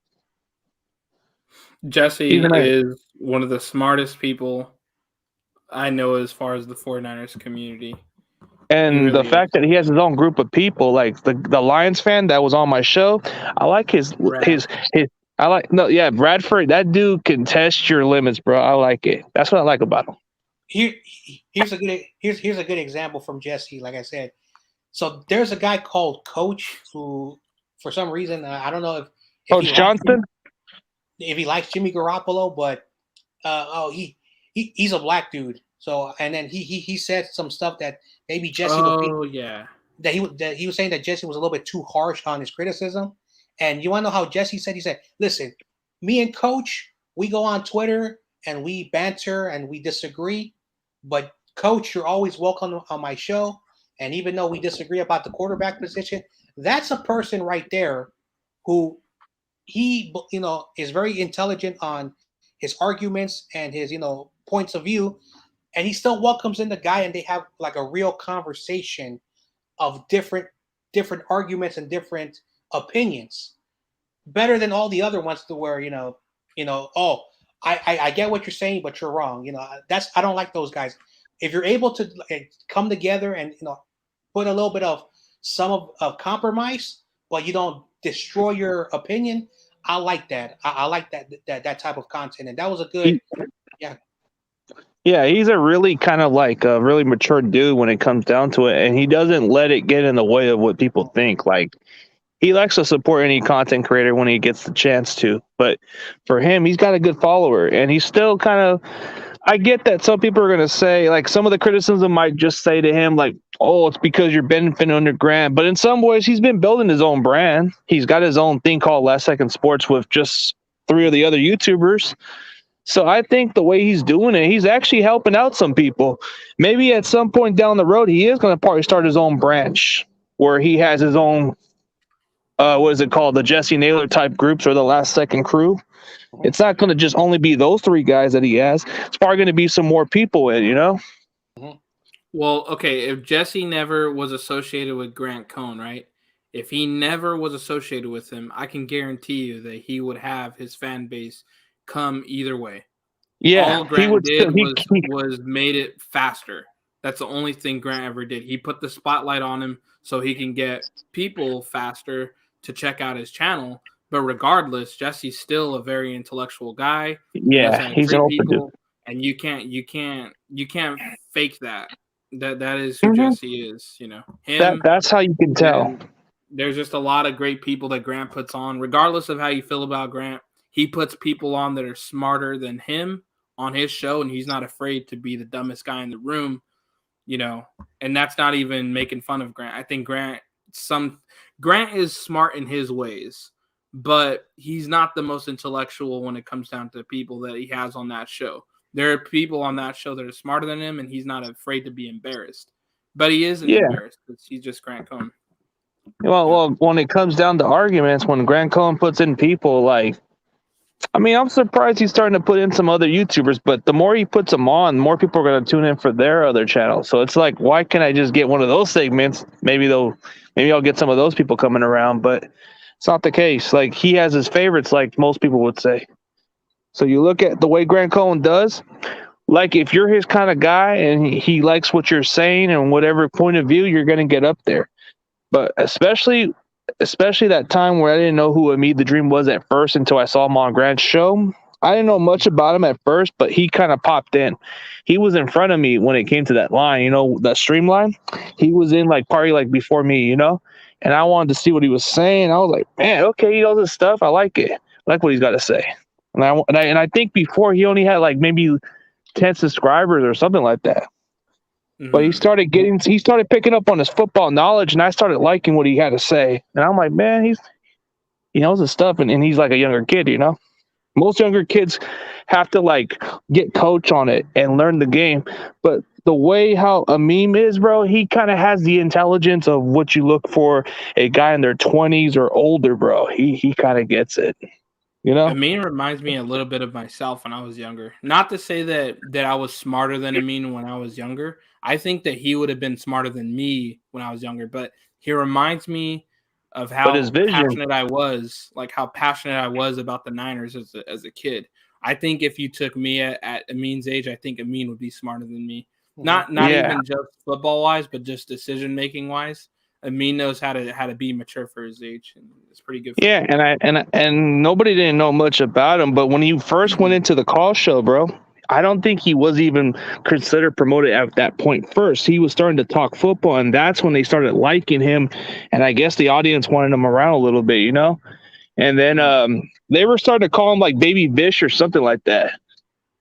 Remember that time? I think Young Vish, Junior Vish, all the fucking Vishes. They were calling him that, and I remember that because that was before I went into the stream with Grant Cohn.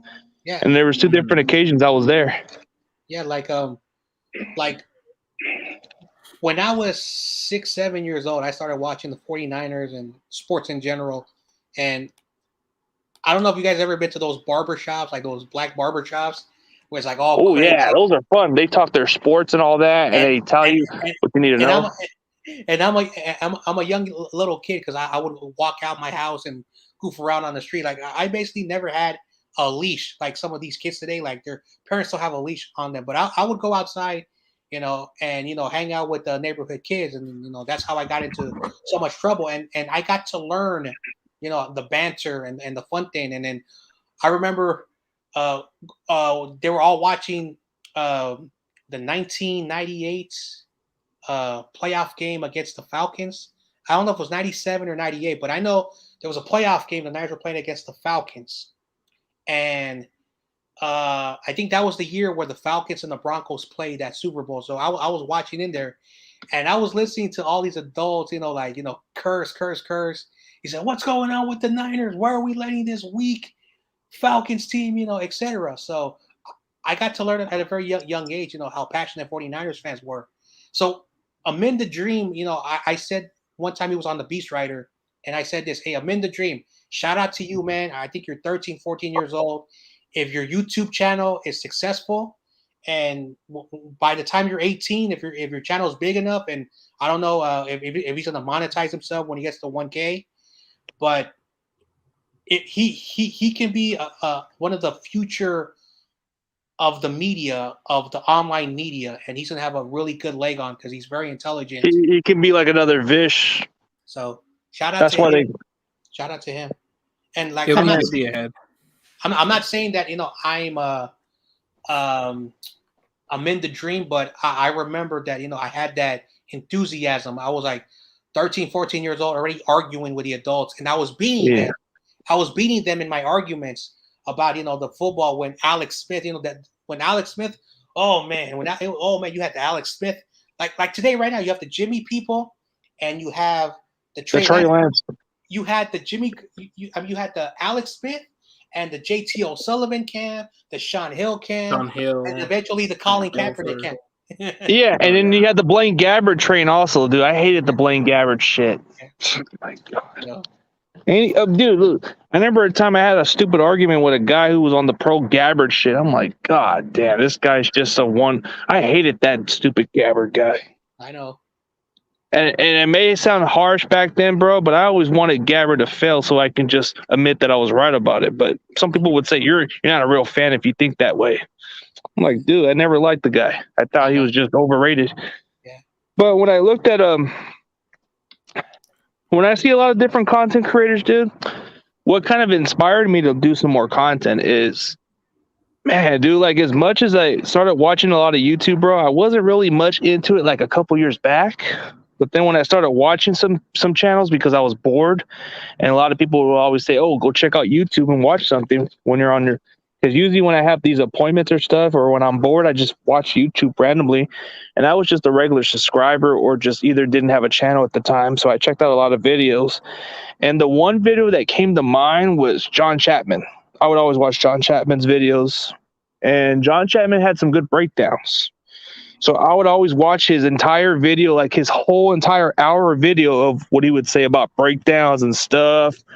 And I started liking what he had to say. And I'm like, oh, I know, I like what he got to say. He tells you the film breakdowns, other stuff. And dude, a lot of people don't give John Chapman enough credit, bro. To me, he was one of the very few YouTubers that I actually was inspired by. And I even told him to this day that he was one of those guys. Yeah, John Chapman. I wasn't that big on Rombo, bro. I just never cared for him. No offense.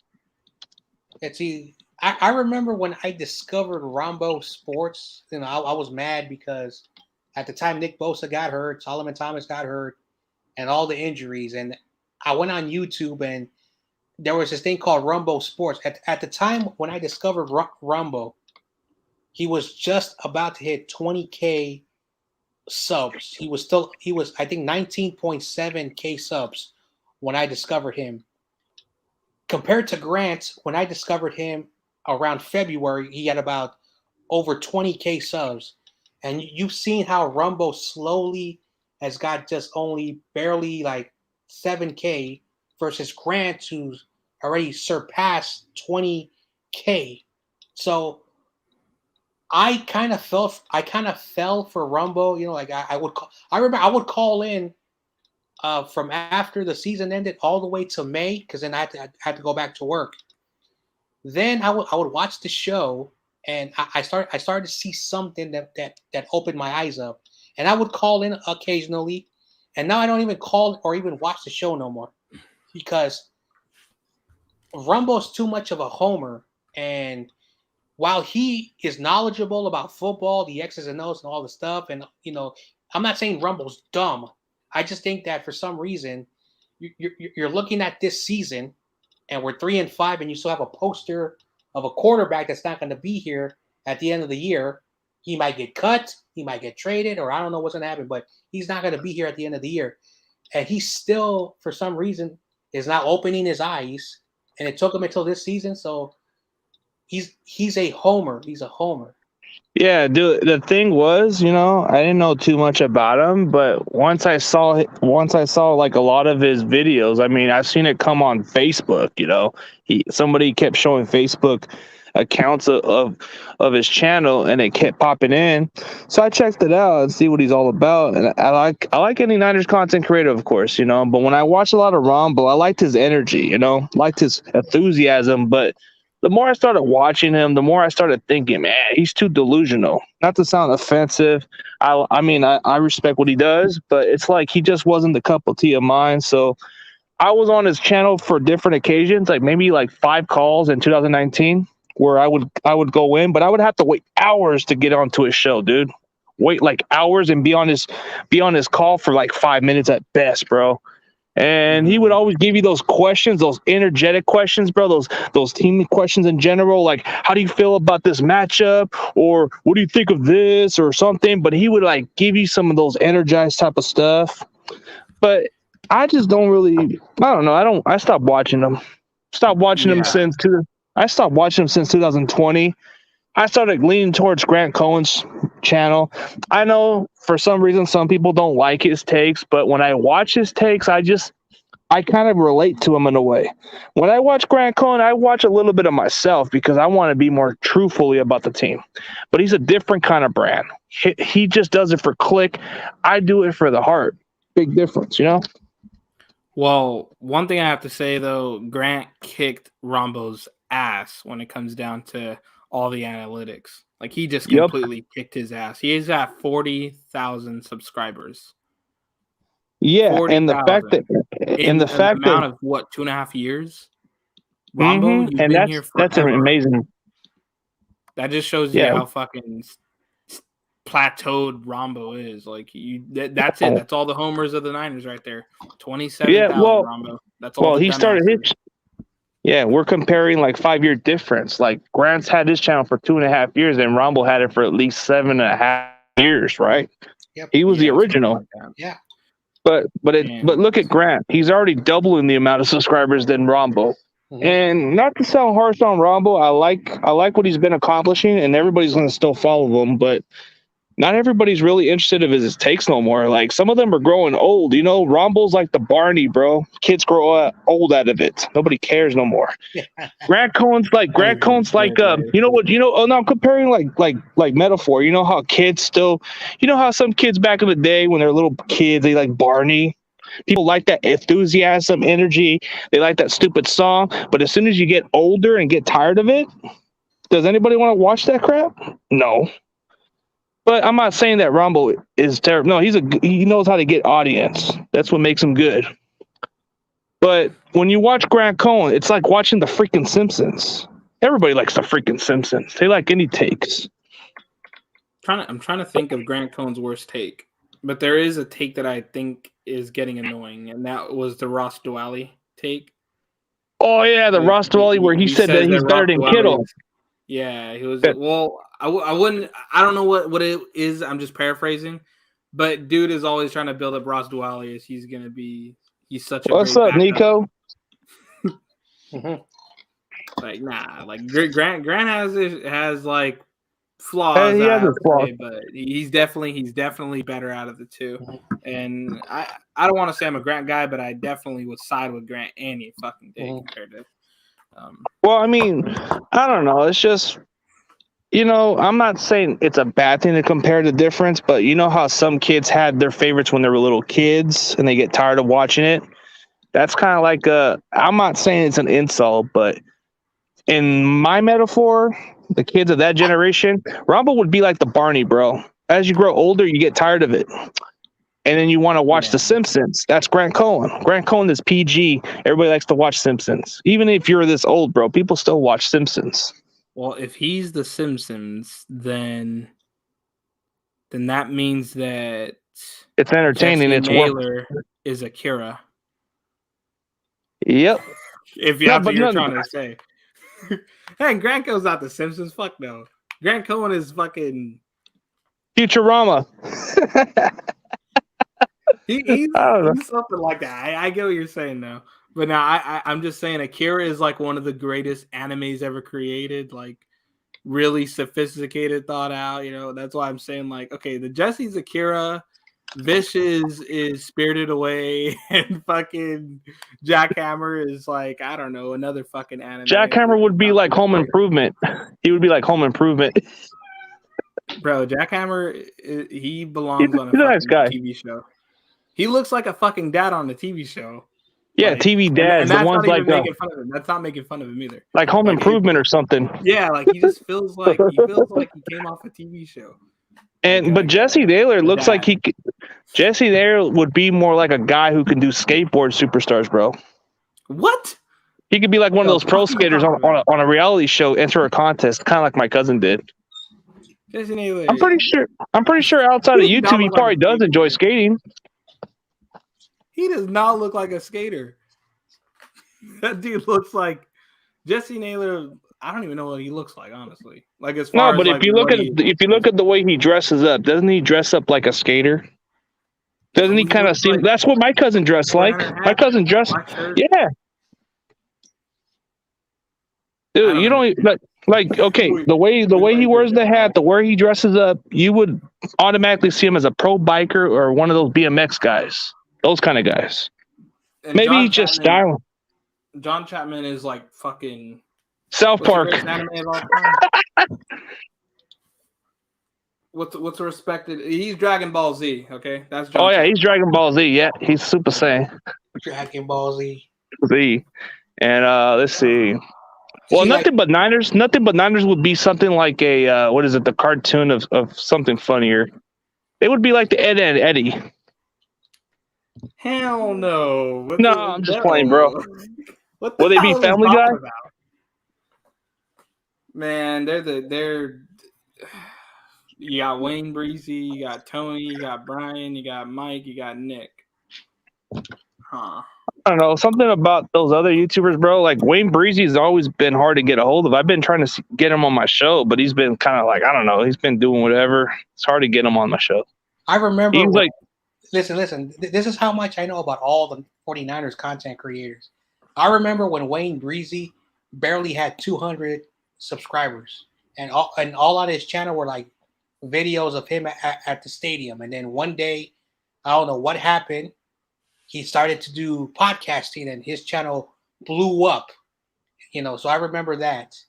So like I said, I've been on YouTube long enough to know all the players now, and I'm glad that a lot of 49er fans, and that's why First Takes, I love what he says. We are spoiled with so many different types of, and I remember when Eric Crocker, when you had him on, when his channel was still in the at 3K. Yeah. He was at 3K. I remember when his channel was in the hundreds, and then he went on your channel. I remember just around the draft time. Then he went to Nothing But Niners the week after, and then his channel just blew up. I remember. So he gave me about like 400 or 500 views for just him there in general, but he was a good guest. Everybody liked him, and plus he was a former NFL player. He was just mostly on the practice squad. Yep. Now I used to not care for him. Like I like really his takes. I liked his takes. He became cooler. No, I mean, when I started finding out about him, and I didn't even know I was friends with him on Facebook until he actually was a mutual on my friends list. And I'm like, damn, okay, I'll get a hold of him. See what's up. And CG, you're gonna get mad at me, but I remember when the SF Niner, or you call him Brad, he's a cool dude. When he was still in the hundreds, and I remember when he hit 1K subscribers. I remember that date. He was talking to some like small fan or a small content creator, very small. Then something happened. He started to blow up. So I don't know what these content creators did, because they were like all of us. But then Eric Crocker is almost at 7K. Brad is almost at 10K. I'm wondering, what do these guys have that you and I don't have? Now, I don't have social media. But I've grinded the old-fashioned way.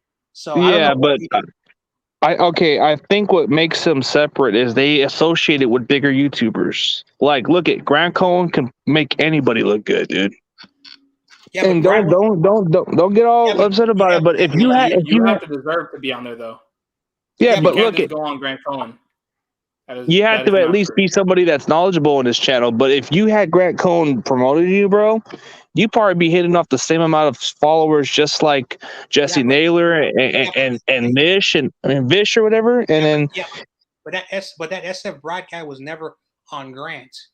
Wayne Breezy. Well, he did associate with him. He did. When? And to set the Not the first year, second year. My bad. And set the thing clear, never had a dislike on the guy. I just feel like he acts like he's above everybody, but I never said I disliked him. I know for some reason I say stuff, but some of them act like they are above, but it doesn't mean I have an issue with them. I just think, man, come on, man. Why you guys think you're the hot shots? They've been knowing each other by going to the practices and everything. And another thing why Brad got big, all of them know how to network. And I don't mean a network to go to. I'm not saying a fucking network that okay, this is what we're gonna do. We're gonna do this. No. I mean network, just the word in basic term that you know how to promote yourself with each other. They know how to promote each other very well. They don't need the Spotlight Network to promote them. They promote each other by building each other up and having good takes. I think that they deserve it though, because they do have good takes. Not all of them have equal takes. I'm not saying that, but I'm saying they have something special about them, in my opinion. On each of them have something special, and I don't think everybody has that. To make a fair argument about Brad, like he does have experience playing football. He did play O-line, so I'll give him credit there. And the fact that he's got a lot of inside info and he's got a lot of ways to like get those early like practice pit. I think he probably either took those from going to the training camp or the practice in general. He probably got up close and probably filmed it, which to him, it's pretty much what's giving him a lot of like majority of his videos. They either come by those type of videos. If you notice when you watch his videos, you see nothing but the practice videos. You see nothing but the game videos.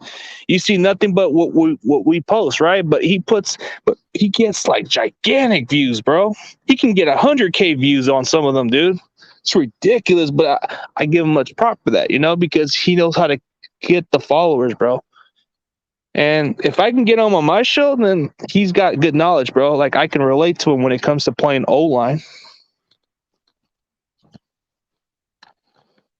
Yeah, and like I said, like, all the content creators, like one thing that is a misconception for people is that I don't hate nobody. Hatred is, in my opinion, is something that if you have hate for someone, there's an underlining issue for hate. I do criticize them very harshly. I don't know if I'm biased, and I will call myself out. There are certain things that I am biased about, but Grant, he basically knows how to run a channel to know how much people to come in, and he goes at the numbers and he goes with the money. So shout out to him for him. Everybody else, all the smaller content creators who are just like me and they bust their butts and they have better success than I. Shout out to them as well. I would never ever piggyback on their success. Like I don't want to say, hey yo, nothing but Niners people. Let me be on your channel so I can promote myself. I'm never gonna do that. I'm never gonna do that. Oh, hey Vish, let me be on your channel so I can promote myself. I'm never gonna do that. Or Jack Hammer or Aponte or Jesse Naylor. I would never do that because that's disrespectful for the hard work that they're doing because they're still trying to grow. And that's why even though you've had all these NFL 49er players, I always tell you, I don't want to piggyback off your success. I do my thing my way. It's a slow, hard, and sometimes stressful and angry process of growth, but at least I'm doing it by myself, and I'm very proud of what I've done because I'm already over 400 videos. I was like, damn, because of the hard work, and I report the stuff. And yes, sometimes I am a bit of a homer, and there are other times where I'm hating my team, but that's what a fan is. So I will always shout those guys out.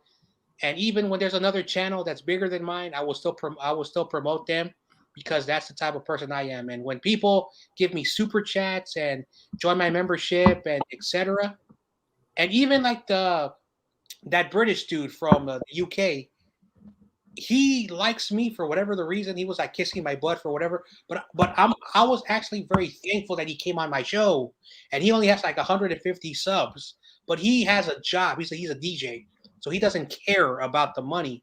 Plus, he tells me his channel, he wants to smoke and drink and goof around with his British friends and talk about football. So that's why he does it. He just wants to do it because he wants to talk football. And yes, it's a different time zone, so. Yeah, I mean, he's been reaching me out for me to go on his stream, and I'm like, dude, what time? And I'm like thinking, oh crap, I can't go at that time because I'm either asleep. And he was even telling me, yeah, I'll definitely have Jesse Sepulveda on my stream. You should go in there. And I'm like, all right, I'll see what I can do. But it's like, dude, I get the time zone could be different, but the way he streams, like it's a different time zone, like you said. It's probably like 7 or 8 hours past time, you know. Yeah, And after, it's about to be morning already. I think it's almost. I think it's going to be almost 6 o'clock over there right now. So yeah, and then yeah. when he streams, I'm barely waking up or I'm still asleep at the time. So it's like I don't want to sound rude to him, but I'm probably gonna say, dude, I don't know. It has to be a little different for me. And I told him, I told him I'm down for it. I told him I'm down for it, but it depends. You got to do like for him like 9 o'clock to like 1 o'clock. That's the best time for him. Now I don't know if that works for you, but that's like also for some reason like for him he says that he will do a very late show for him even though he has to be sleeping. For whatever the reason, this dude really likes me. I don't know what I said. He told me he likes me too. He says that he likes how I get all. He likes how I'm more outspoken and more personality. Like he even describes that the way my channel is. He likes that I speak out and not afraid of controversial. Yeah, but like I said, at the end of the day, like everyone has their own goal. I don't know what besides Grant and Rumble, and I'll even put John Chapman.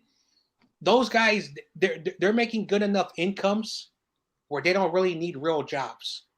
Everybody else, I know they have part-time jobs. I know Vish, probably doesn't just go on Grant's show and then he does and then like stays at home. I know he probably has a job. All those other guys, like First Takes, he works like while we're sleeping, he's waking up at 4 a.m. East Coast time and he works at a grocery store where he stocks stuff. So he has, that income. So he has a job. But if you're not at a certain level with enough subscribers and enough income, you do need a job to do this until you get big enough. Like that girl, what's her name? She got sports. Lauren. Mm-hmm. She was going to college when she started her channel. Basically, she said when she was 16 years old, she started her channel and she was about to go to college. And during her college years, she was taking video production. So she was going to get a degree in video production, but YouTube just started growing for her. And then when she finished college, and me and her had a very lengthy conversation, that's all I'm going to say. Yeah. And all I will say this is that now she has 10K subs, all the super chats, the memberships that she does, and all the money. She can like a part-time job, but she has enough income, and I think she has a boyfriend, so she's good. She's all right, but not everyone is going to be like her. So there's going to be a certain point, like you don't need like 10,000 subscribers. If you're able to monetize and you're able to get the traffic and the money coming in, you're not going to be rich, but that's the thing about some people. It's the luxury. It's the luxury to get some extra income, but basically, my plan is this. Grow just enough where I'm able to try to get a sponsorship where I don't have to worry about the YouTube monetization, and then try to grow a brand outside of YouTube, maybe like a online magazine or an online, and there are other online services that are better than YouTube, which I'm not going to say right now, but for those who want to get a different alternate YouTube type of thing, there's another platform that you'll get monetized and you have to worry about being polite and following the rules. But that's a little secret right now that I'm going to keep that for the moment because I don't want people to start to flood that over there. But the point of the matter is that that's what I'm looking for. I'm looking for alternate platforms where I can monetize and not worry about YouTube money in the next 5 years. So I know what I'm doing. It's just going to take a long, long time. Yeah. Well, the point about it is like, I came a long ways and I know I still got more room to improve. So it's like, I know the criticism of what people look at is I'm too, I guess I'm too much of a personality guy, and there's some good in it and there's some bad in it. And maybe I just have to be more of a guy that speaks the way they do. And I'm not going to be a people pleaser because that's not my intention. I don't ever plan on doing that because that's just not the way I roll. And the way how you and Pioneer have told me is stop being the other way around. Be what you're supposed to be by the name. So when I start speaking out and start being controversial, that's the way Ruthless is. I got to speak inside the heart, whether people like it or not. But I guess being as realistic, some of them don't like it. So that's probably what it is. Maybe if I started being the homerish, which I don't want to be, but I feel like that's probably what they like.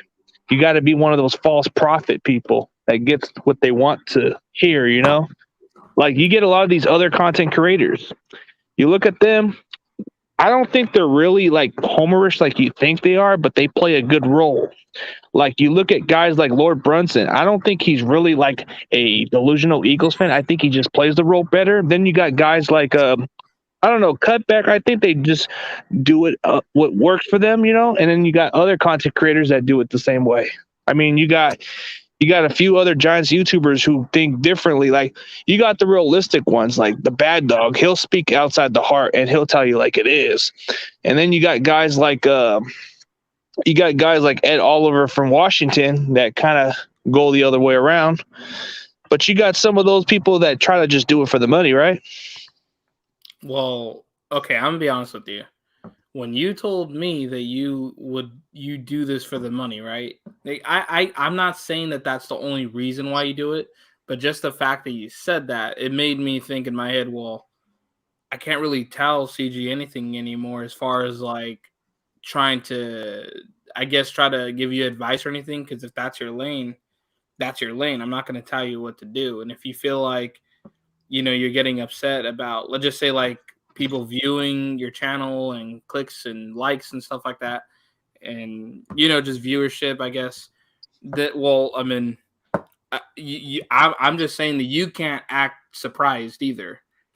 You know, like you can't act surprised if you're not, I don't know, like a top 10 49er content creator. You can't act crazy for that if you said that you want it for the money. And I'm not saying that's the only reason why you do it. But let's just say like the Brian Young video, right? That Brian Young video, I was liking it until you said, yo, can you be on my channel? And I'm not saying that you couldn't say that to him, but it just felt desperate whenever you were telling that to Bryant Young. And Bryant Young was trying to get to somewhere, you know, quick. You know, it's cool that you met him, but like it did seem somewhat desperate that you wanted him on your channel. And it was just like, you know, I just thought that was going to be just a regular, you know, say what's up to Bryant Young. And that's all I thought I was going to see. But then you started trying to get him on your channel. And I was like, damn it, CG. I was like, but No, I can't my tell you intention. what to do. Yeah, I can't tell you what to do. That's you're right. Yeah, my intention is if I can get him on the show, that's going to create bigger audience. People like Brian Young. He's a Hall of Famer. If you're a true 49ers fan, you'll like this guy. That's a guy. I mean, even for the younger generation, if they don't know who Brian Young is, they'll probably want to know who he's all about. I know that Julian Peterson was like kind of like, he wasn't like a big deal like Brian Young was, but he was definitely a really good player. So what stops someone that's young from searching Bryant Young in an interview? Yeah, and I'm not saying that the way all right, John Jay. And you know what, man? I'd rather be forward about it, man. If you're okay, look at the model of what you do in this content, bro. If you're not here for the money, for most people, then why are you? Then you're in the wrong business. That's what I learned from, bro. Like you have to look out for yourself. But I'm not saying I'm greedy in any other way. But when people ask me that question, what are you here for? Is it for the heart or is it for the money? And am I going to just BS it and lie about it? Oh, I'm just here for the heart. Nah, bro. This is what motivates me, but I'm not greedy. You know, I'll give back because I feel like it's more for the people to tune in. Like John Jay's kind of giving me a different perspective. Sometimes there might be times I need to do some giveaways. So then Let's see what John Jay says. Okay, so I gotta go because I just got my food delivery from. So I'm gonna have my dinner, watch some TV. But I want to say something very, very fast, and you guys can continue the show. So, of course, you know, when you're monetized and you're making money, you know, of course, you know, yeah, there's going to be some money that you're going to be making in. Now, you're not going to be making in $1 million. So that's that's the first thing. The second thing is CG, the way you just said that situation, you're not doing YouTube. You're doing YouTube so you can get views and money. And that's going to hurt your channel. Also, I want to remind you something, and I know this is going to be very harsh, but you're going to hear it from me. You got a warning. You didn't get your strikes. You got a warning because you posted a video that was illegally obtained, and you said you're blaming somebody else. Whatever. You put a video on that was illegal. I've given you 2 or 3 videos with no copyright stuff, and I've done that because I want to help you out, and that's coming from a person that's not supposed to be doing that to you. Okay? But I did it because I want you to get some views. And the Debo Samuel got you over 1K views. No copyright content, no strikes, because John Jay does not upload illegal material. Last but not least, and I've told you this, and you've told me that they're lying, but there are videos on YouTube that have confirmed that you may have done this channel maybe a bit illegally with some help from other YouTubers who don't talk about football. And I remember in the summertime, there was I think a Thai woman who did makeup tutorials in Thailand.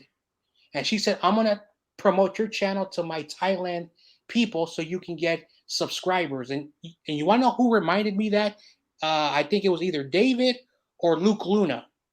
Probably Luke Luna's punk ass. So, Yeah. so at the end of the day, CG, I've kept my mouth shut because I respect. Oh, it was Tommy. It was Tommy, actually. I've kept my mouth shut because I respect you, but I just told you the truth. Last but not least, the TTC community, and yes, I said TTC community without being afraid. There are people that have claimed, and I don't believe it because I really don't give a rat's ass between your problems and somebody else's problems. But there have been some people that have made allegations that you are doing the same thing that you're doing with us, with them. So now I'm going to say something to put everything together. CG, do not ruin the relationships that you guys have, that you have right now. Pioneer and I and a lot of people are just looking out for you to give you the help that you need. But if you're going to go back to that TTT stuff, just like I told Butters, and for some reason, I understand Butters, I'm going to that he's autistic and I'm going to give him a little bit of a pass.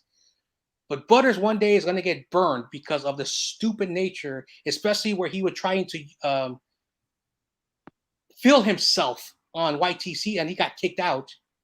That's uncalled for. But if you're going to defend that behavior, then you are just like Butters. And I'm sorry if you hate me, but I wanted to get this off my chest. So hopefully, anyway. Yeah, all right, I get it. No pun intended. Dude, I get the part of it, but all right, dude, do what you gotta do, bro. I respect it. It's not my intentions, dude. I don't even plan. Dude, that community was my biggest mistake I've ever made. And if I look back in time, I should have never bothered to join with it, but it just was an accident, and it just came out of the blue, and then people started tracking me down when I was just doing a content that was mostly trash talking, but I didn't step the line. So I always kept my lane, but they always had to step over the line. I got mad about it. But at the same time, it teach me a lesson that I just didn't need to waste my time with people like that. And there were just low life scumbags. So I didn't care for them and I left. And as soon as I left that community, they still try to freaking dox me. They still to this freaking day threaten my family, and it doesn't go away. But as soon as I started calling the law enforcement, they started backing off. Because I got family who are in the law enforcement, bro. They don't play around with that shit. Well, anyway, CG, I want to say, like I said, I'm not taking a shot at you. I'm just looking out for you, the John Jay way. And the John Jay way, you just saw John Jay, be a bit of an asshole. But I did it in a way I love because it, man. I worry about you. And like I said, you got a warning. But if somehow you get 3 strikes, you're done from YouTube. All the hard work you've done, and you're back to just a normal person back on there. So that's all I wanted to say, man. Pioneer, have a good night. And CG, like I said, I got your back. If I get extra stuff, I'll help you out. But hopefully this was a wake-up call, and it was done with respect. Yeah, it was considered like they wanted me to take down that video, and that's pretty much the warning for 90 days. But then they cut it down, so I guess I'm not even on probation. So I guess things were reversed. I guess whoever was claiming the video kind of just decided to give me a warning or something like that. I don't know why. All right. Well, you guys have a good night. You guys have a good weekend. All right. Oh, man. Yeah. Mine. But Yeah, dude, mine. I did want you to improve, like you said, because I remember that you messaged me and everything. But, Yeah, well, my intention is to build my content, but I guess I'm just doing it out of a different way, and I should just try to do. I keep forgetting why I'm even here in the first place. I just keep. well, it's Like, okay if you're here for money, dude. Like, okay, listen. You ain't gotta bullshit with me. If you're gonna do it for money, right? Why not do it the Grant Cohn way? You think that Grant Cohn cares about this team? He doesn't give a fuck about this team's success. He used to be a fan, of course, but he got to make his money. Why don't you just take a note from Grant or something like that? I'm not saying that Grant only does this for money either, but there is something to it where I think Grant does enjoy his community and he does enjoy the people that he interacts with on a daily basis and who he the friendships that he's made. So it's not like he's only doing it for money. But yeah, Grant Cohn, the majority of the time, when he's uploading something, he'll do it for money. And notice this, we're all okay. I'm not saying all of us are Grant Cohn fans. I believe that I support Grant Cohn as far as like not a consistent viewer, but like an occasional viewer. I don't mind him whenever he's on the pressers talking to Kyle. So I guess you could say, yeah, I'm okay with Grant. But why don't you just don't be afraid to say it? Don't be afraid to be like Grant Cohn if that's your thing, but don't be shocked at the same time that you're not getting results. I guess you could say like John Jay or some shit, Like, well, okay. The one thing that Grant Cohn does better than anybody else is he doesn't pick a side. He doesn't pick neutral. He picks a side and he sticks with it. And if he feels like he's wrong, he'll admit it. So I gotta start picking sides and I gotta start criticizing certain players, like I'm doing with Jimmy Garoppolo, but I'm doing it differently. Well, I guess if I bash Jimmy Garoppolo, it's going to be more people checking in because I'm already fed up with Jimmy. And I feel like he's trash. He's overrated. You pay this guy freaking $27 million and he ain't getting nothing in return. What's he done lately? He's been a disappointment. You want to blame the receivers for fumbling the ball? Okay. That's another good excuse. Okay, but what about the offensive line? All right, we can make that debate. But what has Jimmy done? He hasn't been able to move the ball as much. But yet, we got to give him a pass, right? How long has Jimmy been on our team? 48% of the time he's been on injured reserve. It's pathetic. Well, okay, let me ask you this. Are you a fan of the Niners? Yeah, I'm a fan of the team, so I don't really care. You like for the want them to win. Yeah. Okay. So that's something that Grant Cohn doesn't care for.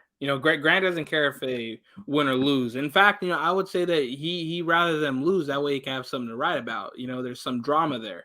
He's a writer. He has to write about things that are the issues about the team. That way people can read and stuff like that. So, it benefits him if there's at least an issue, even if there's success right now.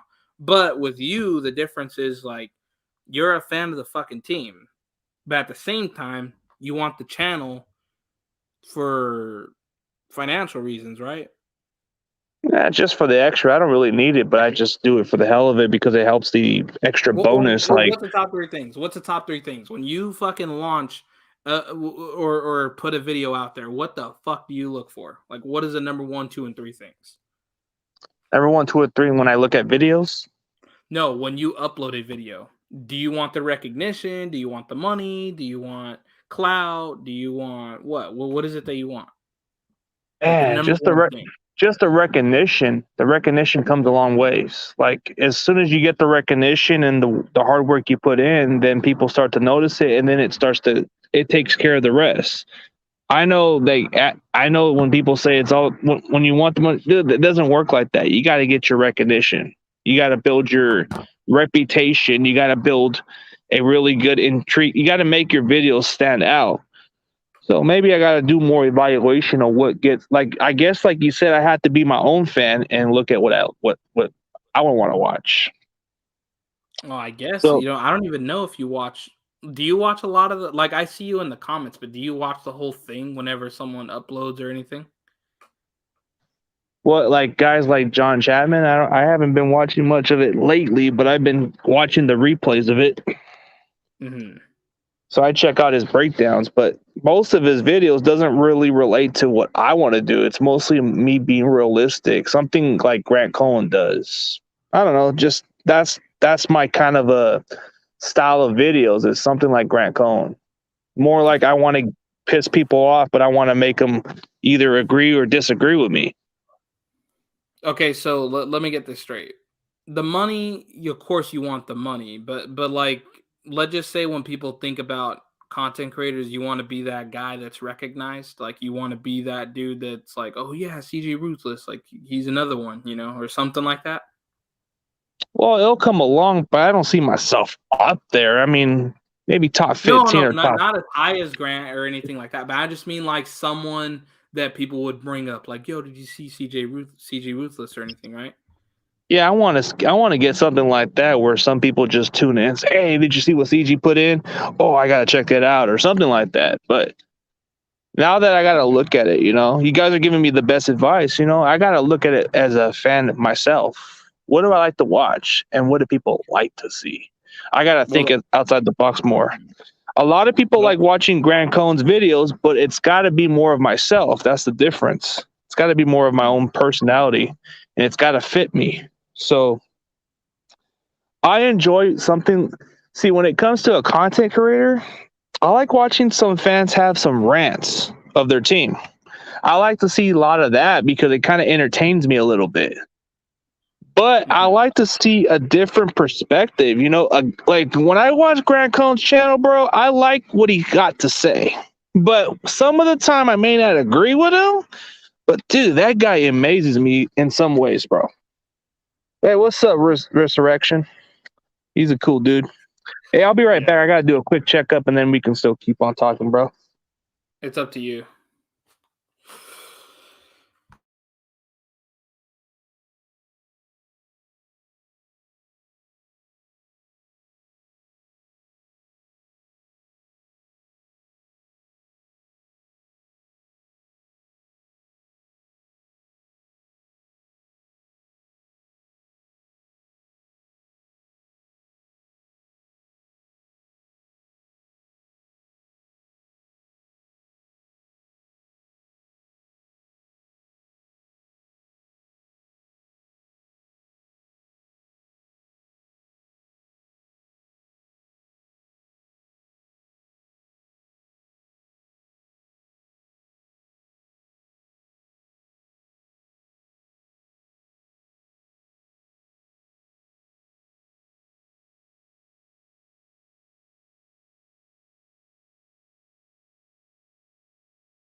What's up, bro?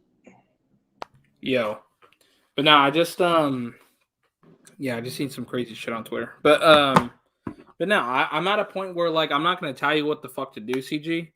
But I'm just letting you know, like, if you fucking want the clout and the money more than you do whatever the fuck organic means, right? Because I don't know. I'm at a point where I think I understand what certain people like. I just thought of Grant whenever you and John Jay were talking.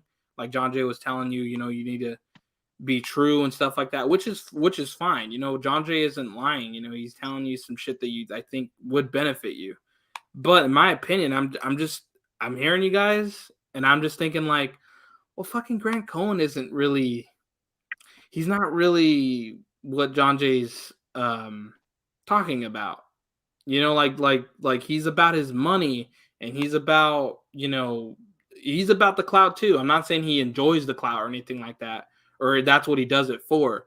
But he does have that clout. If he wants to say something, he'll make some fucking people retweet it and like it and shit like that.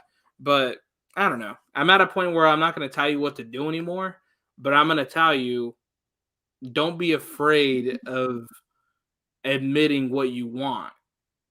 You know, and if John Jay said that, you know, that I don't know who the fuck he was saying, like some Thailand bitch that, you know, that you were saturating the fucking subscriber count, whatever. I understand it. It's not to sit here and say that you can't do that. This is your fucking channel. You can do whatever the fuck you want. But the thing that pisses people off is if you're being fake about it. Like you can say like, yeah, I did that, or yeah, I wanted my fucking subs to go up. But you just can't be afraid to fucking say the truth here. You know, you can't be afraid of saying, well, yeah, you know, I fucked up. I did that before or something like that. Because if you're going to be a fake person, you know, people aren't going to like you. People are going to think that you're just a lying piece of shit and they're not going to want to talk to you anymore. Or they don't see you as a I don't know, I guess as an authentic buddy of theirs or some shit, you know? Well, I mean, to be realistic about it, like some people keep accusing me for something like that, but it's got nothing to do with that part. It's like it's other communities that have been promoting channels, and that's how you get the amount of followers. But like some say, it's not organic, but it's actually kind of quickened the way to get monetized. But it's not like I did anything illegally, nothing like that. It's more like I've had other communities promote the channel. And when they promote channels, like you've seen guys like Travis Burge, right? Travis Burge, and then you got other people like what is it, Sean Tuber and the other guys. Mm-hmm. Have you noticed the amount of people watch their channel? Like it's kind of like exactly similar to me, or maybe a little bit less. But look at Travis's subs count compared to me. I'm at what is it? I'm barely like under 3K. I mean, under 3K, and he's like maybe about 7K, right? 7K or 5K or something. But he gets maybe about 3 to 6 people watching his channel, right? If you notice the difference, right? But when you look at the other ones, okay, like the ones from Thailand or whatever you're referring to, they get maybe about, I've seen some of them actually get 100 people watching. So I thought, what the heck? Maybe this might work. Maybe if I just sell myself a little more, but I never bought shit. So that's the one thing that people need to like put to sleep, man. I never bought nothing, never did nothing out of the illegal, bro. Because if that was the case, bro, I would have been striked for it, and it's never been the case. So it's like you gave it a little try, but you weren't fully in buying subs. You were just dabbling in a little, at least. If there's speculation out there, you could just come out. You could just say, fuck it. You know, I dabbled in a little, but I'm not. Nothing at all? They didn't buy shit or nothing. It was mostly like all of this promoting. No. Yeah, but okay. Let's be honest though. You do have some people saying some shit that doesn't make sense in the comments. Yeah, but the majority of what I had was on the other community. The other one with the ones you guys were referring to, the ones from outside the other country, the ones from the Philippines or the Thailand, bro. I kind of went to that community just to see what they're all about. And they usually promote your channel, but not once I've ever bought nothing out of nobody, bro. And if you did that, your channel would be terminated, bro. That's what I've been trying to explain people, bro. That shit's illegal. You can't do that. And I've actually kind of tried to go to this community before, the one where they kind of promote your channel and give you the amount of people. It's not easy, bro. They can easily promote your channel and give you a ranch, and then you just put your channel down there, and they'll either sub you or they're either just promote it, you know? But to kind of put it like that way, dude, I've been trying to explain to those people, bro, it's not true. The fact that they keep accusing me of buying that amount, bro, I never bought shit. I just don't get why they still do it. Just because of the amount of people watching my channel is considered suspect? No, bro. I've seen some other subscribers probably have maybe the amount of my subscribers, but they barely get maybe 10 or 5 people watching them, bro. And even CEO kind of made a solid point about it. Like, there's some people with that amount of followers of mine. Like, you look at YTC, right? When you watch YTC's channel, he's kind of in the same subscribers as mine. But he gets maybe about 7 or 8 people maybe watching his stream, right?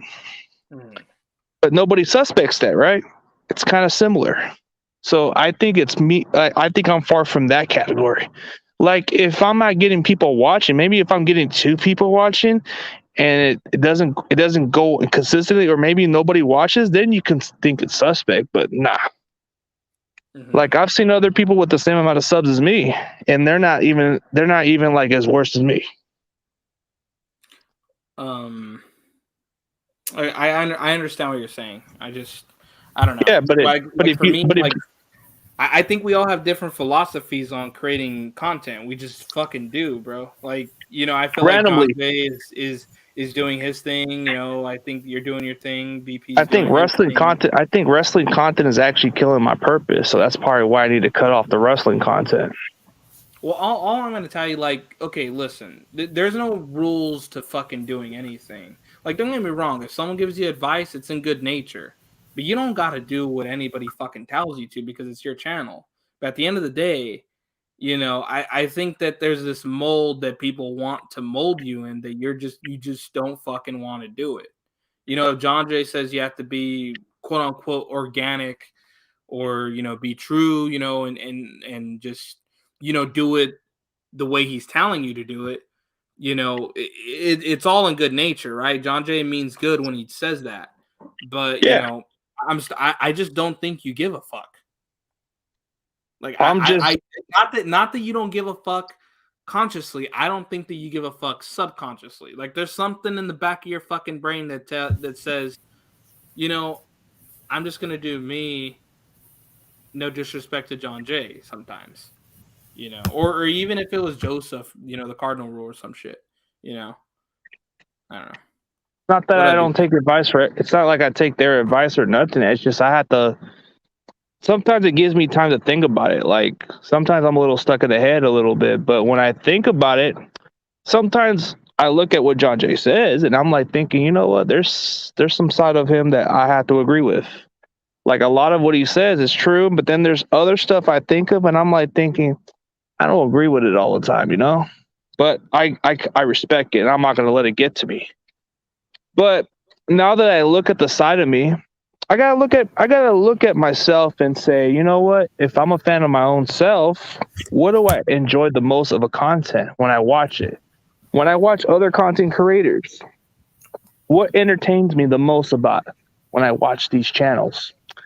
I like when fans rant. I like when they actually break down or something because it's funny. It's comedian. It's funny as hell.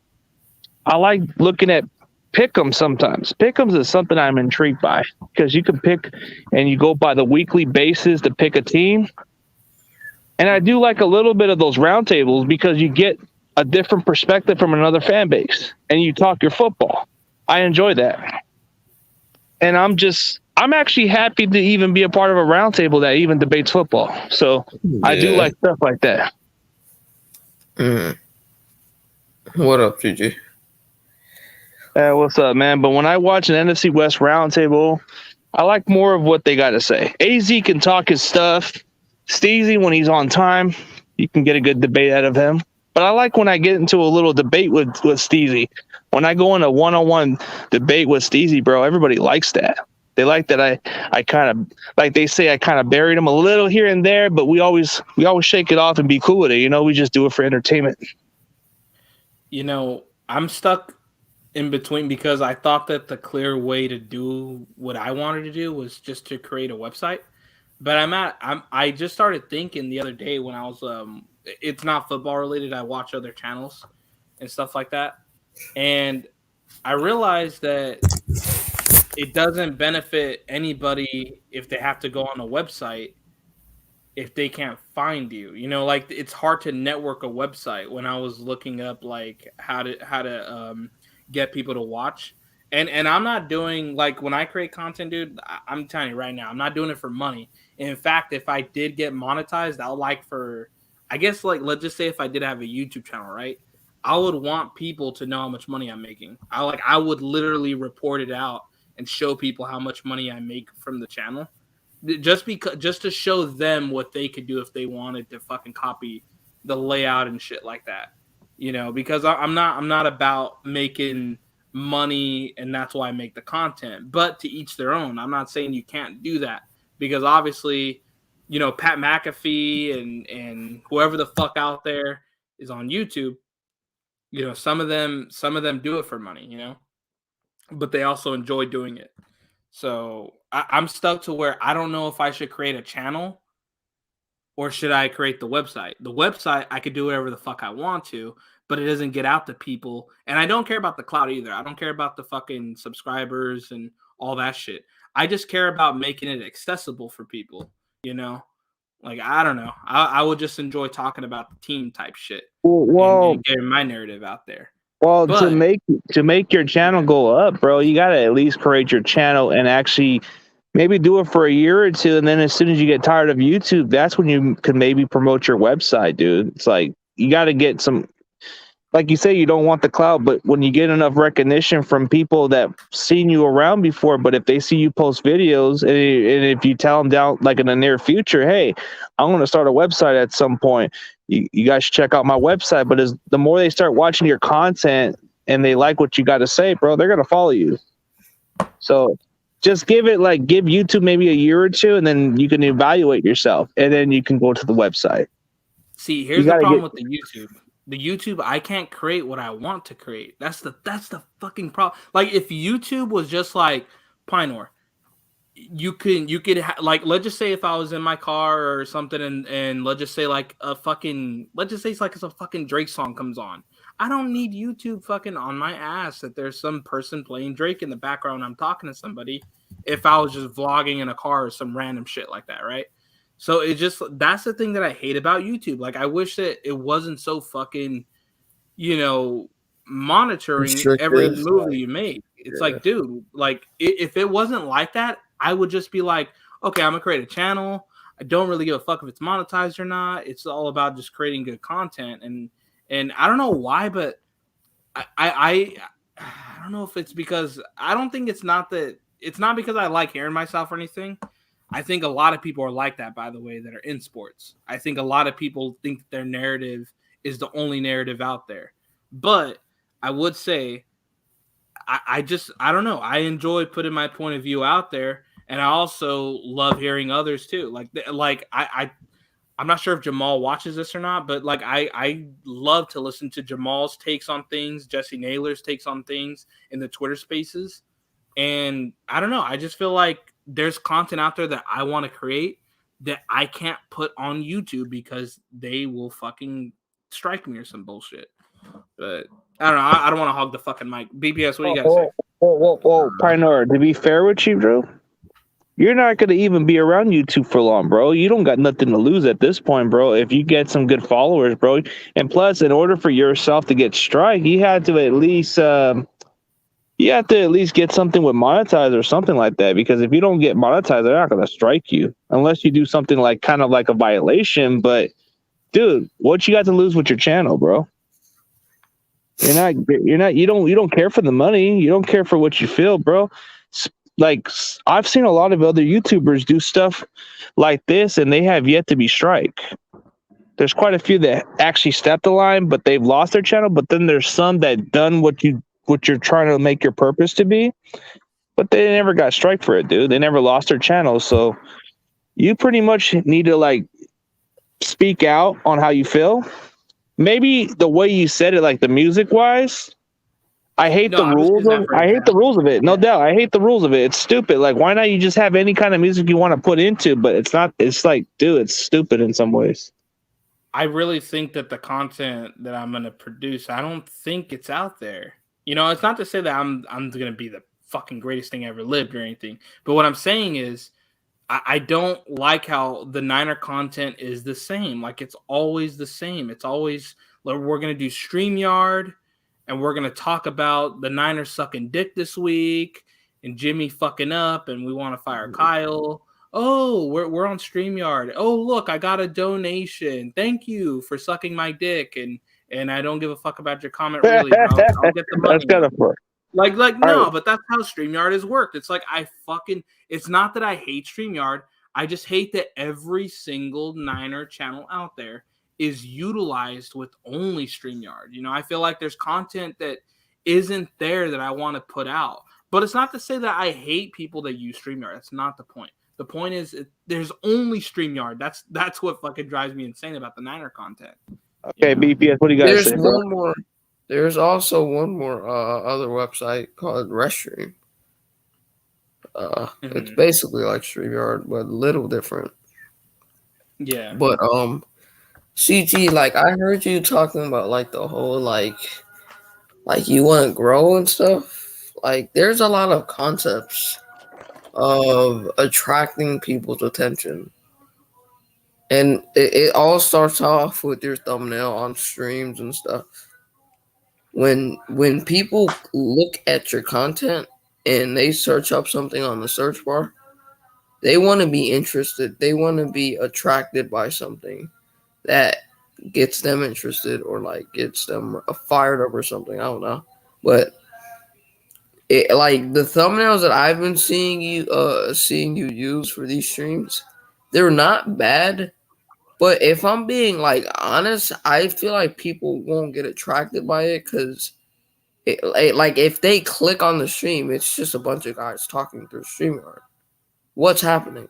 It like they're giving honest opinions, but what's really happening? They're giving like Niners opinions and stuff. But what else are they gonna do? Like, is there anything else that they're gonna do on here? Like, they would just Hold on, want to BTS. be attracted by stuff. I need to ask you because you're telling TG, but what do you think? Are you telling him to change the art, or are you telling him to do something different because the art that he has? Like, what are you telling him? I realized this from when I started my YouTube channel like a year ago. If you don't have a attractive thumbnail, people aren't gonna click on your videos or even look at your videos or your streams. So it doesn't matter if it's like attractive or not, but it has to be like something people want to see or want to click on. But why did you mention that it's just guys on StreamYard though? Why did you mention that part? Like, what do you mean? Okay, you said that when someone looks at the art, right, they click on it and it's just a bunch of guys talking on StreamYard. What do you mean by that? Would they be interested in it? Would they be interested? That's probably one thing. He's making a solid point because when they look at a thumbnail, it's got to get their attention. But when it comes to a StreamYard, bro, I'm doing a sports hangout, so it's like, I guess some people just You're don't saying it enjoy. doesn't match. You're saying it doesn't match the energy. Is that what you're saying? I guess that's what I'm trying to say. Okay. Like in that I was field, trying to understand. I'm like it's around that field. Yeah. Okay. Okay, that makes a lot of sense. But so if I want to get the attraction, I got to make a thumbnail of something more where people could actually get attention from. Like, let's say, for example, if I want to build some clout, I can build a clout off of Jimmy Garoppolo's name and say that he's a garbage, he needs to go, or say something like kind of like to where people that are anti-Jimmy fans, they can actually go into the stream and ask those questions or agree with me. I've seen some people do that where they kind of use the title of something, and I don't know if that's what works, but it has to get their attention. Yeah, and also, especially with the way YouTube is going. What are you scratching? What are you scratching? My hair. Okay. Matter of fact, now that I think about it, now that I really think about it, the way Grant Cohn does his thumbnails, bro, it's kind of what people like to hear. So I got to use a thumbnail, but making fun of a certain individual. Like if I feel that the one thing that most of our fan base doesn't like right now is Jimmy Garoppolo, right? If I just put like a thumbnail of saying that Jimmy got to go, it's going to fly the attention and they're going to want to hear what I got to say about Jimmy Garoppolo. Or like you can do a call like in a segment. You can do it like, okay, this is probably an idea that can maybe intrigue you. Or Jimmy Ward's trash and I can use a thumbnail under him. Like, why is Jimmy Ward having a terrible season, I guess? And then you put that as your thumbnail. Like, you know, Grant Cohn does it. Not like literally the same way, but how you would do it. Like a creative mind of yours, CG, would do it. And you do that, and like you get on the StreamYard, and then you have like a 20 to like let's say 15 to 20 minute session of you going on a rant out of why Jimmy Ward is so bad, or maybe let's say 30 minutes, you go on that rant. And then after that, you let other people come on the call and just give their opinions and thoughts on why Jimmy Ward sucks too. And it could be like a series. Okay, so I just do a little call-in show. So I got to put the link under the description. You know what? Now that I think about it, okay, this is what makes a lot of sense now. See now that I've been watching Grant Cohen's show for a long time, bro, I keep forgetting why he does it. It's because of the damn thumbnails, and he puts in a title that kind of gets their attention. When you put a title like if you put a title of Jimmy Garoppolo, right? He's gonna tell you why Jimmy Garoppolo is trash or overrated, right? But he puts it in the description of why Jimmy Garoppolo sucks or why Kyle Shanahan needs to go.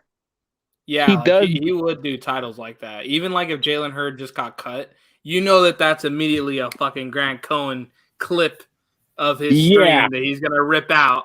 Yeah. But that's like, and that's why I see what you're saying with like you don't want to do that Pinor because like literally everyone is doing that as well. Like especially Everyone with the does that streamer thing, shit. literally Like, everyone. Yeah, and I just it's not to say that I don't like people's opinions because let's just take someone like Jesse Naylor, right? He uses StreamYard, but the thing is, Jesse Naylor, he makes up for like everybody can use StreamYard, but he makes up for it by sticking out with his great opinions on things, his knowledge, and just his takes are great to me. You know, and not only that, but he's nice to people, he's passionate, you know, and it's just like not everybody that has StreamYard are created equal. Everybody can have StreamYard, but you have to stand out as a person to make that StreamYard shit work, in my opinion. Yeah, and I've actually I think I could do it, but I just don't. I don't know. I just don't really care about the StreamYard. It's not to say I won't use it. I just don't care for it, in my opinion. Yeah. Oh, who's Alright, World Chat Entertainment? So you see when I put in the private chat, right, Pinor? Can you check that? Okay, so I put that in there. If you go on the search bar for YouTube and you put that name in, you'll find him. He's a Niners fan, a Warriors fan. He's basically all like San Francisco area. Oh, like you know that what? Bay I Area. think I have just by seeing the entertainment part. I think I know who that is. He wears glasses, Roach right? Entertainment. No? Huh? Does he wear glasses? He's like a Yes, not he chubby does. guy. Yep, Okay. yep, Yeah. yep. I have. Oh, Rocha, He's been bro, in that my name stream. sounds familiar, but I'm assuming that he's got to be the chunky guy, right? Yeah, he is actually a little bit different from the Mhm. StreamYard shit. He really is. Yep. He doesn't do any like StreamYard or Yeah. anything like that. Yeah, I have checked him out. But I've noticed that It's a I've good noticed the way I do my titles, bro. Like when I do the upload videos, I should do it more exactly the same with StreamYard. Because if you notice the way I put the clickbait on Jimmy Garoppolo, I put a Jimmy Garoppolo would run Jimmy run, right? Because he's got to go. By the way, I don't know if you saw that suggest one. to you. Okay, you know I told you I'm not going to tell you what to do and shit like that. Hmm. But what I would Robert. advise you to do, I think you should get a camera, CJ. I think you I don't should. know about a camera, bro. I can't even afford a camera. I got like a little. Yeah, I mean, I probably need to work on getting one. Hey, what's up, Philly Sports Talk? I think it's that dude Hunter Doyle. No. That's Robert. Wabba. Oh no, I seen this guy's channel. Like he was like following me, so he's a cool dude. Yeah, Philly. I know what you're talking about. You're talking about Philly Insider Podcast. Well, Yeah, he's good. He's a good dude. That's you know why. you're saying, Yeah, that's okay, like. I was just gonna say. I connect with. Another guy. Yeah, I connect with Berghain. So Berghain's kind of been a guy that's been reaching out to me. He's been giving me advice. But Philly Insider is another guy that. Well, they're like another like podcast that you should probably like ask for advice because those guys, they know what they're doing, especially in this business, like this industry of YouTube. What they're doing is they're like setting a movement where they talk about all Phillies, like all Philly stuff, and then they set trends with going around leagues, NFL, NBA, MLB, doesn't matter. That's why they're called the Philly Insider Podcast, but a podcast of insiders. Like they just people, like they're basically inside the NFL, NBA, and like so many other sports.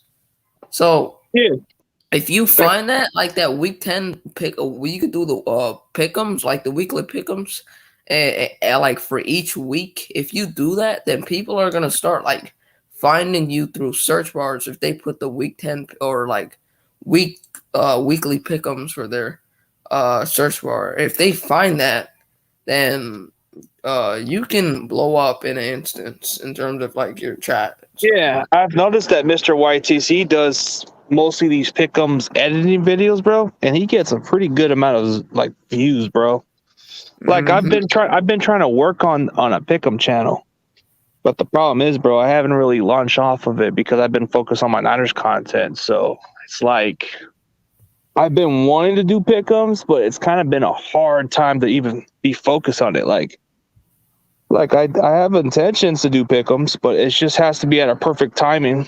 So maybe by next year I might consider it, but I have to stick with it. So I've seen a lot of pick'em channels, like what's his name, Half Moon, whatever his name is, that one old dude that does pick'ems. He gets good amount of followers, and then you got my boy Mr. YTC who does like some pick'ems, but he gets a pretty good amount of freaking views when it comes to his pick'em channels, and he puts on good music editing. But I can see where you're coming from. Now, I understand where you're coming from. Like, you have such a big following, but there's hardly anyone in the chat. Like, that's, like, very weird. Like, for someone that has 2.72K, you should have a lot of people in here. Yeah, like I'm saying, like if you look at the other guys with the same amount of followers, bro, you look at my boy First Takes, but I think it's based by his intro and the way he does his videos. Maybe that's why people go on it more. But then when you look at other followers, you look at guys like Rob Shu, who's getting started. Jay and the Bay. Yeah, but me and Jay and the Bay kind of have a very similar follower, but it's a little different. He gets maybe a few more people watching more than me, and then that's what makes it different. But when it comes down to it, Jay and the Bay just has more of a personality. Like he's kind of an entertaining guy, but he's serious about his 49ers content, and he'll give you the straight up updates when he does it. You know, he's not. Some may call him a homer, but I don't think he's a homer. I think he just has his own opinion, and that's what I like about him. He's too damn positive, though. I tell you that much. Like he's too optimistic, so that's the good thing. Like like a guy. Like if you want to put the same difference, yeah, you can put him and Chardal but Chardal's too optimistic. Like he's too out of mind. But Jane the Bay is more realistic. I'm joking, bro. I'm joking. I made you laugh, did I? Chardal is like nobody, and Jaden the Bay is also like nobody. It made no fucking sense. No. But Jaden the Bay does more entertaining, and he's not too off. He's not too off like Chardal, but Chardal can give you some. You compared him to Chardal, bro. Don't even say. I didn't say that comparison. I said the difference between those. Yeah, don't go there, man. Don't go there. I'm just playing around. No, in all seriously, I was like having a conversation with him about maybe at some point down the road, me and him could have like a podcast together called Ruthless in the Bay. I don't know. Oh yeah. He liked the idea, but he has to work on his schedule. But he says that sounds like a good idea to have a podcast called Ruthless in the Bay.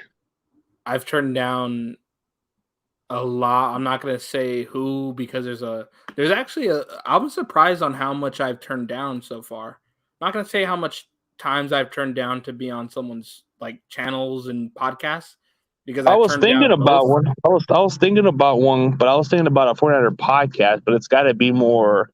I want somebody who fits with my personality. I feel like when I don't know if I would convince you. I don't even think you would be interested in it, but it would be more like me. No, it would be more like it's got to be something more uncensored, like something for us to be like we can say what we want, and then nobody can say nothing. Like we can speak how the hell we want, and we can even say some stuff that shouldn't be getting us in no BS and none of that stuff. Like, well, me and Waruna and Crypto Ryan, we do a podcast already, like on the regular. I can't say I'm on there every single week, but I think every other week I'm on that podcast, and they consider me a regular already. Well, we can call it the Central 400 podcast. I don't know, Central 400 podcast. Dude, I fucking hate the Central Valley. Or what about the 400? What about the 400ers Uncensored podcast? Because we get we could say what we want. I think you guys should have a podcast. Not BPS, my bad. Not me either. But I'm saying you, Steezy, AZ, and. But we already have one.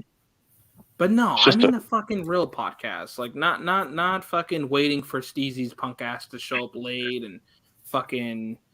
I don't know. Like I mean an authentic podcast to where you go on Spotify and it's right there. You know.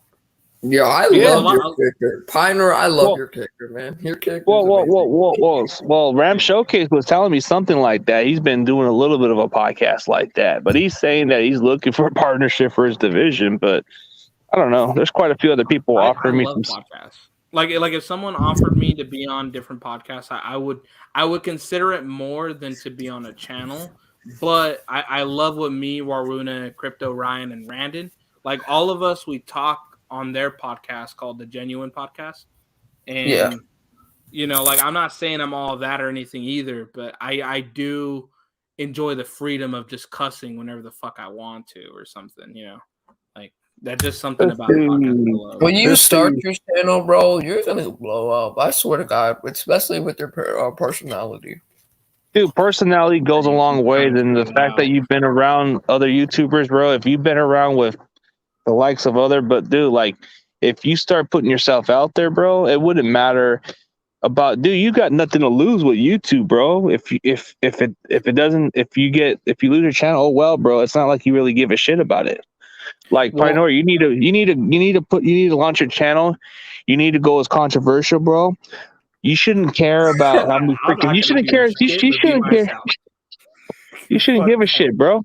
Hey, like you said, you don't care about the monetize. You don't care about the other shit, bro.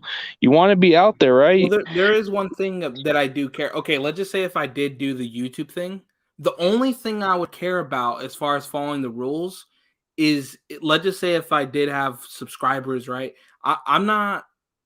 I would want the subscribers to know how much money is monetized. I want to be completely transparent. I don't want to hide shit. Know that this is how much money I'm making. Know that this is. But honestly, I wouldn't even keep the money. Honestly, I'm being honest with you guys. I'm not bullshitting. Like I wouldn't really. Grant Cohn just made a video, by the way. Grant Cohn's made. Dude, he's always fucking stream. He's always made a lot of videos, bro. Like anytime I see something, it's called 8 home losses in a row, bro. It's a good title. That's true. We are losing 8 straight home games, so it sucks. See, but you get what you get. Well, the thing about Grant Cohn, the thing with Grant Cohn that stands out the most about him is, bro, like he can just dude. It doesn't matter what time Grant Cohn does a video because anybody would watch it. Doesn't matter if it's at 12 in the morning. Or what is it, 12 at midnight or something, or 12 in the afternoon. Doesn't matter if it's 6 in the morning, 8 or 5 in the morning. Doesn't matter what time Grant does a video, bro. They'll still watch him. It's insane. This is a little random, but did we play the Eagles last year? Yeah, we lost it. We lost it. Yeah, we beat y'all week 4 with Carson Wentz. Why do we always play the Eagles? I don't get that shit. I don't hate it. I'm just like, why does that always happen? We played the Eagles at Philadelphia the last time, so the other time we played at home, we did lose to the Eagles by like 10 points, I believe, right? Y'all cheated that game. You know, I do actually remember that. Okay, my bad. Cheated us that game. It just feels like we play people a lot, dude. Like I didn't realize it, but it's like, why do I feel like we play the Falcons and shit? Pioneer, we play the Falcons literally every year. And it seems like you guys tend to dominate the Falcons, but I guess this year they're just not as good as they are. They kind of fallen off. The Niners. Hey, but for real, if I did start a channel on the YouTubes, I would collaborate with you guys. I would do that. Well, dude, don't be afraid of being controversial, bro. Because at this point, dude, I just I don't want to be striked for these reasons, right? I don't want to be striked. No. I'm not meaning striked in the way that you're thinking of it. I don't want to be striked for the sake of I put all this effort in to create content, and you're just gonna strike me because of some stupid shit. Like people can't go back to look at the video if they wanted to, or anything like that. Like what the fuck? Like how come you're gonna strike me? Like that's just how I feel of it. It's not even about the fucking money. Like people it's not wrong to do this for the money either. Like I told you, it's not wrong. But the thing is that I just don't. I don't know. I'm just different as far as my view of fucking creating content. I guess I don't know. Yeah, but dude, like like, if you, but like you said, you don't care about what you are going to do, bro. Like you have nothing else to lose, bro. Like you just said, it's not about the money, dude. If you put your content out there, then if you want to launch a website, bro, you got to give it another year or two, and then you're gonna get your followers, and then it's gonna come along, bro. Like it doesn't matter, bro. It's just a matter when you're gonna launch your channel, bro.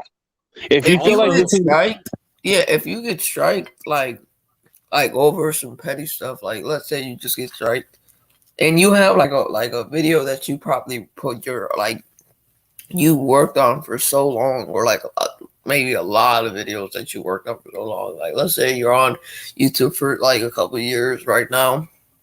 Like let's just fast forward into the future. Let's say you have like a lot of videos out, and you get a copyright strike, and like all that hard work that you put into those videos just is a waste for nothing because one copyright strike, and then that just ends your channel. Like I get what you're saying. Like look at Jesse and his channel. It took one idiot to go in there and just destroy all his hard work, and it's not even about the money with Jesse either. Jesse, he did it for the love of not just creating content, but he did it for the love of of the Niner community. He likes people to interact with him and do the call-in show. I don't want some fucking asshole fucking do that to me, and I'm not even about the fucking money with all these other people that do this shit for. Like, fuck that, dude. Like, it's fucking petty. And Jesse still hasn't got a fucking answer from YouTube about his old channel. They still haven't told him shit. If he didn't create this new channel, he would be fucking just doing nothing on YouTube. And it's been like 2 months already. Like, that's fucking pathetic, bro. Well, his channel's kind of going back to what it originally was when it came to the amount of subscribers, and it's coming off the same amount of audience, bro. Even if Jesse Naylor did lose the channel, bro, he's still going to get the same followers, bro. Just some of them are coming around. And see, the thing about Jesse Naylor is they're still going to follow him. Even if he was gone for maybe a month or two, I think he's the kind of guy that people will still follow him despite what people think. But if I was gone for an entire year, bro, ain't nobody going to follow me. I could be gone for months, and if I came back, bro, and if I came back on this YouTube platform, bro, ain't nobody's gonna follow me, because you got those type of follower that people would probably suggest to be around. But if they were like saying, "Oh, dude, this guy's finally made a return," he was irrelevant. That's what people will look at. Like, what have you done lately? Joseph should be here, by the way. Oh, is he coming? No. I'm just saying. I wish he was here because he always has some great points to make. Yeah, I'm probably gonna end the stream in a bit, man, because I gotta do a checkup. But appreciate you guys on the show, man. But like, you know what, man? Like, I'll put a true test down the road, bro. Let's say, for example, I am gone for 2 months. I'm probably gonna challenge that at some point, and if I don't show up in 2 months, it's probably got to do a lot of reasons. But I'm not going to be. Yeah, I've been watching this last second sports guy you're talking about. I like him. That's what makes him different, bro. He could be gone for months and he'll still get his followers, bro. I'm telling you, man, he's talented. This fucking guy is talented. He knows how to be proper. He knows how to be he'll make a good argument, but he'll debate in a healthier, respectful way. He won't step the line with you like some people would. But like, what I like about Jesse Naylor is he doesn't act like he's above everybody else. He acts more like he's very humble, very honest, and I appreciate him. So he kind of does a lot. Hey, Pinor, let me ask you a question. Yeah. Don't you hate when someone when you put out backs to someone on a debate or something? Don't you hate when they think that when you're right on the question and stuff on this debate on this specific topic topic? Why do I keep messing that word up? But on that specific topic, what was I saying? On that specific topic, you're right and they're wrong, and they just start like going like crazy or whatnot, and then they just like have like their brain like fart or something. I don't know. But I hate when people think that they're right and they're not. A lot of people do that on YouTube. Yeah, and it's Yeah, I pointless agree. argument. I hate that when it comes to a pointless argument and you already lost the battle. Like, what's the point, dude? Just let it be. But And anyways, that's a I'm lot of gonna. the bigger YouTubers. They like fans do that. A lot of the bigger like YouTubers like Rambo, his community will gang up on you. The same thing with Grant. Like his community will gang up on you if you think Grant is wrong and you're done.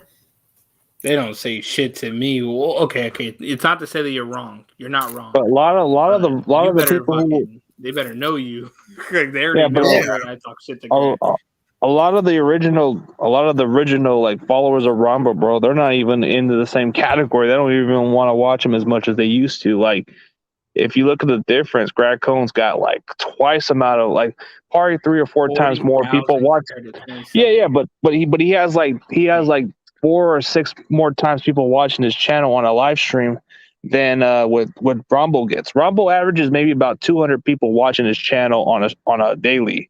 Grant Cohn gets maybe about like 6 to 500 people watching, right? On average, So, it's like, yeah, you could say somewhere like 600. I guess you could say on average. and he's almost Sometimes at 1,000. He's almost at the Tom Grossi level when it comes to the amount of people watching. So, when you look at the difference of people who, if you look at the difference of what people watch on the content, you look at Tom Grossi's live stream. He gets maybe about 3,500 people watching his damn live stream. And he mostly does a lot of Packers podcasts, but he does a lot of mix of everything. So it's like he's even doing an NFC West type of something where he does a little comedy version, but people like watching comedy stuff. But when you check out other YouTubers, for example, Law Nation, even though he's a Cowboys fan, but he gets maybe about the sports five or 600. Oh, dude, the Sports Fury, bro, they get a long, dude, they get a hell of a amount of followers watching, bro. They just know how to entertain, especially that Bears fan, Josh, bro. He's a cool dude. That's what their channel is about. Not just one person, 2 people entertaining, like doing.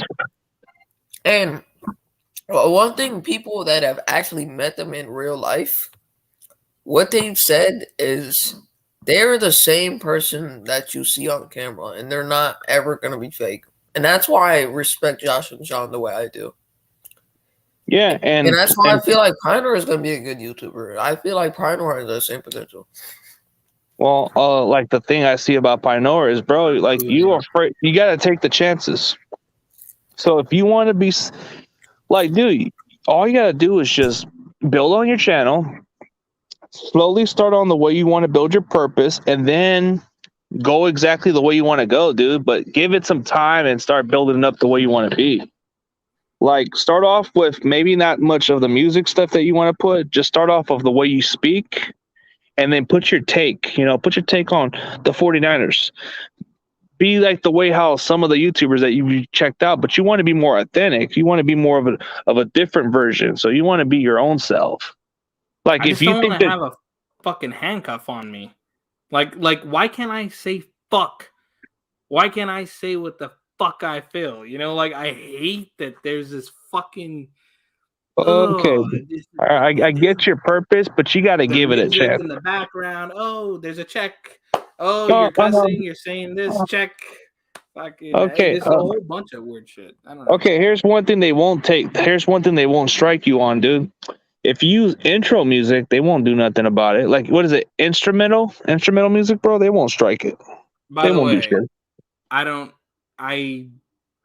I'm not gonna release every single thing and every nugget because I won't. But what I will say is everything I'm making. So the music I'm making, the camera and everything, the setup, like everything's legit, bro. Like I really don't see anybody in our community doing what the fuck I'm gonna do. But the thing is that I don't need I don't need someone trying to stop my freedom of putting what I want out there. That's what bugs me the most. Like if YouTube was like, okay, Pinor, you could put whatever the fuck you want out, but you're not going to get paid. I'll be fine with that. I'd be like, okay, yeah, I could do that. Yeah. I don't need to get All right, fucking man. All right, I get it, dude. But we'll probably talk more about it tomorrow, bro. I gotta end the stream and do a checkup. paid. Gotta take a I big ass gotta finish the checkup, then I gotta close up the place, and then I'm off the shift. All right, well, late BPS, late CG. All right, bro, for sure, man. Take it easy, y'all. I want to end it for today.